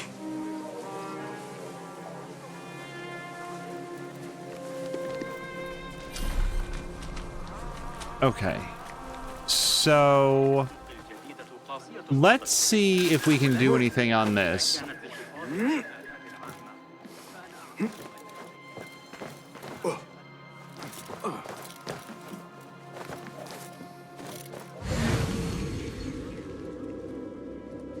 That is not some of the papers. Ron is saying, looking at his achievements, he had all of the achievements up through, in all the games up until Brotherhood, right when they added multiplayer. These numbers are beyond my understanding. Also, Dr. Teflon was saying that the multiplayer for Assassin's Creed Brotherhood was done by a different team, the same one that had done the Splinter Cell multiplayer, which I also heard good things about, but that one I never had an opportunity to play. I remember being really excited for that first Splinter Cell, and then coming out and finding that one thing that I tend to like about stealth games is that they're usually very sandboxy. Sorry, maybe not usually. The ones that I like tend to be very sandboxy, and that first Splinter Cell game felt extremely railroady. It felt very much like the game was a puzzle for you to figure out, not sort of an open-ish level where you could think your way through. They did add that in later Splinter Cell games. I'm just looking for anything else that's on the outside of this building or a way into this building. But that first one felt strangulatingly constrictive. So I never really pursued the Splinter Cell series after that, even though, like, it wasn't Chaos Theory. It was called, like, Blacklist. Wasn't that it? Wasn't it Splinter Cell Blacklist that they added, like a whole ranking system with different play styles to be, like, you know, Predator or Panther or, like, there was one other. There were, like, 3 different play styles, and you could replay the levels in different ways. So that might be one of the pages right there. I'm not sure. What I definitely don't know is how do I get into this building? Let's take a quick look around it. I feel like we've examined the doors on the upper levels. There's the guy, so we know that that door is openable, but that it's currently locked from the other side. We didn't check the big front door. And then there is another door over on this side, which does not look openable. We should check it to be sure.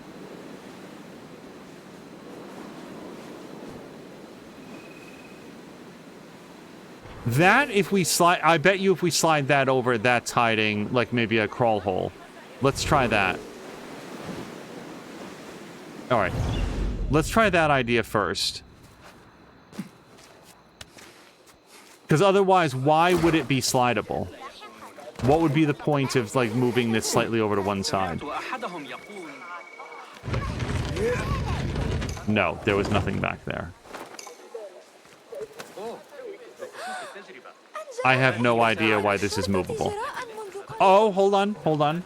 What if we can see something clever from over here? Up, up! You've got to be kidding me. I'm going to throw this even though it's saying that I can't hit it. That is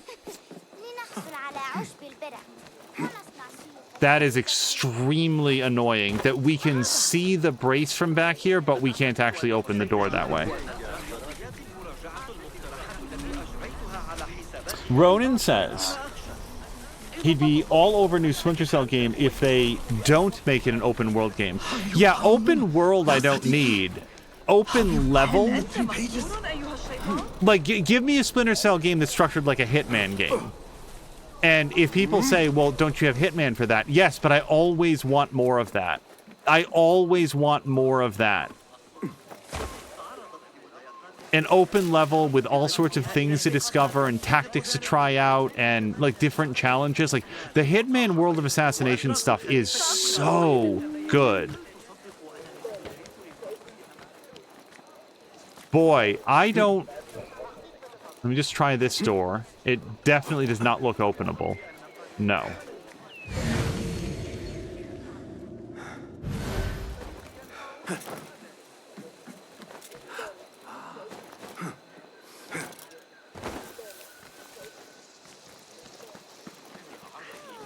Like, without sliding that anywhere, you could just run up here.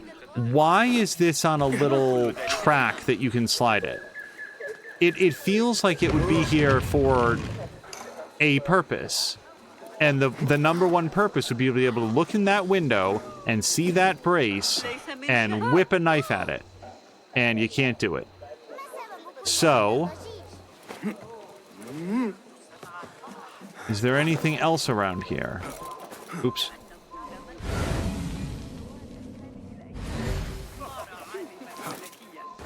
Okay. At least once, I would like to do this. Okay. Run towards that hook. And that brings me nowhere.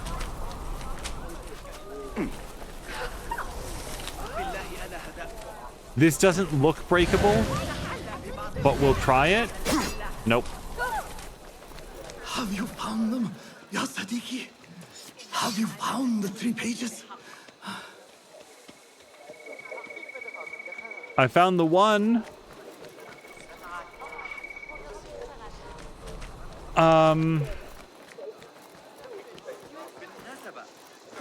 I hate to walk away from the man who's in cardiac arrest, but I don't have any ideas on how to get this started. We've been all the way up. We've been all the way down. Unless there's like a secret tunnel. That would be a very Assassin's Creed Valhalla thing.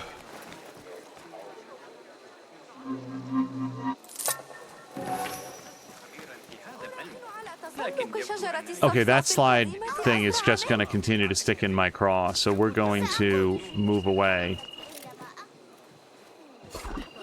Oh, but this, from here we can hit it, you guys. Okay. You just had to stand on the sacks that were closer to the window. Have you found them? I'm working on it, sir. Have you found the 3 pages?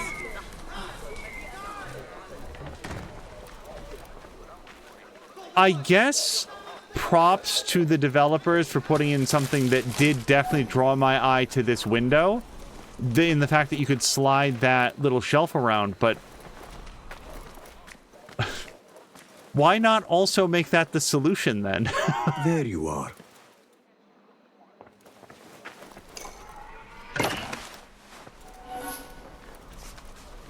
Unsent letter from father to son. My dearest son, some things are best written rather than said. Perhaps if I had taken this approach earlier today, we could have avoided our argument. I want to make something clear to you. My studies are indeed my life's work, but they are not my life's joy. No, it is you who are my true joy. Please believe me. After the passing of my beloved wife and your most cherished mother, well, life has not been easy for either of us. Each has sought his own escape from the grief, 2 lost and isolated souls. Yet, as your father, it was my duty to be there for you. I was not in the past, but I am now. Let mine be the shoulder that you rest your head upon, and upon which you find solace. Whenever you are ready, come to me, and together we shall heal ourselves, your ever-loving father. Note to self. Perhaps I'm going mad, but an idea has just come to me, and I must write it down before it is lost. Established theory places our planet at the center of the universe, and around it revolves the sun, the moon, and all the other planets. But what if that theory is wrong? What if it is we, trapped on our rock, who revolve around the sun? There, mad or not, I've written it down. I fear the world is not ready for this idea, and so I must keep it out of my official studies. But once I am done, I will explore it more fully. That is my pledge. This came up in another, like, fairly recent stream, like, probably even earlier this year. But the fact that people looked up at the sky and saw stars and were able to differentiate one star from another and measure how they moved across the sky and use that to figure out a theory about how the Earth was moving through the cosmos around the sun. Like, it eventually sort of, like, it took a while to get there, but backfilled there. That's amazing. That's amazing to me. Because I look up at the sky, I see the stars, but, like, if you send me out there the second day, I'm not going to recognize any of those stars. They all look the same to me. I mean, I guess, like, you get, like, a telescope or you have a better eye for patterns, you're going to recognize them and then, like, chart where they move to the next day. But just, like, it's amazing to me that anybody ever figured that out.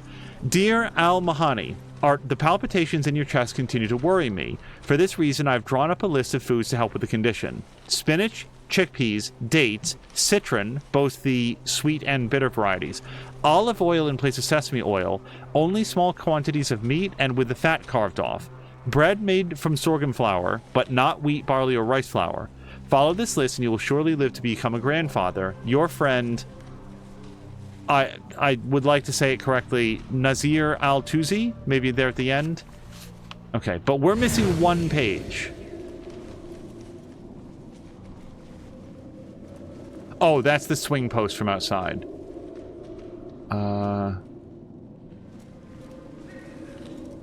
I don't see... Oops. Yeah, no, we read that. Have you found them, Ya Sadiki? Have you found And then that the would lead pages? upstairs. But we've been upstairs. So is that a clue that the thing that we're looking for is closer down to the bottom?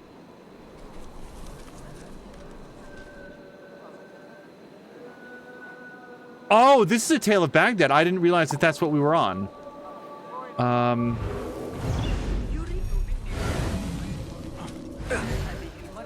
Sorry. Have you found them, Ya Sadiki?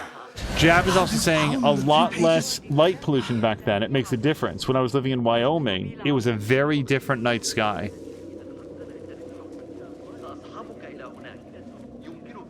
And although it's not really an issue in our area, I don't think, probably just a lot less pollution as well. Oops. Like, just a lot less particulate matter in the air in general. Like, I don't feel like that's an issue in our area, but then again, who knows? So, like, you can look through that window and see that there's not going to be anything in there, right? Boy, I would really love so much as a hint.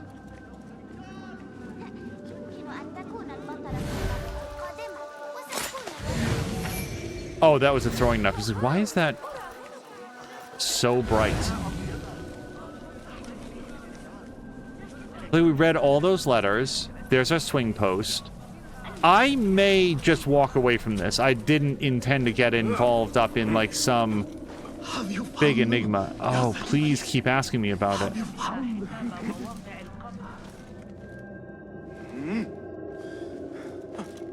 Oh, gosh.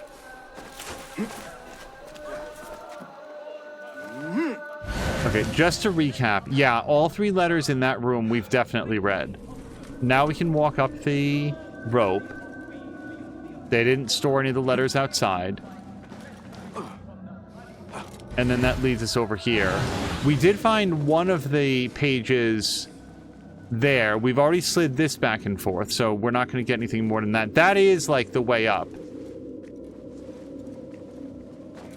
Unless there is, let's not take it for granted. Do we think that there's any other place that sliding that bookshelf might help out? We've already been down to that plateau. Terrace, whatever. Patio. Okay, but stop doing that. In a case like this, the thing that will haunt me is if I'm just walking past it repeatedly.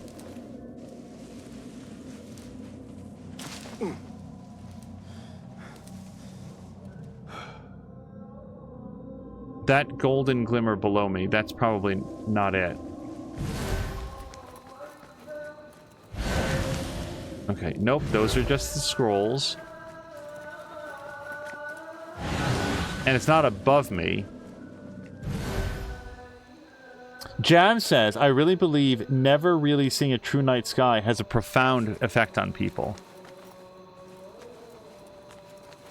I remember, of all people, Richard Garriott talking about how when he went into space at a tremendous personal financial cost, like it was like millions of dollars, I think, for him to...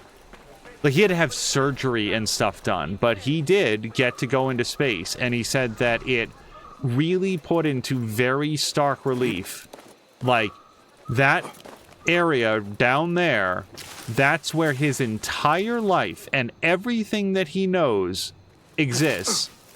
And everything out in the other direction, that's all the stuff that we don't know about and we haven't been there. And it is incredibly vast, unfathomably huge. And it really put into perspective for him what life on Earth was and how humble we should feel before it.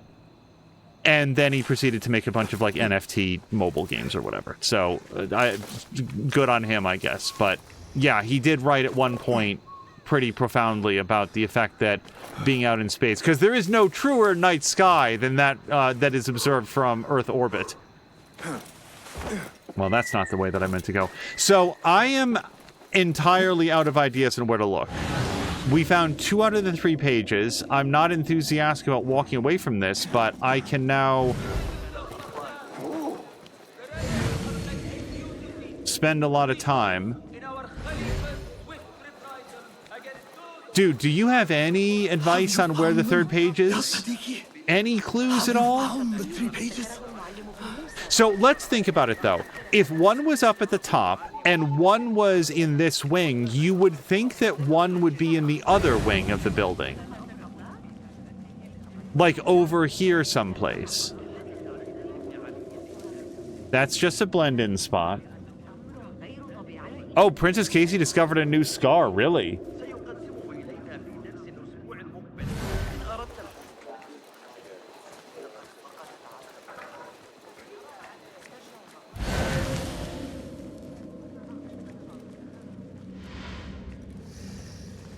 I don't know. Hold on. Like in this area, I feel like you would think. Like this is the other... I need your help, my friend.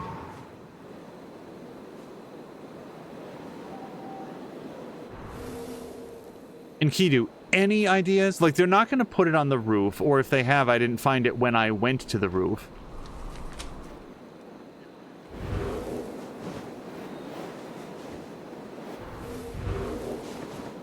I understand why for game balance reasons, but isn't it ironic that Enkidu himself does not have eagle vision to help Basim find things? So that orange arrow, that just points to where Basim is. That's not like a quest objective, right? Yeah, this might be a, like, I would not be too proud to look this up. This is the point at which I'd say, you know what? We have searched the building very thoroughly. Those windows don't open that I'm aware of. You can jump on that, jump around to that platform right there.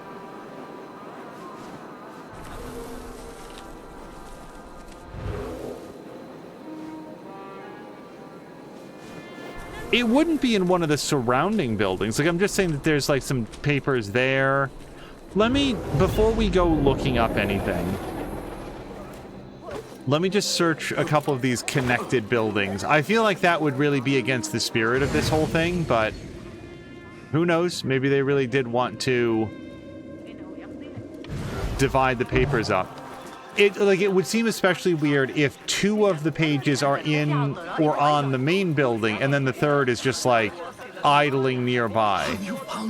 But I don't want to leave any stone unturned before we just give up. Princess Casey says it's on her stomach left of the belly button. Well, time was, back in the 1990s, that would be cause to believe in alien abductions. The wind is picking up. Okay, does the paper blow away then? That's something we haven't seen in this game, by the way. Most Assassin's Creed games have, like, the follow the paper, do the parkour course. I actually really like those. Whether you're unlocking tattoos in Valhalla or collecting Benjamin Franklin pages in Assassin's Creed 3.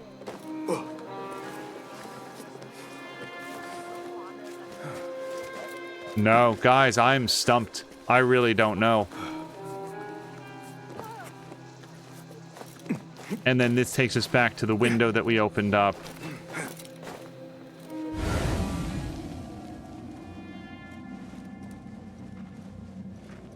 Man, just a hint.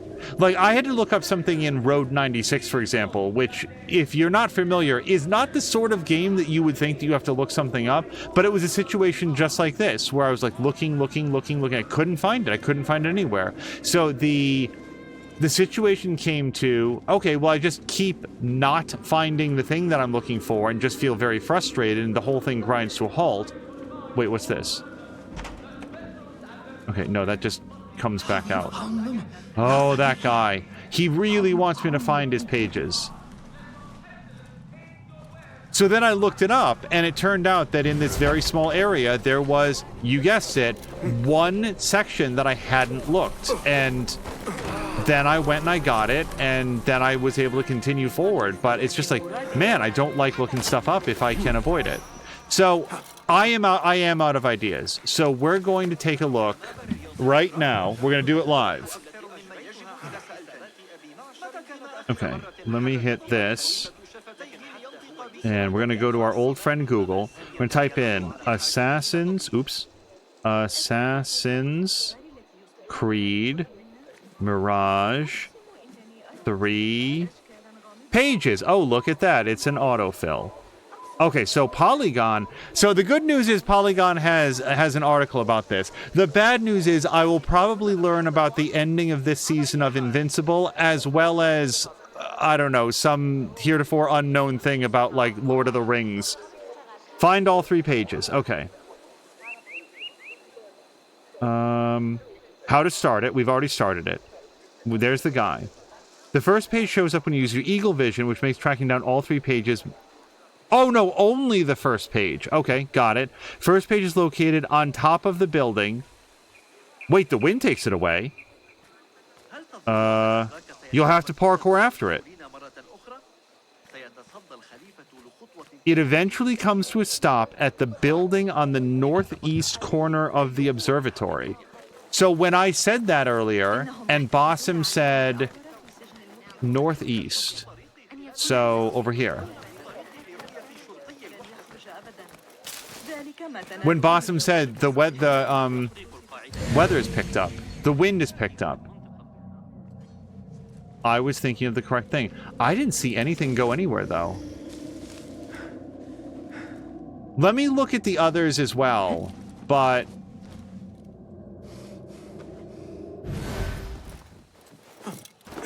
it's possible that that's something that I already found. The thing is, I never parkoured after anything. Let me look at the others just in case.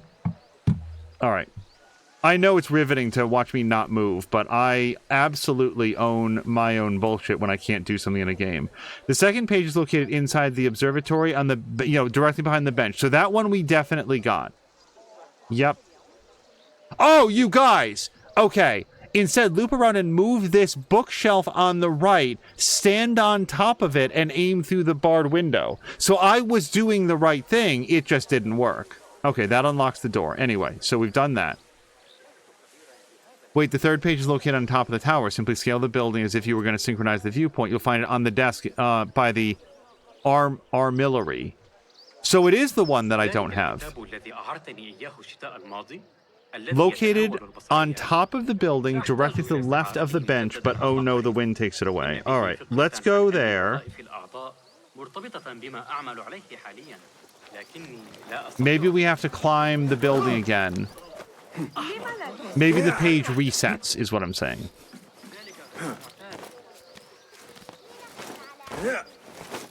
As we're going, like, again, I will absolutely own my BS. Did anybody else see a page flutter away?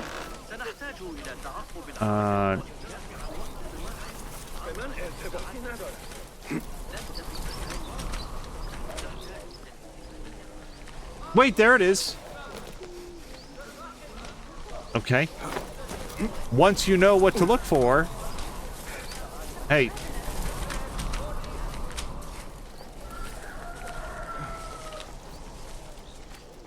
This is absolutely the first that I've seen of that page. Why? Its profundity weighs heavily in my hands. That is all of them. I must return to the astronomer.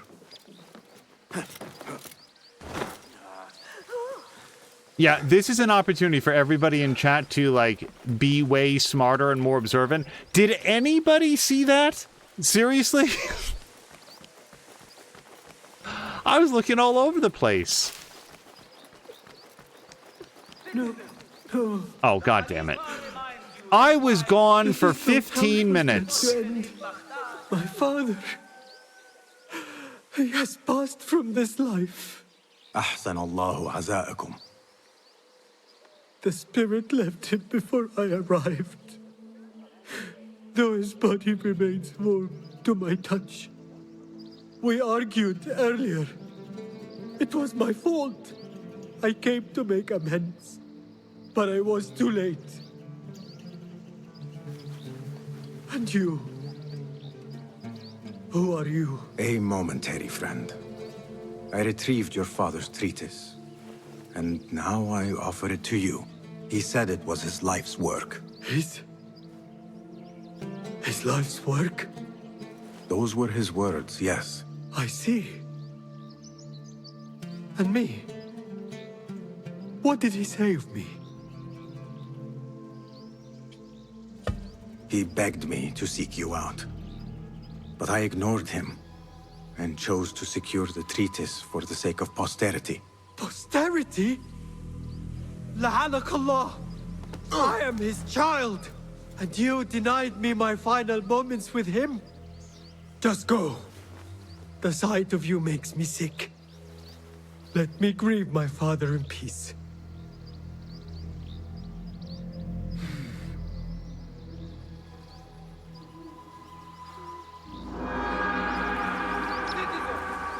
So, just to acknowledge, that was false. If you remember the beginning of the quest, Basim offered to said, you know, I'll go get your son. And he said, no, stay here, get the treatise first. The treatise. I don't know how to say it correctly. However, when we were going through his belongings, he had that letter, which I assume was from him for his son, to say,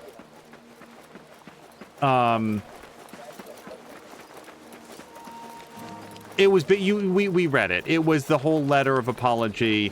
I wasn't there for you when you needed it, but I'm here now. Come to me. We can make everything right again. Whyever it was that while he was in like physical distress, he didn't want to go get his son first. I'm not going to say to his son, "Oh yeah, no, he didn't give a crap about you."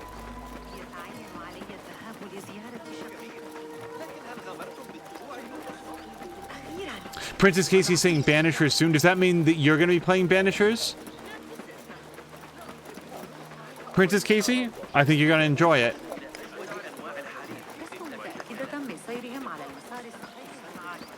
That game was such a wonderful discovery, I thought. Like not like it's what's this? A Thaabin member is near. Oh, you guys, it's one of the secret shards.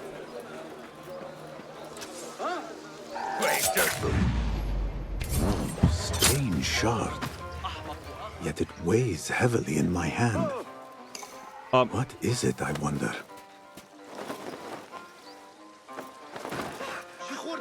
Okay, I'm not trying to brutalize the bodies. I was just trying to clean up a little bit. So, you guys, that person was all dressed in black. Remember earlier when, well, I'd have to be a little bit more specific than that time I died, but there was like a character all in black who was also joining the fight. I was like, who was that? Because we hadn't seen that before. That apparently is one of the shard holders. And they showed up on the compass. I'm glad that I ran it. I was like thinking as we were going, oh, I should have just fast traveled.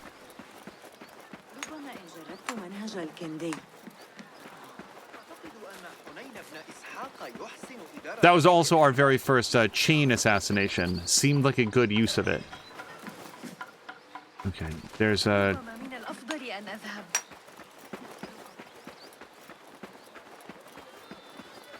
There's a poster over here someplace. Princess Casey says no, and then says, I mean, maybe yes. Well, if you play... I would say that Banishers is going to be a solid pick. Again, not every game is for every person. Not everybody's going to sort of like respond to it the way that I did, but I had a grand time with that. And if that's an indication about like how like a AA game or whatever plays in this day and age. It's a really good time for games in general.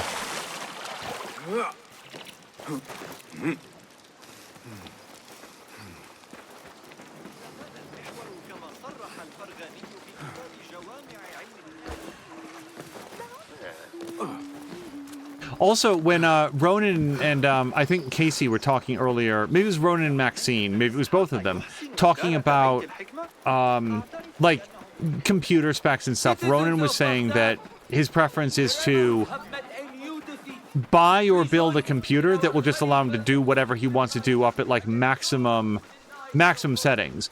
And that's usually where we'll try to go as well, with the important note that like the main gaming PC, we're usually going to want to keep that in service for 3 or even 4 years with fairly slight upgrades if possible.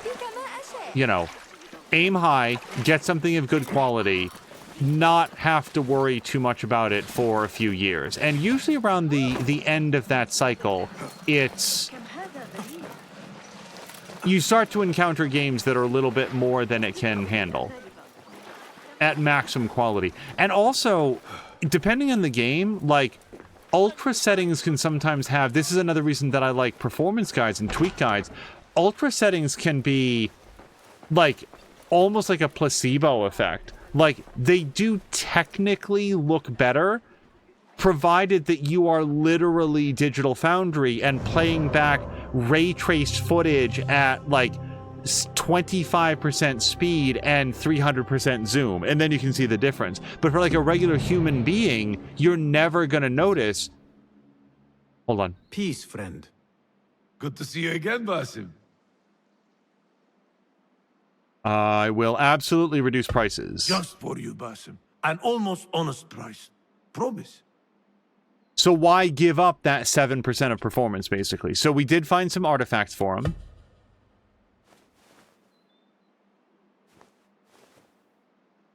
I have this for you. Oh, more trinkets. Let me lighten your load. Okay, did I get anything for that, or? Are you sure you know how to use these? I will absolutely refill, yeah. I don't think I need any of these. Oh, I need one. A wise man takes care of his gear. We do have a costume. That's $400. Let's hit it. Oh, costume dyes. I didn't realize these were in here. 100%. I would have bought these hours ago if I'd known about these. Better gear cannot hurt. Okay.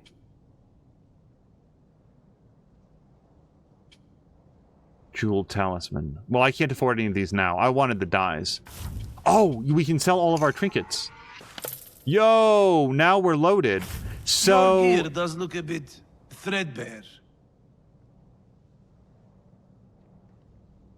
A heroic figure in Persian mythology. That's a jeweled talisman. If there was a Valhalla, not a Valhalla, an Odyssey reference, I'd grab that. This seems very, Origins. This seems, who am I thinking of? Who am I thinking of with this one? There was definitely an Assassin's Creed game that focused on Persia. I'm completely blanking on which one it was. Anyway, I won't buy these right now. Be safe, Derwish. Until we meet again, Basim. Inshallah.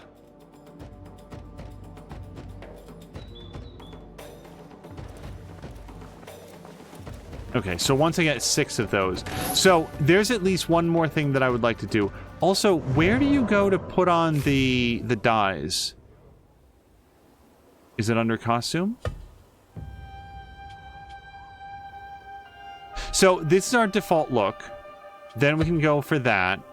Not really a fan of it. Then go for this one. You know, it's okay, but I'm not a... I like the whole assassin cloak thing. Oof. That feels like it's going to draw a lot of attention. And then... the outfit of a legendary hero. Do I know what legendary hero this is? Is this an Assassin's Creed reference? Person with griffin on shoulder? Yeah, I'm not really a big fan of any of those, but I really want to use the dyes. Can I look here? We can equip. It might be something that we have to do with the tailor.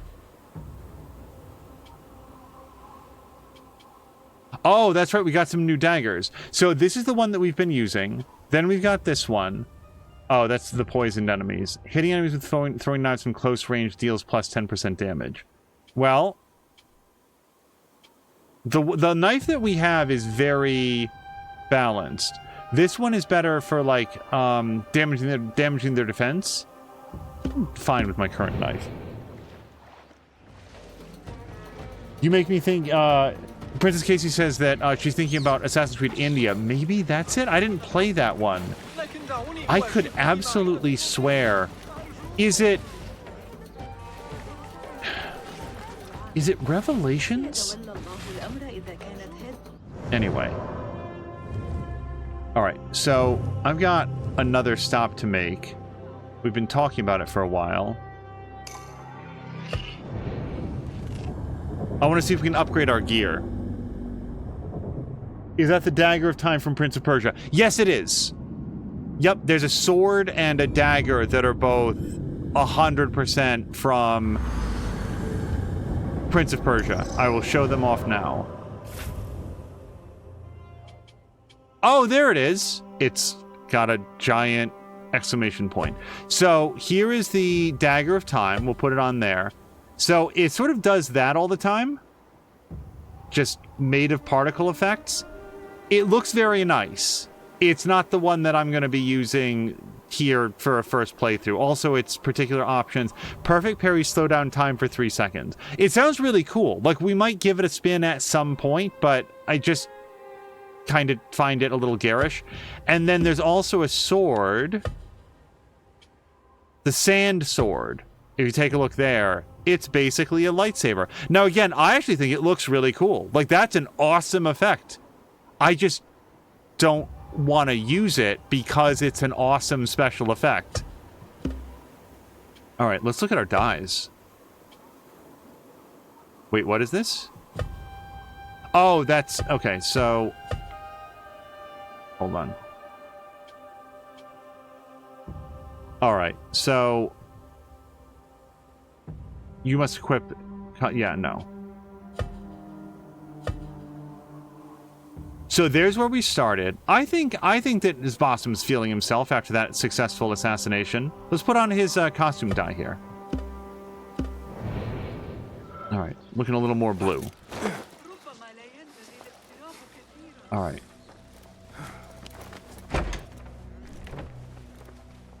Alhamdulillah. Alhamdulillah. I am glad you are safe. Alhamdulillah. A first of many achievements to come, Basim. We should only hope. There's still much work to do. While our focus was on Al Ghul, Fulaf quietly scouted the city for where we could erect more bureaus. I have found dwellings in 3 districts that are most unassuming. Tebid and Rebecca have arrived from Alamut and set off to Al Abyssiya and Karkh. I will make my way to Sharqiya shortly. And I will join Rebecca in Karkh, where corruption is as common as the arid air. See Abu Ja'far about some things he's been working on. Then come find us. Have a look, Basim. I may have something that is of interest to you. Holy hell. Oh, we get to choose what we unlock. Okay, Blow Dart. A silent projectile capable of putting targets to sleep, can be modified to apply poison or cause a fit of rage. Then we've got Smoke Bomb, an alchemical vial that releases a thick cloud of smoke that obscures vision. Smoke can be modified for attack or defense. Then we've got Trap, a non-lethal proximity explosive capable of knocking down enemies for long periods, can be made deadly. Or Noisemaker, a small explosive that lures guards away from Basim. It can be turned into a weapon. I don't dislike any of those. I really like the Noisemaker, I think. Since it can make guys turn around, it can draw people into like an area. It can get them away from where I want to be. Which is actually what they're showing in the video. I think I'm going to go with Noisemaker of the set.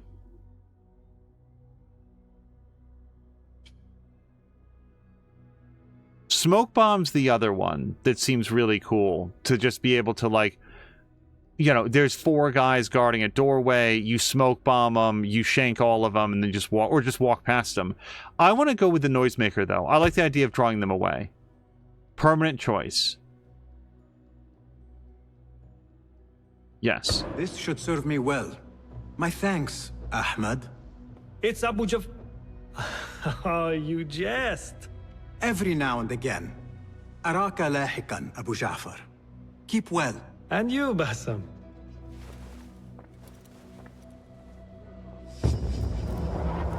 Alright, so that's going to be... Okay, it won't let me choose it. Okay, so that new case we will take on in a second. I'd wanted to see... Hey, we did it! So maybe rank achieved, is it tied to story or how many tools that you unlock? Well met. Okay, if I wanted to unlock a tool... What is new from the workshop? Here's what I have.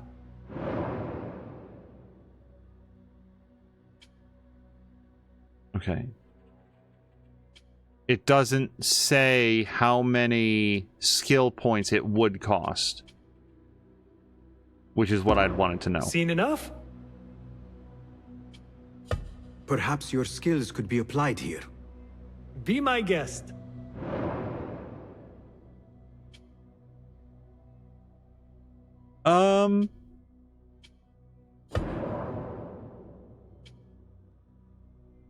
I already know that I like the knives, so maybe we'll do a level 2 upgrade on this. What would our options be? Poison Tip, to apply poison to them. Heavy Blade, staggers enemies. Or Light Blade, charge throw that increases range and damage. I gotta say I like the Poison Tip a whole bunch. I don't know what poison does, if it's just damage over time, it just incapacitates them. Let's do this. And I think of the...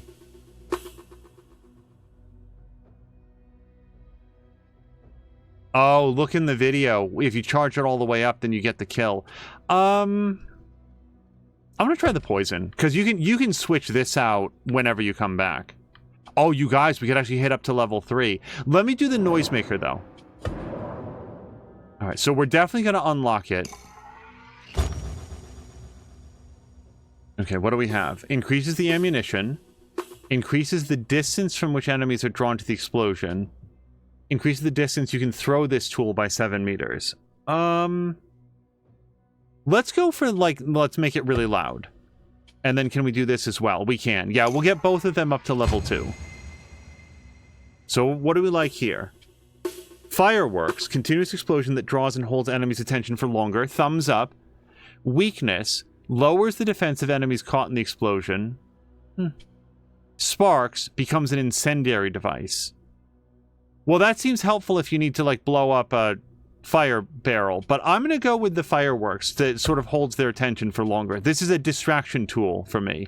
And then, yeah, we can go straight to Noisemaker level 3, but let's grab level 3 knives, because I know what they do and I know how much I like them.